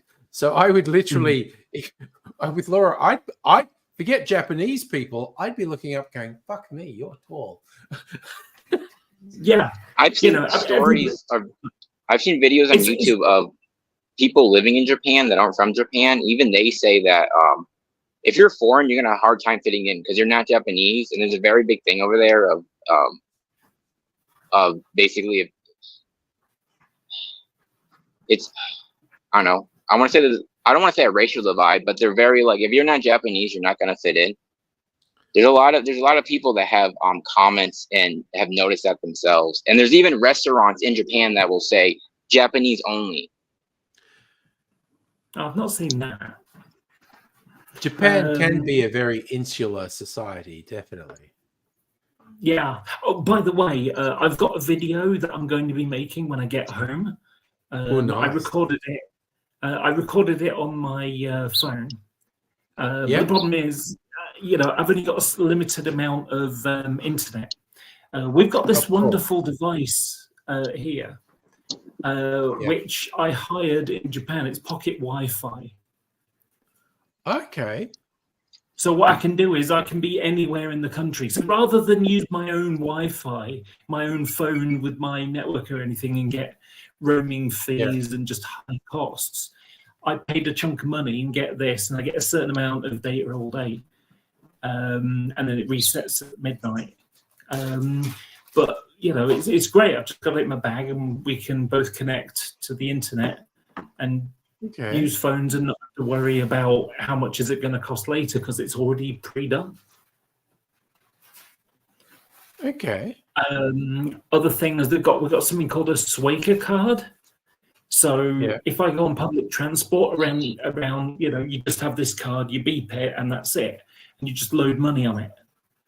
So it's really, really versatile. You don't have to look at, complicated, symbols and think, where am I going? You just sort of like, I'm going there. Right, okay, so you just beep your card, you go in. You don't have to figure out, okay, what is this? How much have I got to pay? Now I need to find a ticket and all. You just walk through, beep. So that's been really cool. Cool.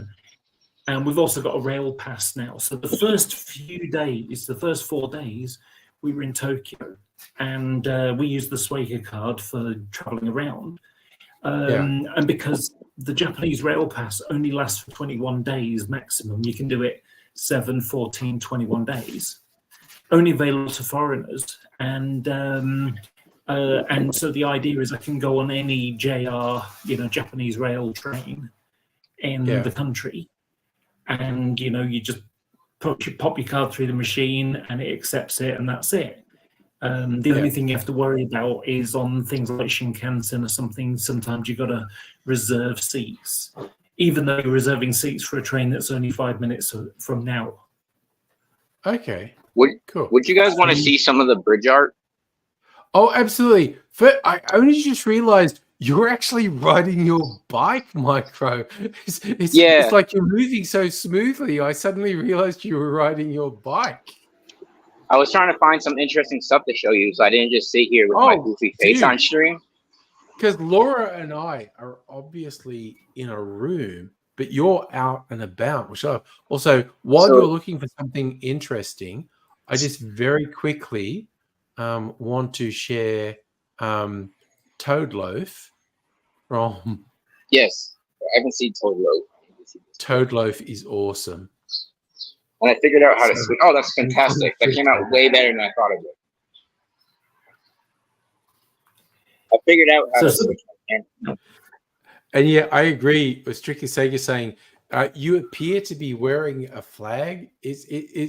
I'd been assuming the jacket. Oh my god, that's fucking awesome. That's fucking awesome. The flag jacket is awesome. I love it. I actually bought this for the 4th of July, but I wear it now because it's very obnoxious, so it's hard to miss. No, it's fucking awesome, dude. Fucking own it. I love it. Oh, some street art. Oh, that's under a bridge. Nice. Nice.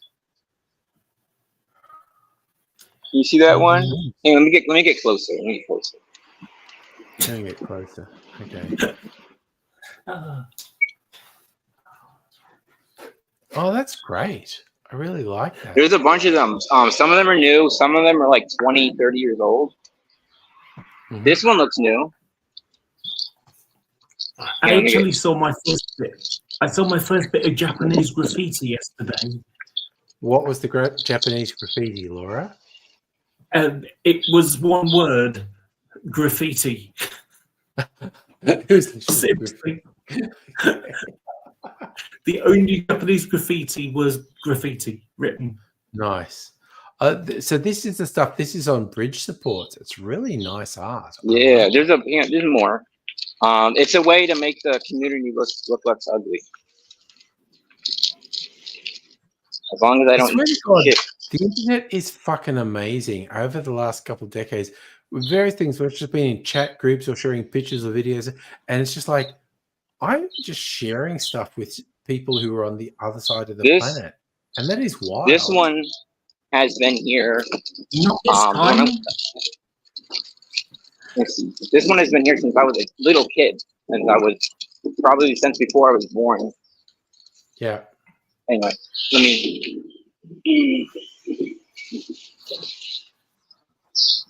You see it?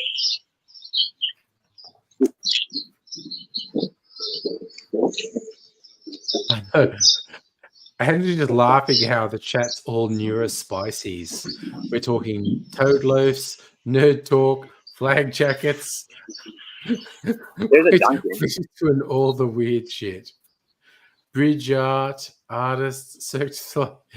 Yeah, no, we're all just doing the weird fringe niche shit in here. This one looks brand new. Yeah.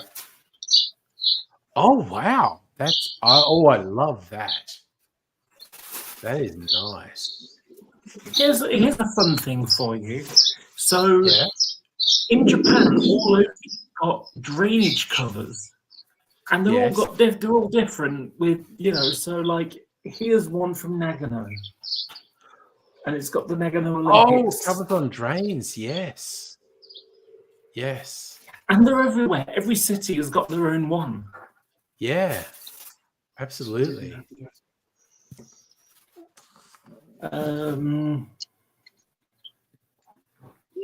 You know, I mean, here's an example of some of the scenery. It's very nice. That was Nagano. And then I took part in a Buddhist thing. So I went to a shrine. You went to a Buddhist shrine. Nice. Yeah. Yeah, it was a Buddhist temple. And so basically what happens is you go in and, you know, it was like the full feast and all that kind of stuff, and the drums and the, you know, these sort of, I don't know what you call it, wooden like hammer thing. Ding, ding, ding, ding, ding, ding, ding, ding, ding, ding, ding, ding, ding, ding, ding, ding, ding, ding. And then, you know, you're sort of like sitting on the floor on this big tatami mat. And then afterwards, you're sort of led to a tunnel, and you go down some steps, and then it's like a tunnel in the pitch black. You can't see a damn thing. I kept having to apologise to the lady in front of me because I kept bumping into her. And the problem, what you do is you keep one hand, you keep on the wall, and like halfway through, there's supposed to be a key. So the idea behind this, the whole Buddhist thing behind it, is that you're descending into hell. So you're in the underworld. Hell. Okay. Yeah. So you're going into the underworld, and then, you know, and what happens is you got to find this knob, you know, inside. It looks like a big door. It's like a big door knocker, probably about this big. And you know, it's like got two knobs on the top, and it's like a rotating piece, and that's supposed to be the key to paradise. Okay. And then you feel the rest of your way out, and then, you know, you go up the steps, and all the light comes back on, and apparently that's symbolizing being reborn. Now, obviously, I'm an atheist. I don't believe in the belief stuff. I quite like the cultural elements of it, you know. I can appreciate how it makes other people feel, kind of thing. And well, the first time I went through, and afterwards I went through, and you know, and I went to another thing, and there was a priest there, and he spoke reasonable English, and I said I didn't find anything. And he said, it's about waist height. I said, well, the problem is my waist is a lot higher than yours because I'm a lot taller than everybody else. So he told me that you could go through like 2 or 3 times if you needed to. And so I did on the second time. And the second time, you know, instead of feeling at like, you know, waist height, I'm like going up and down to feel everywhere. I'm going from my knees to my, you know, to my shoulders, trying to feel for this. And it's like, oh, there it is. So, and like I say, the idea is that you find the key to paradise. So when you die, you're not stuck in the underworld. You've got the key. You've already got the key in your soul or whatever, that you can get into paradise. I don't think there's 76 virgins in this, but, you know, that's a different religion. So I want to show off this art I found real quick. Yeah, show us. I just noticed. Yeah, I just let me flip my camera. Just take un momento. So I just noticed this. So this is for the school around here, right? I just noticed this. So that's the mascot, and I just noticed it's just growing together. And if you look at these tiles, each tile was done by a kid in a different grade. Each one of them is a different piece of artwork. That's very cool, right? And I like this floppy disk in particular that a kid did, and I really like this cat. I just thought it was really neat. It's all from kindergarten up to the graduating class. That's pretty cool. That's really neat. I love little community things like that. Yeah. And again, I can't get over how cool it is to me. It's like me in my room in Melbourne, Australia.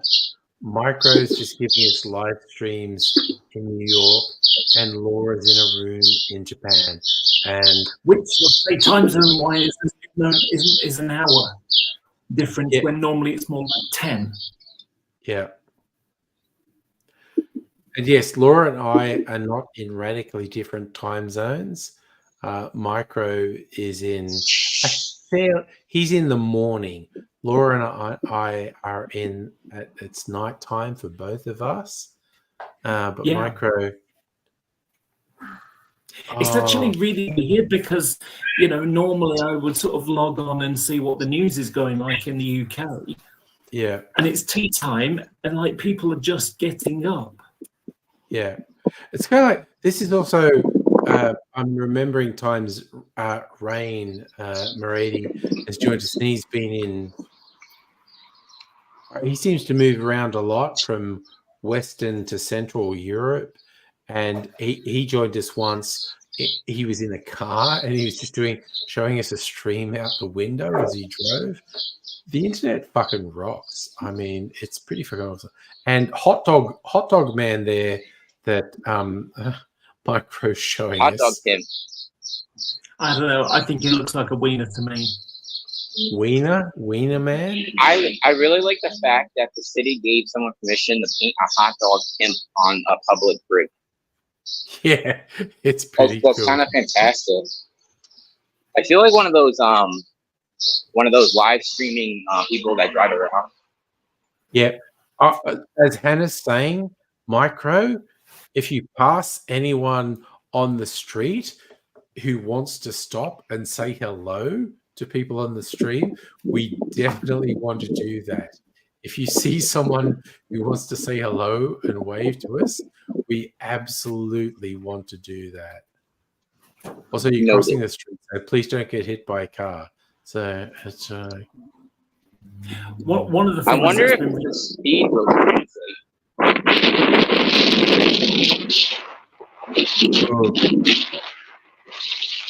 Okay, the sound's getting very weird at your end, Micro.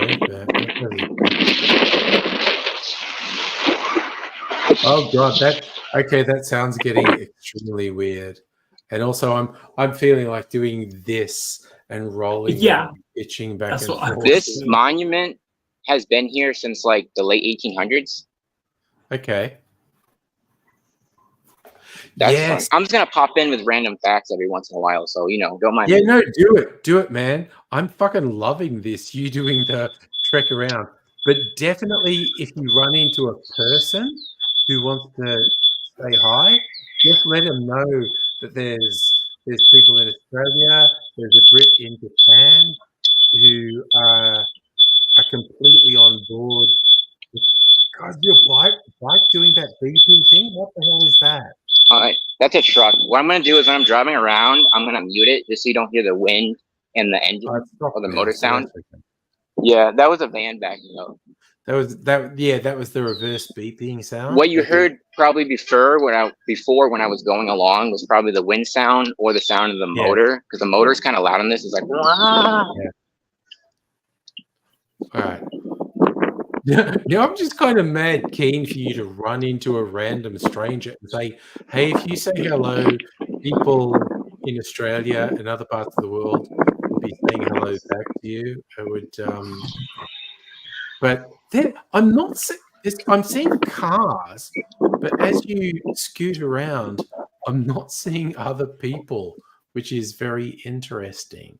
But it's not a big town. It's a very small, quiet town. It's kind of a poor town. If I went across the river to the city over there, there'd be a lot of people. Okay. That's the capital across the river that you saw. That's the capital of the state. Okay, across the Hudson. Yeah. Yeah, there's actually a lot of cool stuff I could show you over there. There's like the museums over there, and there's all the architecture is really cool. The governor's mansion's over there. I'm quite enjoying what you're showing us, so just keep going. Yeah. You know what? One of the things popped through my head was like, oh, if you see someone, just go up and say hello. And it's like, that's how you get shot in America. I was gonna say, what would more than likely happen is I'd be like, hey, these people want to say hello, and they'd be like, I don't give a shit who wants to say hello. I don't know them. Yeah. I don't fucking care. That's how I. Yeah, but by all means, if you happen to stumble across a friendly person, we're mad keen to say hello to anyone. Yeah. Maybe if the corner store is open, Omar, the guy who runs the corner store, he's a really nice dude. He's from like Yemen or something. Yeah, fuck yeah. Okay. He's super nice dude. All the corner stores around here are owned by these Middle Eastern. Yeah, I'm having They're great. when Rain Muradi connected with his phone when he was doing a road trip. I forget which cities he was going between, but he was just on a road trip in Europe, and we're all just sitting here going like, yeah, this is normal. We're just seeing someone in a completely different part of the world connecting. But it's fine. And again, that's for some reason it seems super American that as you scoot around, we're seeing enormous amounts of road traffic, cars and whatnot, but we're not seeing people. It's very weird. But I am also thoroughly enjoying it. Just scooting around and You want to see some police cars? Yeah, fuck yeah. Yeah. I like that the UK and I believe Australia too, the police cars have high vis on them so you can see them if you need them. I like that. I think they also do have like road units, like traffic units that aren't high vis, but I do like that they have high vis vehicles. Yeah. They do. They're not legally allowed to pull over people here in unmarked vehicles. So what they do is they put markings on them that are extremely light. Like you can't see them unless you're like right up on the car looking at it. Mm-hmm. So it's like a legal loophole. Yeah. We have the three types of cop vehicles here. The regular ones, the unmarked ones, and the high profile ones. The high profile ones are usually on highways and stuff, trying to remind people we're watching you and you shouldn't be speeding on the highways. But yeah, it depends where you are, which one you're going to see. So again, it's tripping me out. Like we have not seen a person on these footpaths that you've been riding on. You could not ride around an Australian town or city without seeing a huge amount of it's pretty wild. Funny enough, tomorrow I'm going to be going cycling around Matsumoto. Oh, nice. Yeah, we're going to do the Kawakochi line, which is a little railway line that goes off to the the base of the Japanese Alps. And then we're going to sort of bike around Matsumoto in general. We're going to go to the castle and stuff like that. So, yeah, it's going to be great. That sounds good. Here's a fun little Japanese thing. So, in some places, tends to be the town centre. So you've got, the lights to say don't go. And so when they go, sometimes they play music. Yeah. And other times there'll be this sort of weird chirping noise, like a chum, chum, chum noise. And it's to help blind people. Okay. So it kind of bounds off things. Ah. So you can tell where it's coming from and so on. Okay. So, one thing that is really weird though, no bins anywhere. No bins. Okay. Yeah, no bins. The only place you can find a bin that we found in bins is either at the hotels, at convenience stores. So we've got like 7-Eleven and, Lawson's and whatever. So there's a bin there. So you Okay. tend to sort of stick it in your bag, and then when you go to one, you just like dump half your day's worth of stuff. And on trains, so yeah, trains, hotels, but the rest of the time there are no litter bins on the street. Yeah. But also, there's no litter. Yes, it's Yeah, culturally a very different thing. Yeah. Yeah, super rare to see litter. The only place we really saw a litter problem was at the beach. We went to the top of the coast for at Toyama. Yeah. And I mean, we saw black kites soaring around on the edge of the tree line there. It was amazing. I got some brilliant photos. But where'd my phone go? Yeah, the beach was peppered with plastic. It was pretty disappointing. So also just loving what Hannah said. She thinks that eventually Micro is going to have to explain to a cop what he's doing. When we saw the police cars, I was kind of hanging out for a cop to come out and say, for Micro to actually show him, like, hello, police officer, people around the world are watching you. What are you up to? How's it going? It's just kind of thought, oh, look, there's a human. That's the first person I've seen for ages. But they're doing stuff. Is that a convenience store with the ice thing? That looks like a convenience store. Yes, it is. Yeah, there we go. This is what I guess the world would refer to as a bodega. Technically. Oh, it's a bodega. Okay. Technically, yeah. And yeah, I agree, Hannah. Also, seeing all the cars, they're very American cars compared to what we see on Australian streets. Oh, Micro's disappeared. Okay. Okay, there I am dipping my feet in the sea of Japan. Oh, slowly coming in. Yeah, nice. I apologize because my connection, you're at a very slow frame rate. It's a very low resolution, so you won't see very much. And also, just for you, strictly saying, a bodega is basically a convenience store, but it tends to be. I think bodega is a Latin American term. Micro, did you fucked up? But dude, it's okay. Oh, there you go. Now I can actually see you in that picture, Laura. That was the sun going down. Yeah. This was the trip today. Hannah knows what a bodega is. Convenience store. Convenience. All right. Yeah, I see that. And we're going through a valley, just trees and a river. Okay. Micro's back. How you doing, buddy? Back. I'm all right. I screwed up. I was trying to get off the bike and I hit something. So that's okay. Well, since I have this moment with y'all, I can show my bike. Yeah. Strictly saying, bodega is not that far removed from a milk bar, but they tend to sell alcohol and stuff as well. Yeah, there's alcohol, food, cigarettes, t-shirt, bandana, toothbrush, charger. Yeah. I got between a 7-Eleven and a supermarket. Yeah.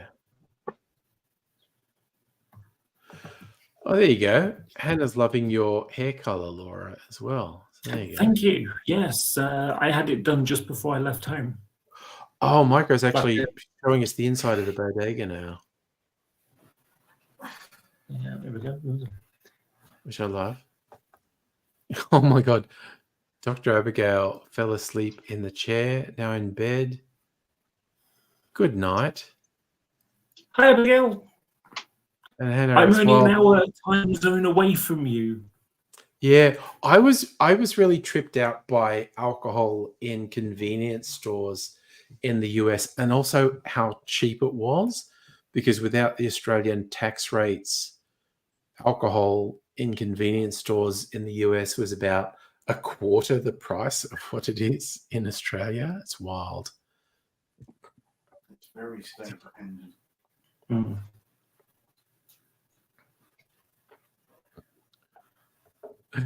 Where are we now? Okay, 12:30. Oh, Ah, In New Jersey, you can't buy alcohol in convenience stores. all right. what was Okay, that? I've What's got a bit of that? Yeah, video someone talking to on my phone. Michael. Oh, You remember I said about how sometimes it plays music? Yeah. Let's see if this. Why is this not making music?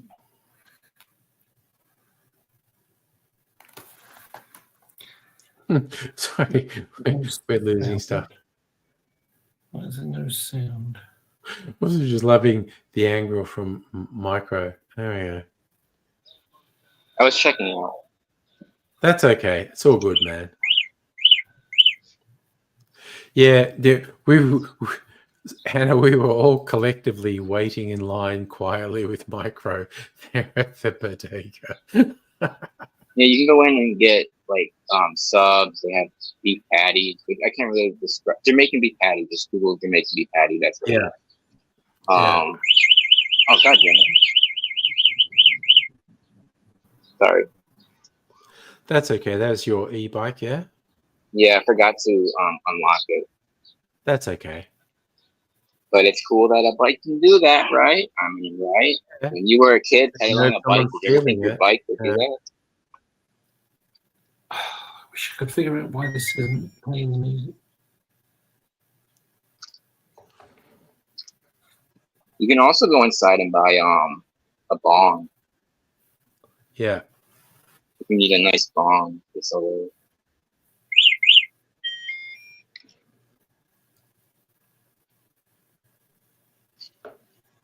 Let's see here. I like this quote from Hannah. I feel like a good child waiting for a treat. If I was good. It's wild. All right. So we're going on another e-bike ride with Scruffy Joe, aka Micro USB. Forgot to take the padlock off. This is a really late comment, but you were talking about you were waiting for like one of the cops to come outside and be like, "What are you doing?" If I wanted to, I can be like filming your cars because I'm legally allowed to. Yeah. If I wanted to take that whole entire, which I don't, because they would just be dicks about it. Be like, all right, well, I'm going to detain you for a second here.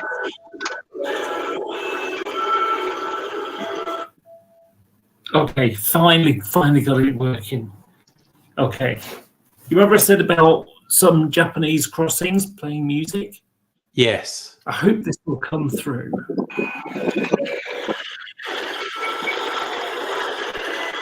We're coming through a very aggressive noise.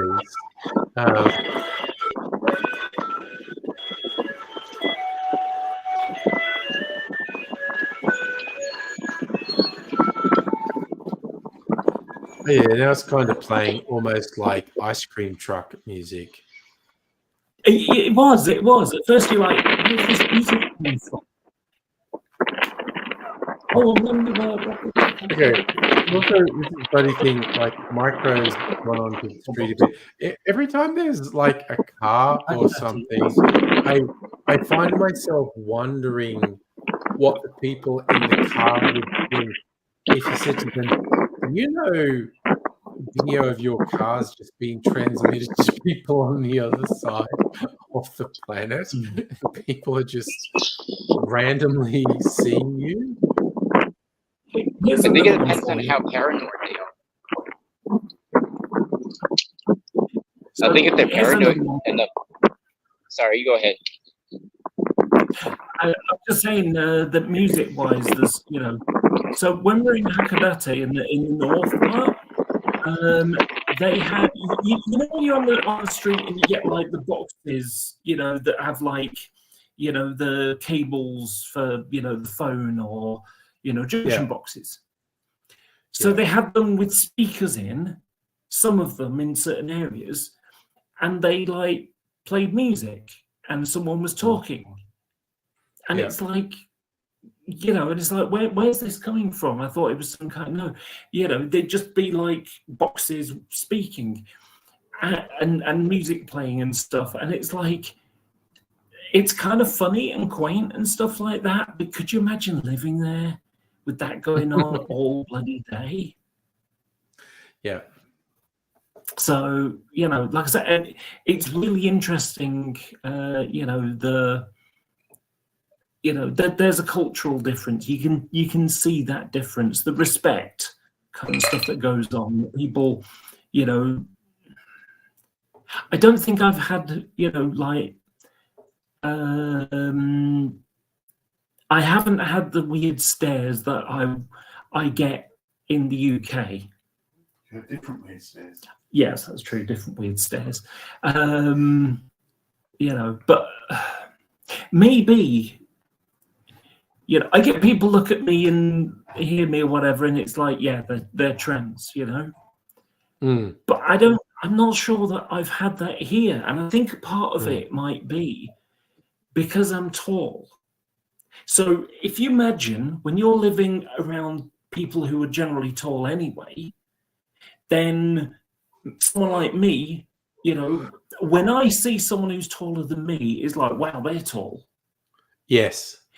And because I'm sort of quite high up and there are fewer people that are taller than me, I stand out.